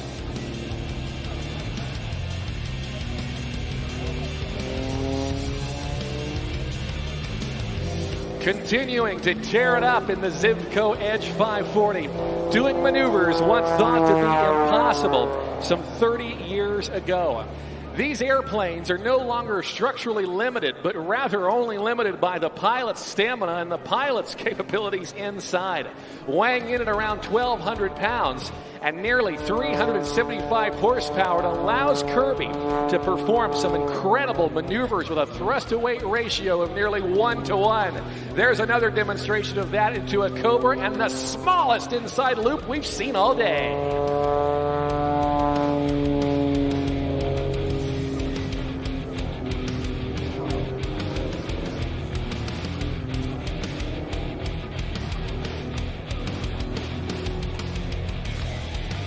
By the early 2000s, Kirby was recognized as one of the top 15 aerobatic pilots in the world, where he was asked to compete in the very first Red Bull Air race. He transferred his explosive, aggressive flying style to the racetrack, and today is a 2-time Red Bull Air Race world champion.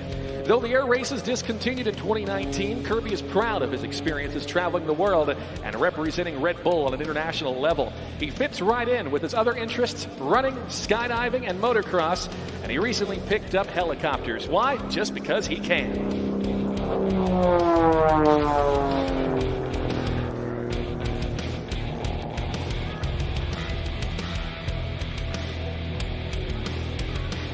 There's a knife edge tumble. Oh, that's gotta hurt.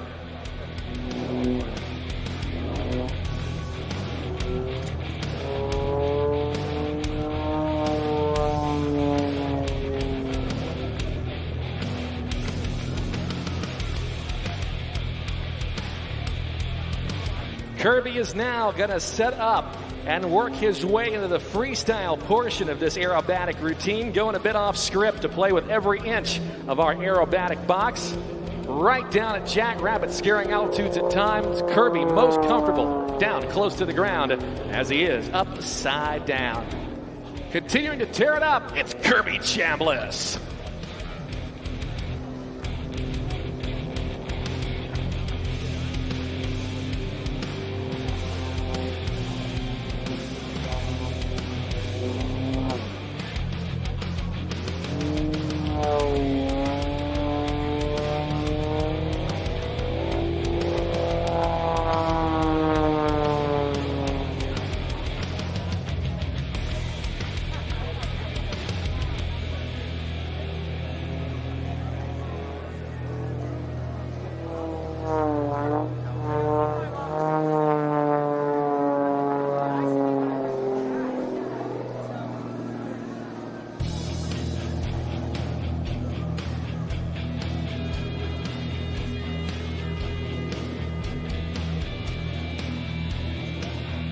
You are seeing a titan in our air show business. Kirby, the 2022 recipient of the Art Show Memorial Showmanship Award and the 2024 Bill Barber Award for Showmanship, two of the highest honors given within our air show community.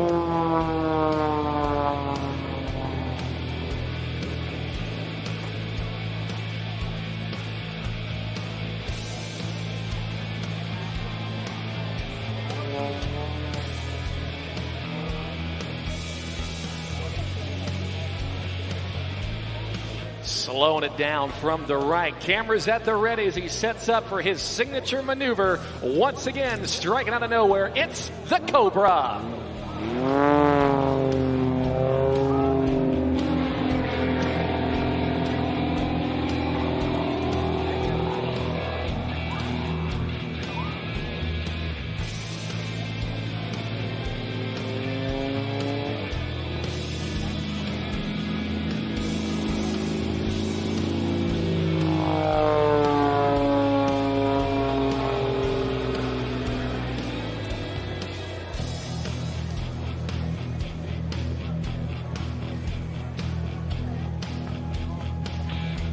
Saying hello to some of our international visitors over there in the revetment area, those F-16s. Kirby Chambliss on the Red Bull Edge 540. He wants to thank Piper Aircraft, Tempest, Precision Air Motive, Parker Aerospace, MGL Avionics, Concord Batteries, Goodyear Aviation, MT Propeller, AC Air Technology, Skydive Arizona, Aircraft Spruce and Specialty, and High Performance Aircraft. He also wants to thank his friends at Red Bull, showcasing that Red Bull gives you wings. Ladies and gentlemen, for the 2025 Aviation Nation Air Show here at Nellis Air Force Base, let's put our hands together for the members of the Red Bull Air Force and that spectacular demonstration.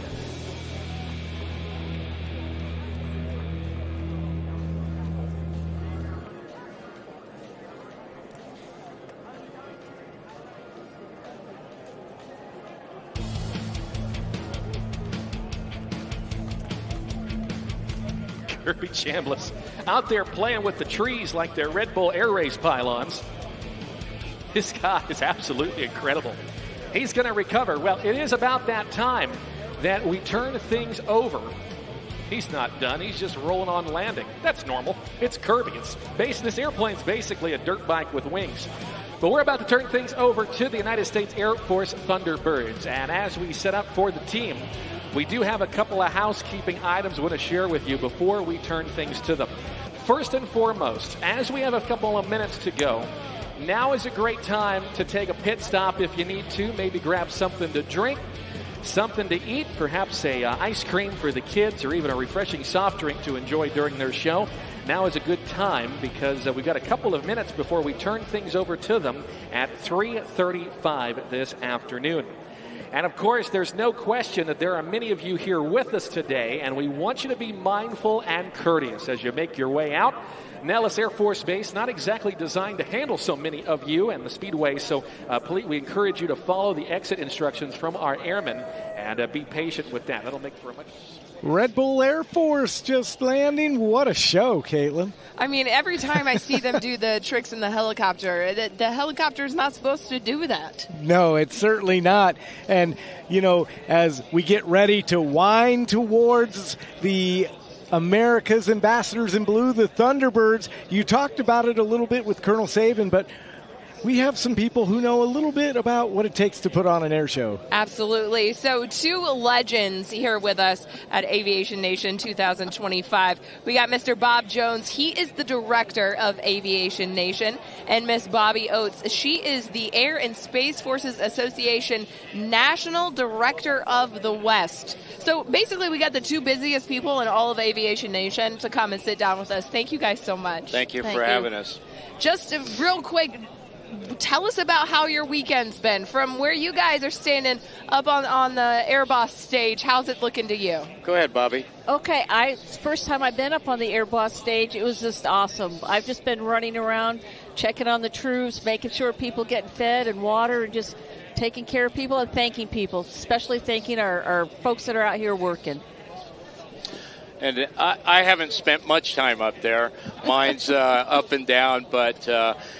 you talk about putting this on. We just have a great team.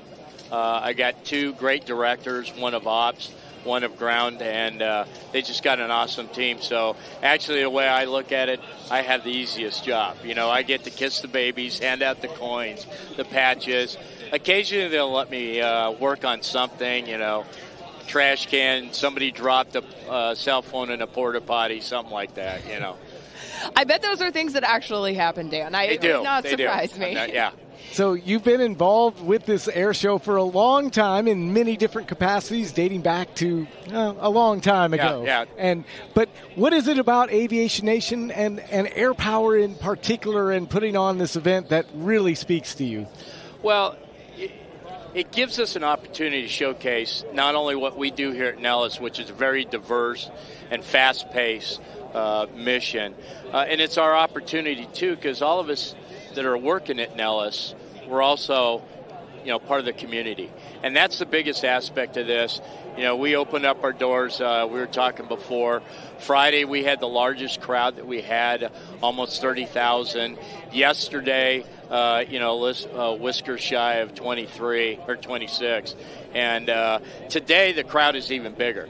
Well, that's great because they're all seeing what they do. And like we were talking with the performers, what the real reward is walking around the ramp and seeing the excitement in people's faces. Yesterday, I lost count how many of the kids were emulating, what the performers were doing. And as I told them, I go, you did an awesome job yesterday flying. But, you touch the lives of many people you will never meet and never talk to, and I just want you to know. And that's what it's all about, because we've got to spark that new airman to come out. And, in fact, a great example is General Nimoy, our 2-star Warfare Center commander. We were given a briefing about that, and he just kind of stopped everybody, and he goes, I want you to know I was that 8-year-old that went to an air show, and that's why I'm sitting here today. So that's why we do this, and that's why it's worth taking the time and everything to do this. Dan and I were literally having that same conversation earlier as we're walking around. To me, and I think to Dan as well, when you've been to a few air shows, it's almost more fun to watch the crowd react, right? And it kind of like stirs it within you. And you've got such a supportive community here in the Vegas Valley. Ms. Oates, kind of speak directly to the kind of community support that you see around Nellis. So a lot of the support is that we're out in the community, so I'm involved with a lot of veterans groups, and we're able to bring them onto the base because, some of them retired a long time ago, and it's just nice for them to come back and, bring back the memories. This morning I was driving down the flight line when it was just nice and quiet, because that's what I used to do, and it's just, get in that little Zen mode. But just the community support to go out and have them come in. We had Resort Worlds come in on Friday and helped us with our barbecue that we do with our AFA and our river rats, and that they bring out people to help volunteer to help serve. They donate funds, but then they bring out bodies, and a lot of them, they'd never been to an air show. Even some of the other vendors, like the gal from the Red Cross trailer, she'd never been to an air show.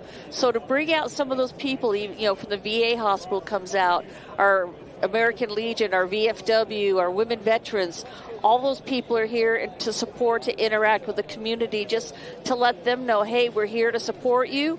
And also the community can see, what we're doing. And it's our big, to do this is our big thank you to the community, because we're part of the community, and a lot of people don't know, what my neighbor does. Oh, they work at Nellis. Okay, what's at Nellis? So this gives them an opportunity and the sponsors to come in and support us and to help us. And they want to do that. They want to, support the military and the veterans in this community. And there's a big, strong support in Las Vegas for the veterans. And obviously the support is not just from the community, but internally here, all the airmen and the leadership of all the units across the installation that support you. I think I already know the answer to this question, Bob, but I'm going to ask it anyway. When does planning for 2027 start? So we will close out 25, and then the week of the 14th, we've already actually started doing the bar napkin for 27. And like we were talking about before, we've got some ideas that this is great, but we're going up about 3 levels up in 27. Bigger and better. Yes. And I know the fans of Aviation Nation, there's a ton of them out there. If you look at some of the comments yesterday on the live stream and just people that came out, you have such a great fan base here for Aviation Nation. And a lot of them were asking, it used to be later in the year.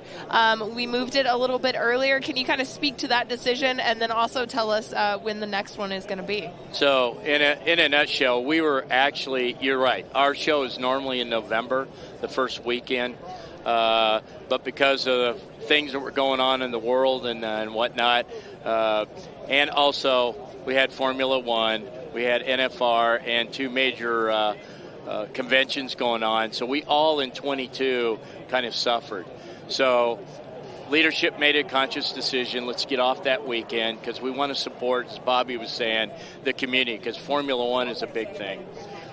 So we basically moved it to April because it was in between everything else that we're doing here. And then we got hit with a deployment, and there was no way we were going to be able to do the show in 24. So we kicked it a year. And then no sooner did we do that than we got off the deployment, and so we just stuck with it. And went with it. So, but as you mentioned, next in 27, we are going back to November 5, 6, 7, or 6 and 7 November of 27. Formula One has moved off in the weekend before Thanksgiving, so it's a win-win. Absolutely, and Bobby, Mr. Jones was talking about how it'll be kind of a homecoming for the Thunderbirds. And the Thunderbirds travel all throughout the year, so it's nice to have that air show at the end of the year. You get to come home, play for your hometown crowd. But if you could just speak to why do we do air shows like this? If it's so much of a logistical lift, it's so hard to bring all these people out and have everybody work the weekends. Why are air shows important? It's important for the community to know what the military does, because we're a mystery to them. And so this is our way to open our doors to say, this is what our people do. And it's not just flying. You've got Red Horse out here. You've got CE. You've got the munitions troops, the ground troops. You've got all these people, because everybody thinks of, the Air Force pilots. Well, there's a lot more than pilots. I was a maintainer, so, there's a lot of things that we can let the community know what our people are doing, the different career fields. On Thursday, we actually had a AIM day that we brought the kids out, and we had CE, we had transportation, medical, the security forces, defenders, all the different career fields were out here just to show these kids what we do. Is not just airplanes. And like another thing too, we have our older airplanes. So our chapter, we own a replica of the Wright Flyer. So it's down by the kids zone. So, you can see where we first started with air power to when you look at a 35. So, we've come a long way. And it's, when you look at the time span, it's not that long. And it's just a lot of people, with the kids can sit on the flyer, take pictures, and they're just like ecstatic. So. Another aspect, though, I agree with what Bobby just said, but the flip side of that is with all the airmen, and I use it with a capital A, they're in front of their piece of equipment or that. This is their opportunity to say, face-to-face with the community and the visitors, our guests, this is what I do in the Air Force. This is why I'm doing it in the Air Force. And they get a big kick out of that. So it's a win-win for everybody. Yeah, and it shows their pride that this is my equipment, this is what I do, and to share what I do with the community. Yep. And the airmen are just all smiles, and just people ask them questions, and they're excited. So I'm curious, so you've been doing this a while, and there's so many great acts to choose from. I'll start with you. What's the top military performance you like to see aircraft-wise? I'm just curious, because you've seen it all. Well, okay, so Bobby mentioned she's a maintainer. I also, in my career, was a maintainer. But still, the F-22 demo still awes, because that thing aerodynamically does things that an aircraft is not supposed to do, but he does it and makes it look easy. So F-22. All right. Yeah, I'll have to go with that, but if I want to go back further, I have to go with my F4s. Yeah, okay. Yeah. Look, he already knew. I know. Yeah. We were both F4s. Yeah, we're both F4 Phantom fixers, so yeah. But no, the 22 is just awesome. It's just amazing what it can do. It looks like it's just a leaf just falling out of the sky, and it's like, planes don't do that. That's right. From an air show director standpoint, how do you choose who you're going to include? So as you start work on Aviation Nation 27, how do you kind of decide who gets to come out? Good question. First of all, we do a hot wash. We'll do a hot wash on 25. Not only ground stuff, what went right, but how did the acts do? We look at social media and that. So we kind of look at that, I guess kind of a teaser for 27. Ooh. We already kind of have a concept of what we want to do. We are really leaning towards, since it's the 80th anniversary of the Air Force, we are leaning no civilian acts. We are going to have all commemorative Air Force, World War II. We got a couple of units that have the old biplanes. Get those in. I'm trying to talk Bobby and her crew into getting the 1905 version of the Wright Flyer flying again. That runs on a Harley Davidson engine. Yeah. Okay, but I will tell you, open kimono here is there is not enough alcohol to put me in the front seat to fly that thing. All right, but it has flown. Yeah. So right now we're leaning towards all Warbirds, and then bringing in as many of the modern fighters, and not just the Air Force, because as you all know, the Air Force doesn't do this alone. We're a joint fighting force, so we're going to bring in, just like we did here with the F-18, and we'll bring in some of those, because if you look at the pecking order of what the audience likes, it's the current Air Force stuff. Number 2 is the Warbirds, and then the skips and flips and all that. So we're going with 1 and 2, and that's all I'm going to say. All right, I think I feel like I need to put a request in then. The F-35, the variant that goes up and down, to take off. Stole version. Yeah. With the Marines. I'm just putting in a request if possible, putting on the wish list. It kind of tears up the asphalt and stuff when it takes off like that, so we've got to be careful for FOD.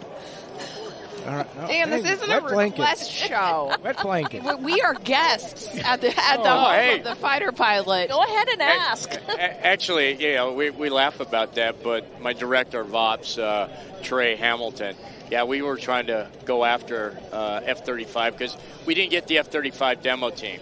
And so we were going for the Stoll to do it just because people around here see the F-35 all the time. But to show them, hey, there's something that goes straight up and then we'll go, it's something a little different. That's why we're doing all. But, hey, real world operations. That's why you don't see a lot of the heavies out here is because we lost them last week to real world ops. And so. Mission first. Yeah, well, then we adjust. That's how we do it. So. And that's another thing that's community to understand. People asking, where are the heavies, the bombers? They're doing real world missions. We do air shows, but we're working 24/7, 365, and that's what happens. And when mission comes up, you got to go and do it. That's what we get paid to do, and that's why we do what we do. Yep, exactly. And thank you both so much for everything that you do for Aviation Nation. You both served. Thank you so much for your service, and thank you so much for coming by today. Broadcasting live here at Aviation Nation 2025. Just one more act to go, and we'll be back.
Final day of 2025 Aviation Nation Air Show, and it is time, Caitlin, for America's Ambassadors in Blue, the Thunderbirds. Let's throw it out. Enjoy the show.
We are the warriors of the 21st century, a noble symbol of freedom and a tireless pursuit of excellence, an everlasting legacy of pride, precision, and professionalism of all airmen of the United States Air Force.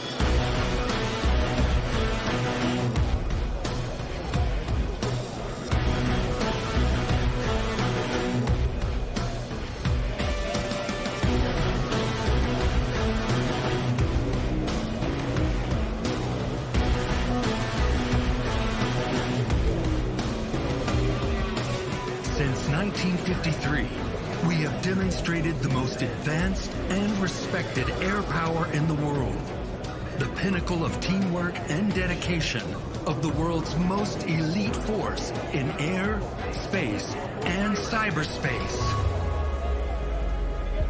We are first, last, and always a fighter squadron. Our maintenance professionals can transform our jets to be combat ready in 72 hours to provide the protection under which our democracy operates. Today, you will witness the unparalleled teamwork, aerial precision, and raw power employed in combat.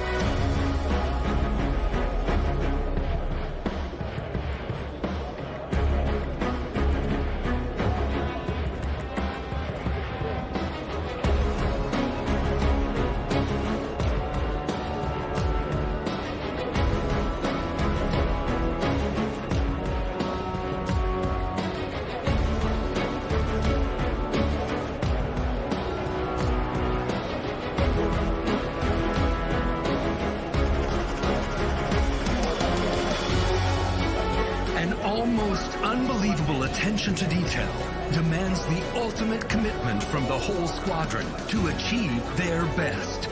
At 500 miles per hour and formations 18 inches apart, and at times only 150 feet off the ground, The sound of freedom is not just heard, but felt.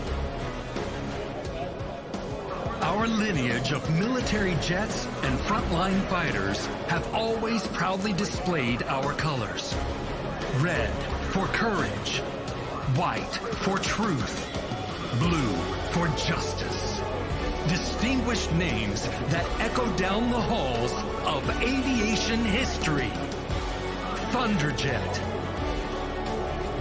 Super Sabre, Thunder Chief, Phantom, Talon, and today's F-16 Fighting Falcon, also known as the Viper. In the spirit of its namesake, the F-16 can soar to 50,000 feet, climbing 30,000 feet per minute. It is capable of Mach 2 or 1,500 miles per hour and maneuvers at 9 times the force of gravity. From our fabled past to today's ambassadors in blue, we seek to be the best of the best in our critical mission. Recruit, retain, and inspire the long blue line of yesterday, today, and tomorrow. We are the premier air demonstration squadron of the United States Air Force. We are 130 of the finest airmen together to exhibit the capability and uncontested air dominance of the United States Air Force. Anywhere, anytime. We are the Thunderbirds. Thunderbirds, check. 2, 4, 5, 6. Thunderbirds, start 1, ready now. Canopies down, ready now.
I'm Major Crystal Jimenez, Thunderbird 12, the team's public affairs officer and today's narrator from Claremont, California. It's great to be here at Nellis, and today I want to tell you about the Thunderbird mission, a demonstration of teamwork, dedication, and professionalism that mirrors that of your Air Force active duty, Guard, and Reserve personnel deployed around the globe. As our Thunderbirds taxi out to begin today's demonstration, the Thunderbird crew chiefs are already preparing for their recovery. Let's watch as they demonstrate the same level of precision on the ground that you were about to witness in the sky.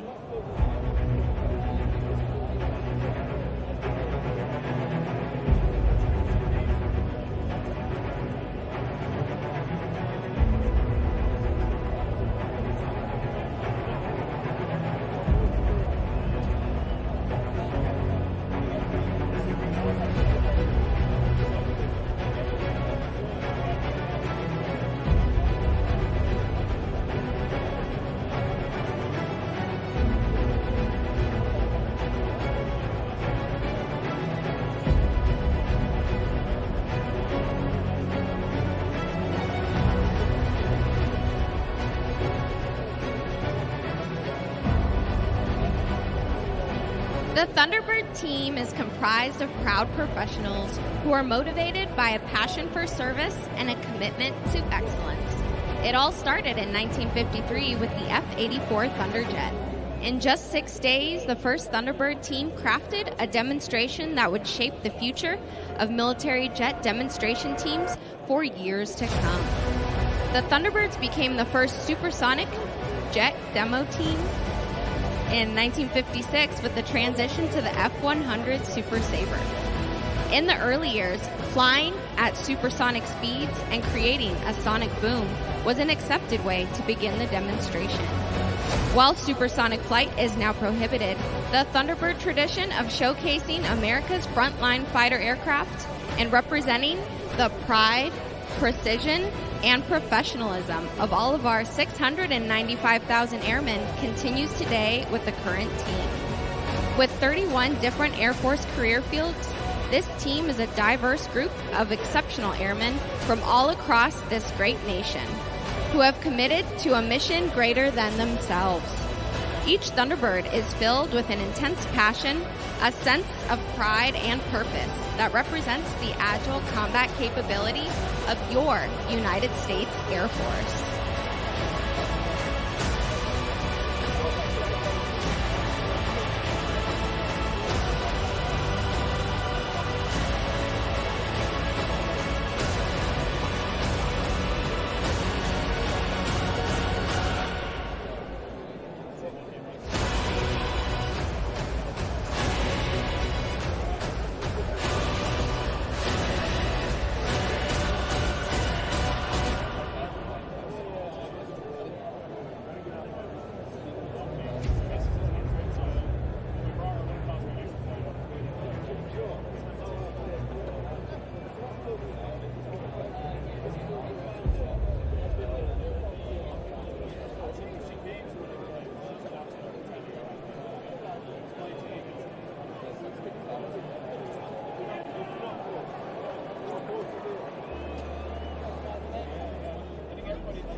Thunderbirds have been showing Americans what our Air Force can do for over the past 72 years. Since 1953, not a single demonstration has been canceled due to a maintenance problem. Please join me in thanking the true heroes of our team and of the United States Air Force, our maintenance and support professionals.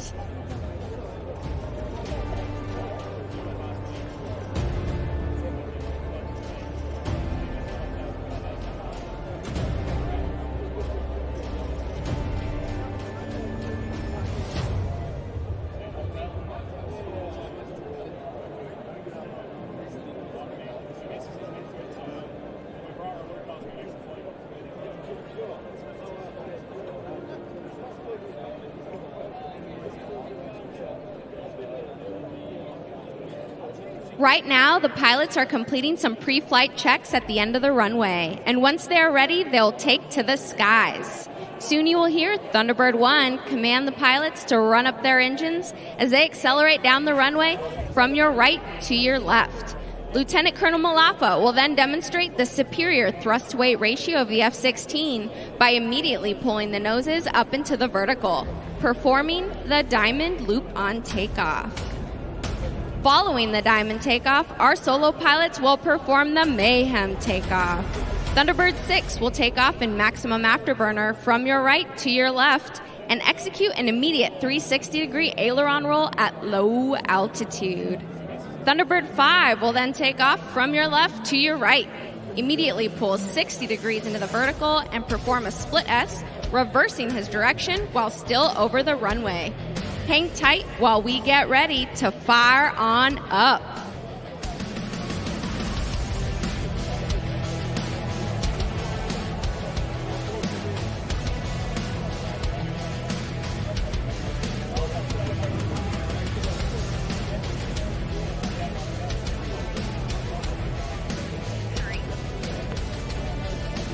Thunderbird 1 is ready for takeoff. Runway 3 left.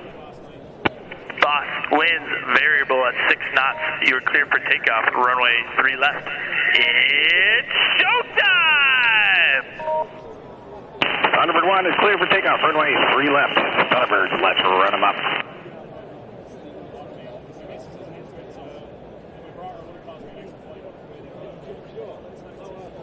Standby smoke.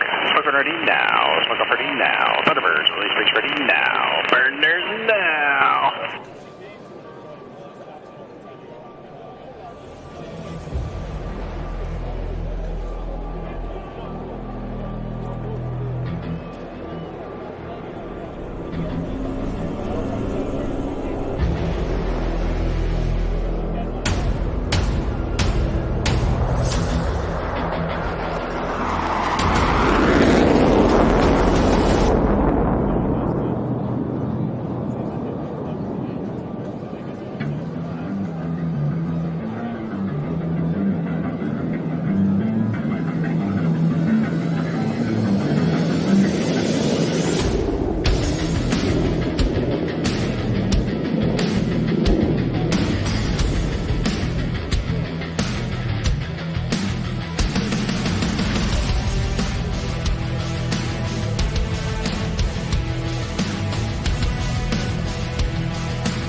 Nellis, stand tall as America's ambassadors in blue open with a tribute to the greatest nation on earth, America's own, your 2025 United States Air Force Air Demonstration Squadron from Nellis Air Force Base in Las Vegas, Nevada, led by Lieutenant Colonel Nathan Malafa, and known to all the world as the Thunderbirds!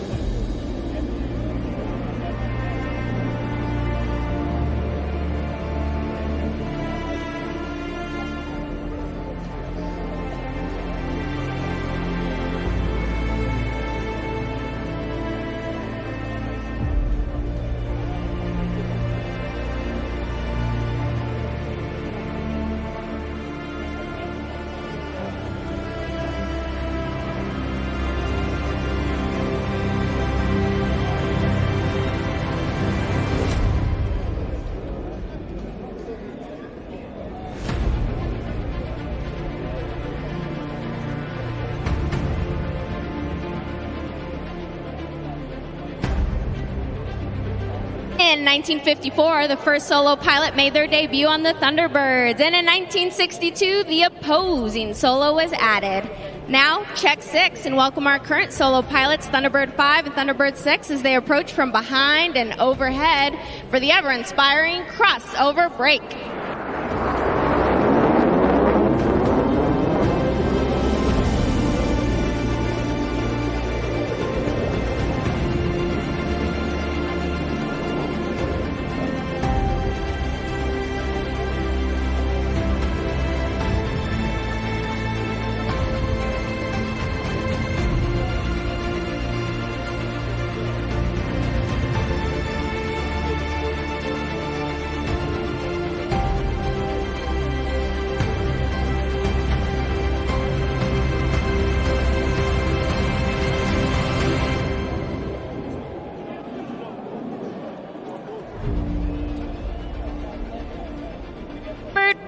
Have your cameras ready for a picture of formation flying at its finest. As the diamond is approaching from the right at a mere 18 inches apart from wingtip to canopy for your 2025 Diamond Pass and Review.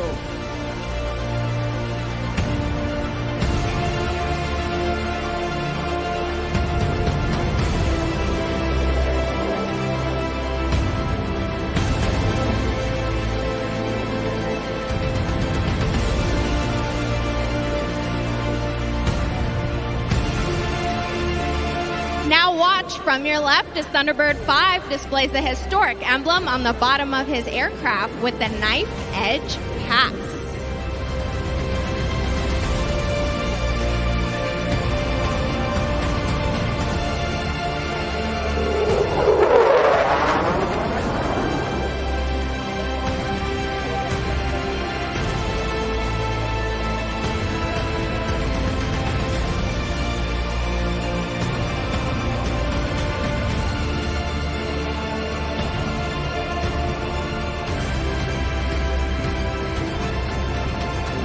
The original Thunderbird Diamond was led by Major Dick Catledge with twin captains Buck and Bill Patillo as wingman and Captain Kanaga as the slot pilot. Now look ahead and on your left as the current Thunderbird Diamond maintains precise formation position in the diamond roll.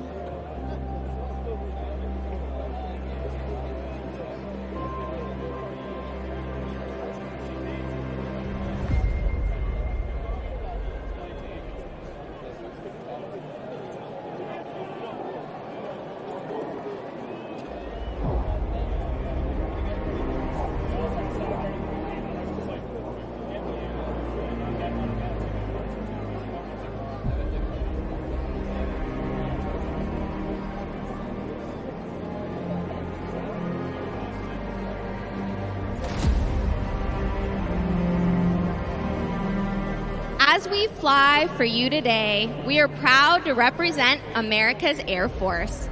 We're the most lethal Air Force on the planet. Now look back to the right and find Thunderbirds 5 and 6 teamed up this time to create a mirror image in their trademark, Calypso Pass.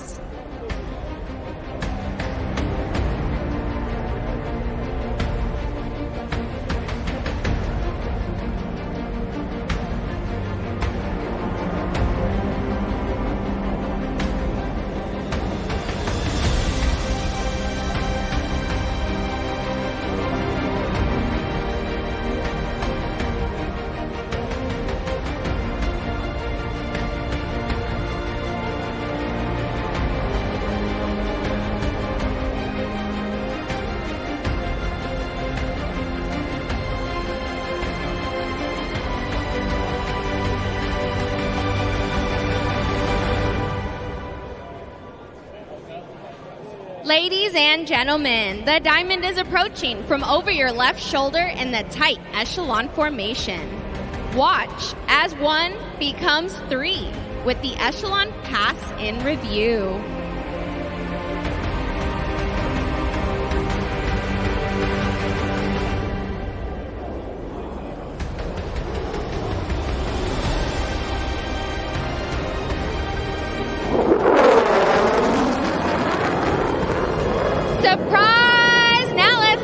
Thunderbird 6 sneaking up on you with the sound of freedom. Now, from your left, watch as Thunderbird 5 maintains level flight while performing the challenging slow roll.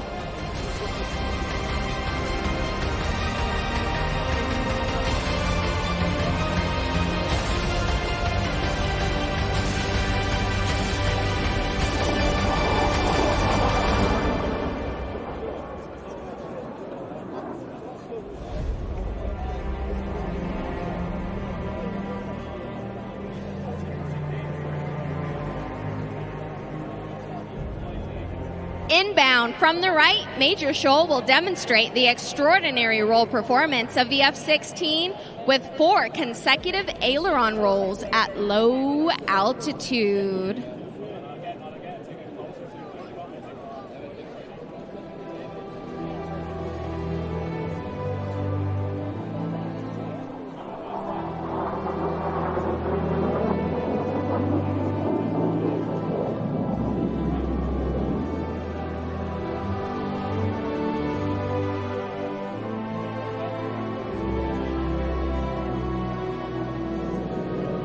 The diamond is now approaching from the right. This is a rare opportunity to go inside the cockpit as Thunderbird 1 commands the 3 diamond pilots to perform simultaneous aileron rolls in close formation.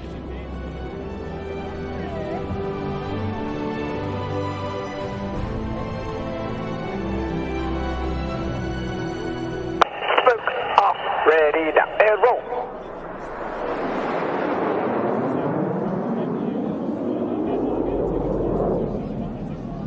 From your right, Major Downey, and from your left, Major Shoal. Inbound for Show Center at a closing speed of over 1,000 miles per hour. Before passing, they'll bank sharply, narrowly avoiding each other for the opposing knife edge pass.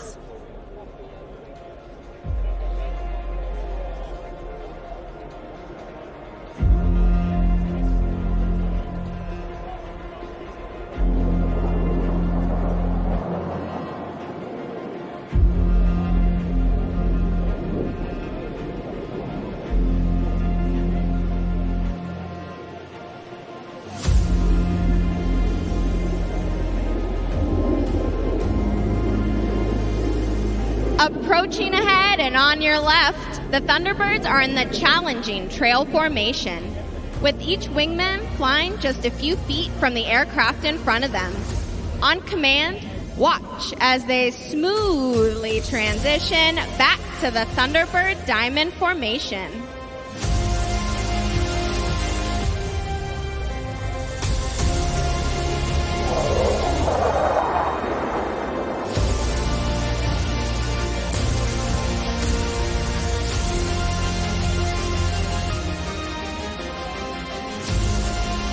Our 2 solo pilots have positioned themselves on opposite ends of the show line to cross at Show Center with the inverted pass.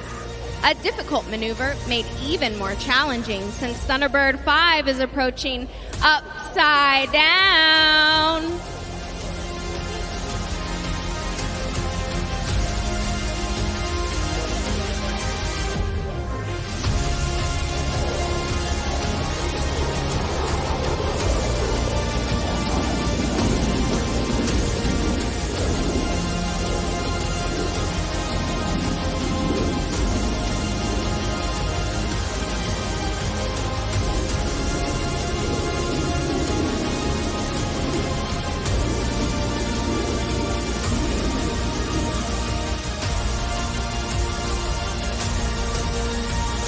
From directly in front, Thunderbirds 1 through 3 will pull straight up into the vertical and trail formation.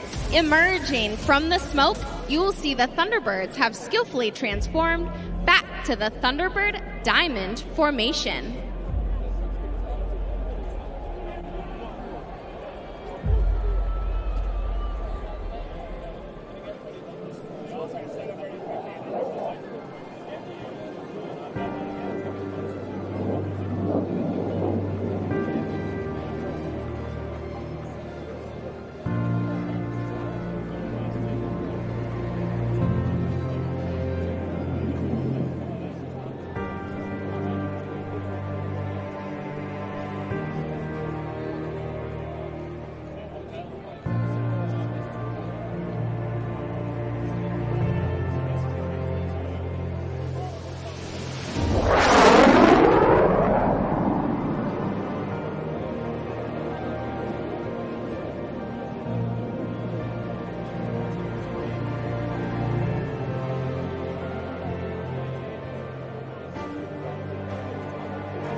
While the maneuvers you are watching today are in tight formation and at low altitude, they require the same level of concentration and discipline that every Air Force pilot must employ.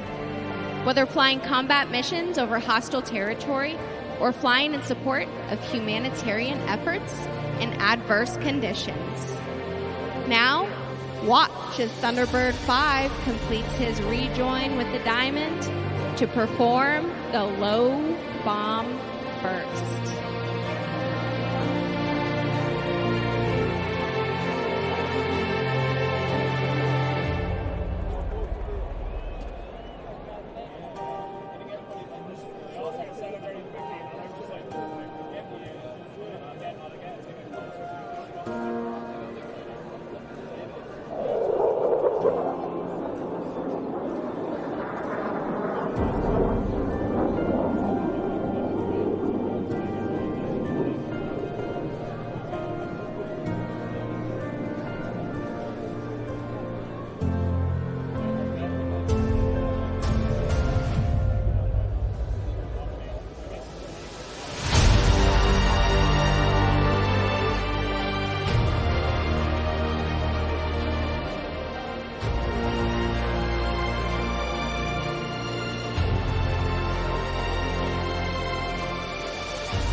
With one more surprise as he approached supersonic speeds.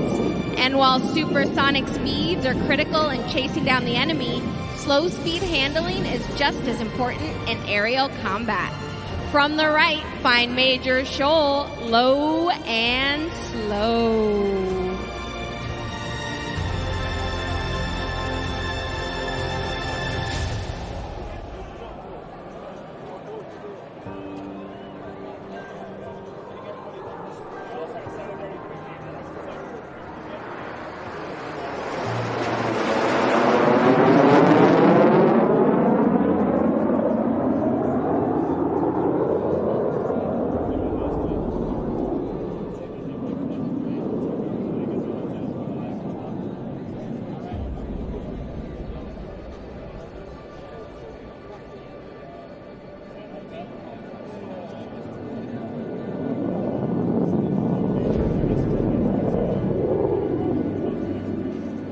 Now watch as Thunderbird 5 completes his regine with the diamond to the right as this familiar formation approaches to perform the 4-card loop.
From your left, Major Scholl will demonstrate the exceptional climbing performance of the F-16 as she climbs 3 miles straight up.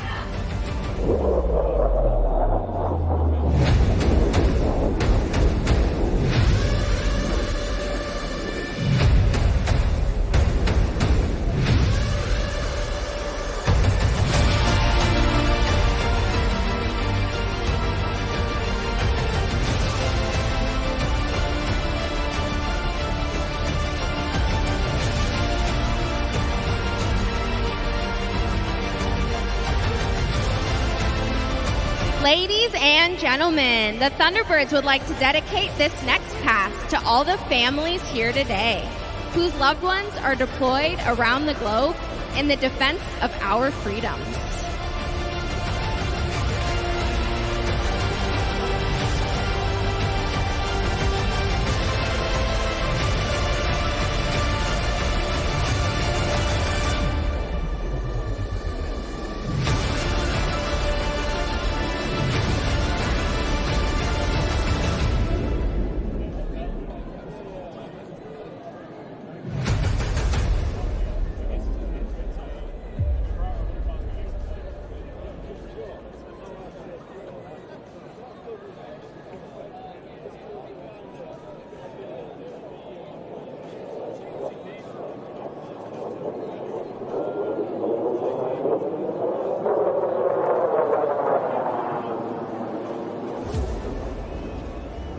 Now watch as Major Scholl, Thunderbird 6, demonstrates the raw power and tight turn performance of the F-16 with a maximum performance turn followed by a half Cuban 8.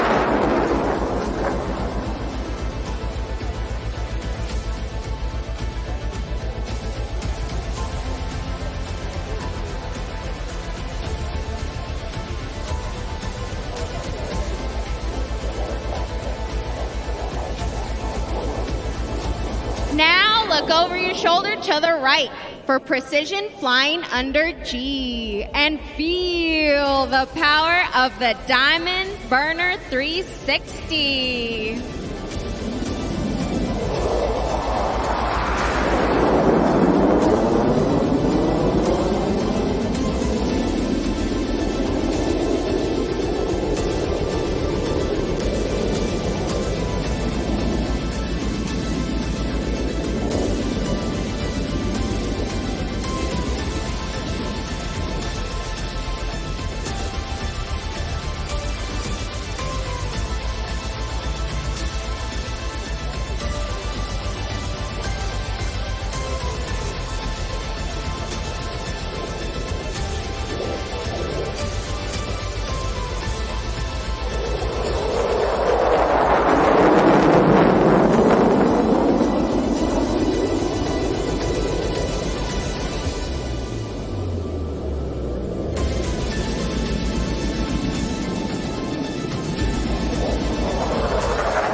As our 2 solo pilots, Thunderbirds 5 and 6, rejoin with the Diamond to form the Thunderbird wedge formation, we'd like to take a moment to honor those veterans in the crowd today whose service and sacrifice have given us the freedoms that we so greatly cherish.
Lieutenant Colonel Malapa will now reposition the wedge formation for the wedge roll.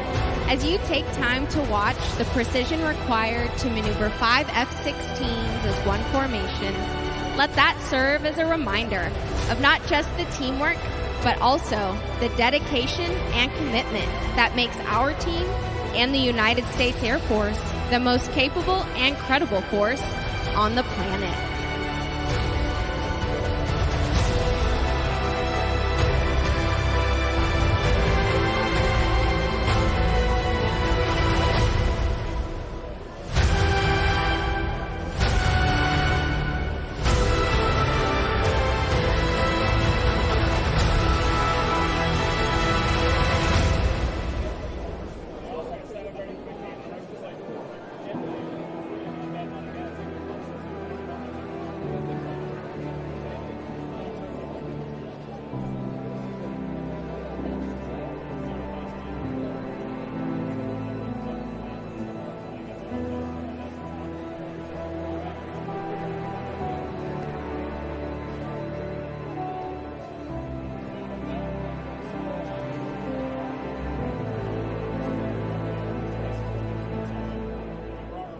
As the wedge soars above, we are proud to represent the 68,000 airmen who are deployed around the world. While our airmen, guardians, soldiers, sailors, coasties, and Marines risk their lives every day to fight for democracy, it is the families that stay behind who are the silent heroes of our military. Their sacrifices do not go unrecognized, and we thank every mom, dad, wife, husband, son, and daughter who support their deployed military member each day as they fight to keep our country the land of the free and the home of the brave.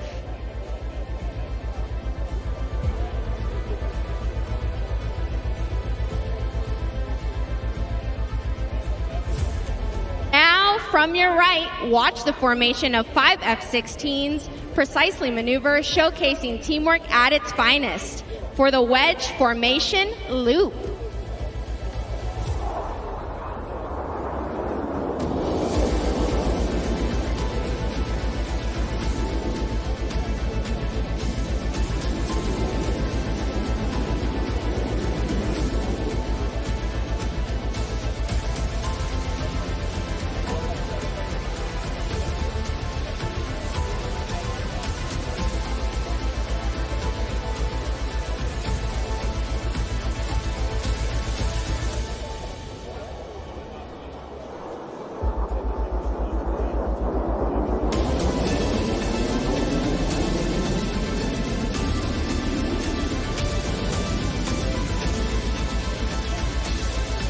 As the wedge repositions for the wedge burst, the flying skill and grace you see evolves from over 72 years of technical training and thousands of hours of practice and employment. Every airman who wears the Thunderbird uniform is a military member first, highly trained in a professional Air Force skill. As airmen first, Thunderbirds use years of on-the-job training to provide consistent and credible global vigilance, global reach, and global power, giving a critical edge to today's joint warfighting and coalition teams. Wherever they have been before and wherever they go after their time on the team, the Thunderbirds are airmen first and airmen always, faithfully and professionally representing their brothers and sisters in arms who are providing unrivaled air, space, and cyber dominance around the globe.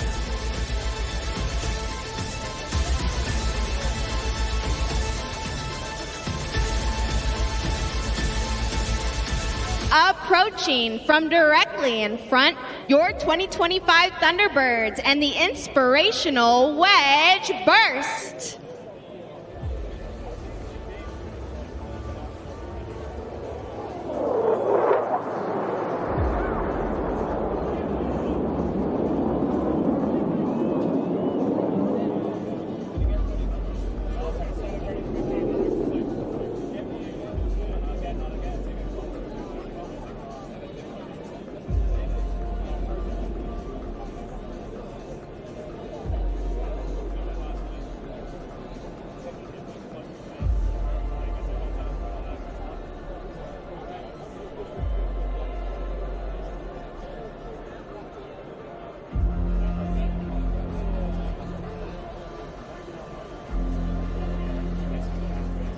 Our solo pilots are approaching for their final high-speed head-on pass. As they cross at show center, watch for them to climb sharply, then reverse course in a split-S maneuver to cross again with a knife-edge pass.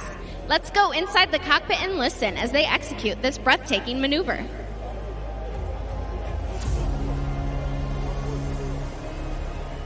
Solo, ready, hit it.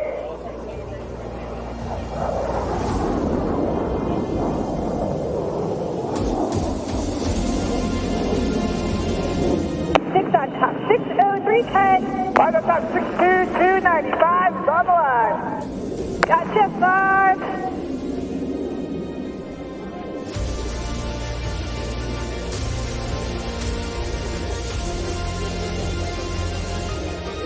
Solo, ready, hit it. Roll out. And pull.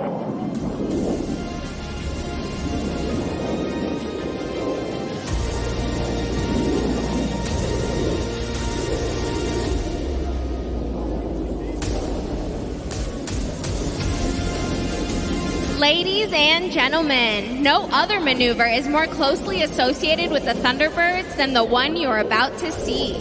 Look to your left as the Diamond approaches to perform the high bomb burst.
As your Thunderbirds prepare to land, we hope you have found today's performance inspirational.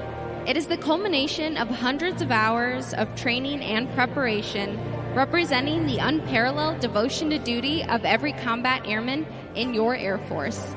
We encourage those young people in the audience today to dream big, choose integrity, to serve their communities and families, and surround themselves with excellence.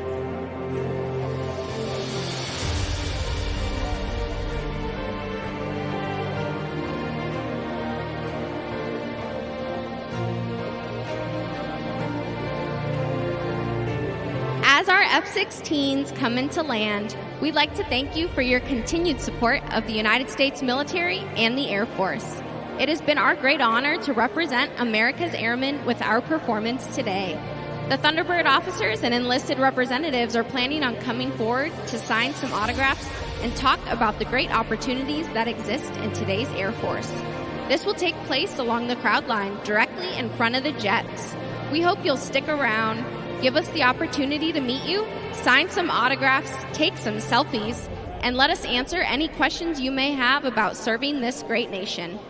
Please visit us at airforce.com/Thunderbirds or follow us on social media at AF Thunderbirds. And now, I would like to take some time to recognize some of the men and women who made it happen. It is my pleasure to introduce to you an important group that represents all of our Thunderbird enlisted professionals. In the center is our line chief from Chicago, Illinois, Technical Sergeant Ronald Scala. Crew Chief, Thunderbird 1 from Forest Falls, California, Staff Sergeant Ian Hauser. Assistant Crew Chief, Thunderbird 1 from Sidra, Puerto Rico, Staff Sergeant Jonathan Torres Zayas. Crew Chief, Thunderbird 2 from Bolivar, Ohio, Staff Sergeant Tiffany Mosier. Assistant Crew Chief, Thunderbird 2 from El Paso, Texas, Staff Sergeant Ureli Vega. Crew Chief, Thunderbird 4 from Peoria, Illinois, Senior Airman William Dominick. Assistant Crew Chief, Thunderbird 4 from Garden Grove, California, Staff Sergeant Eloy Lycona. Crew Chief, Thunderbird 5 from Las Vegas, Nevada, Staff Sergeant Aaliyah Wyrick. Assistant Crew Chief, Thunderbird 5 from Charlotte, North Carolina, Staff Sergeant Jordan Hutcherson. Crew Chief, Thunderbird 6 from Baton Rouge, Louisiana, Staff Sergeant Elquan Harris. Assistant Crew Chief, Thunderbird 6 from Dallas, Georgia, Staff Sergeant Justin Widener.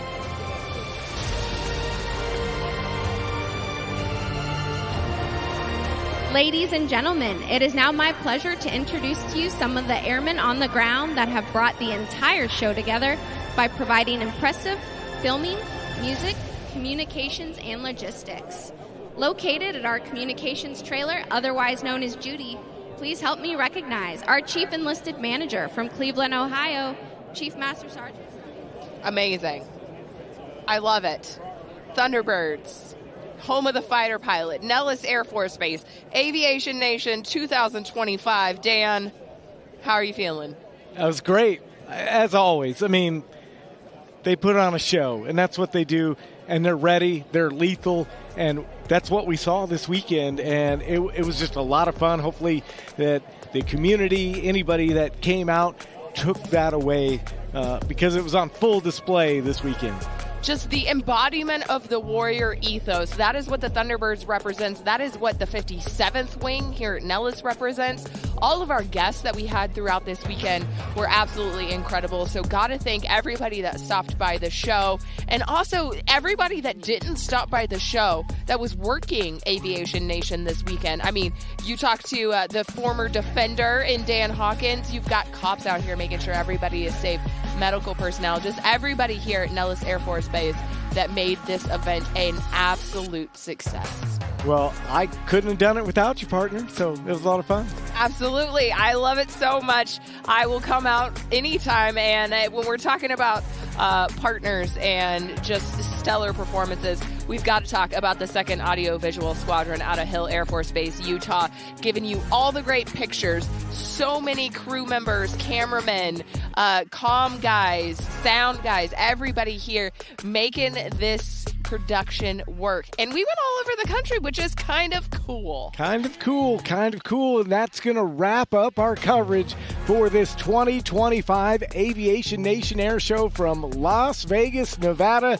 So for my partner, Caitlin Jones-Martin, our entire 2nd Audio-Visual Squadron crew, our director, Adam White, and producer, JT Fairley, that's going to do it from Vegas. So long. Good night.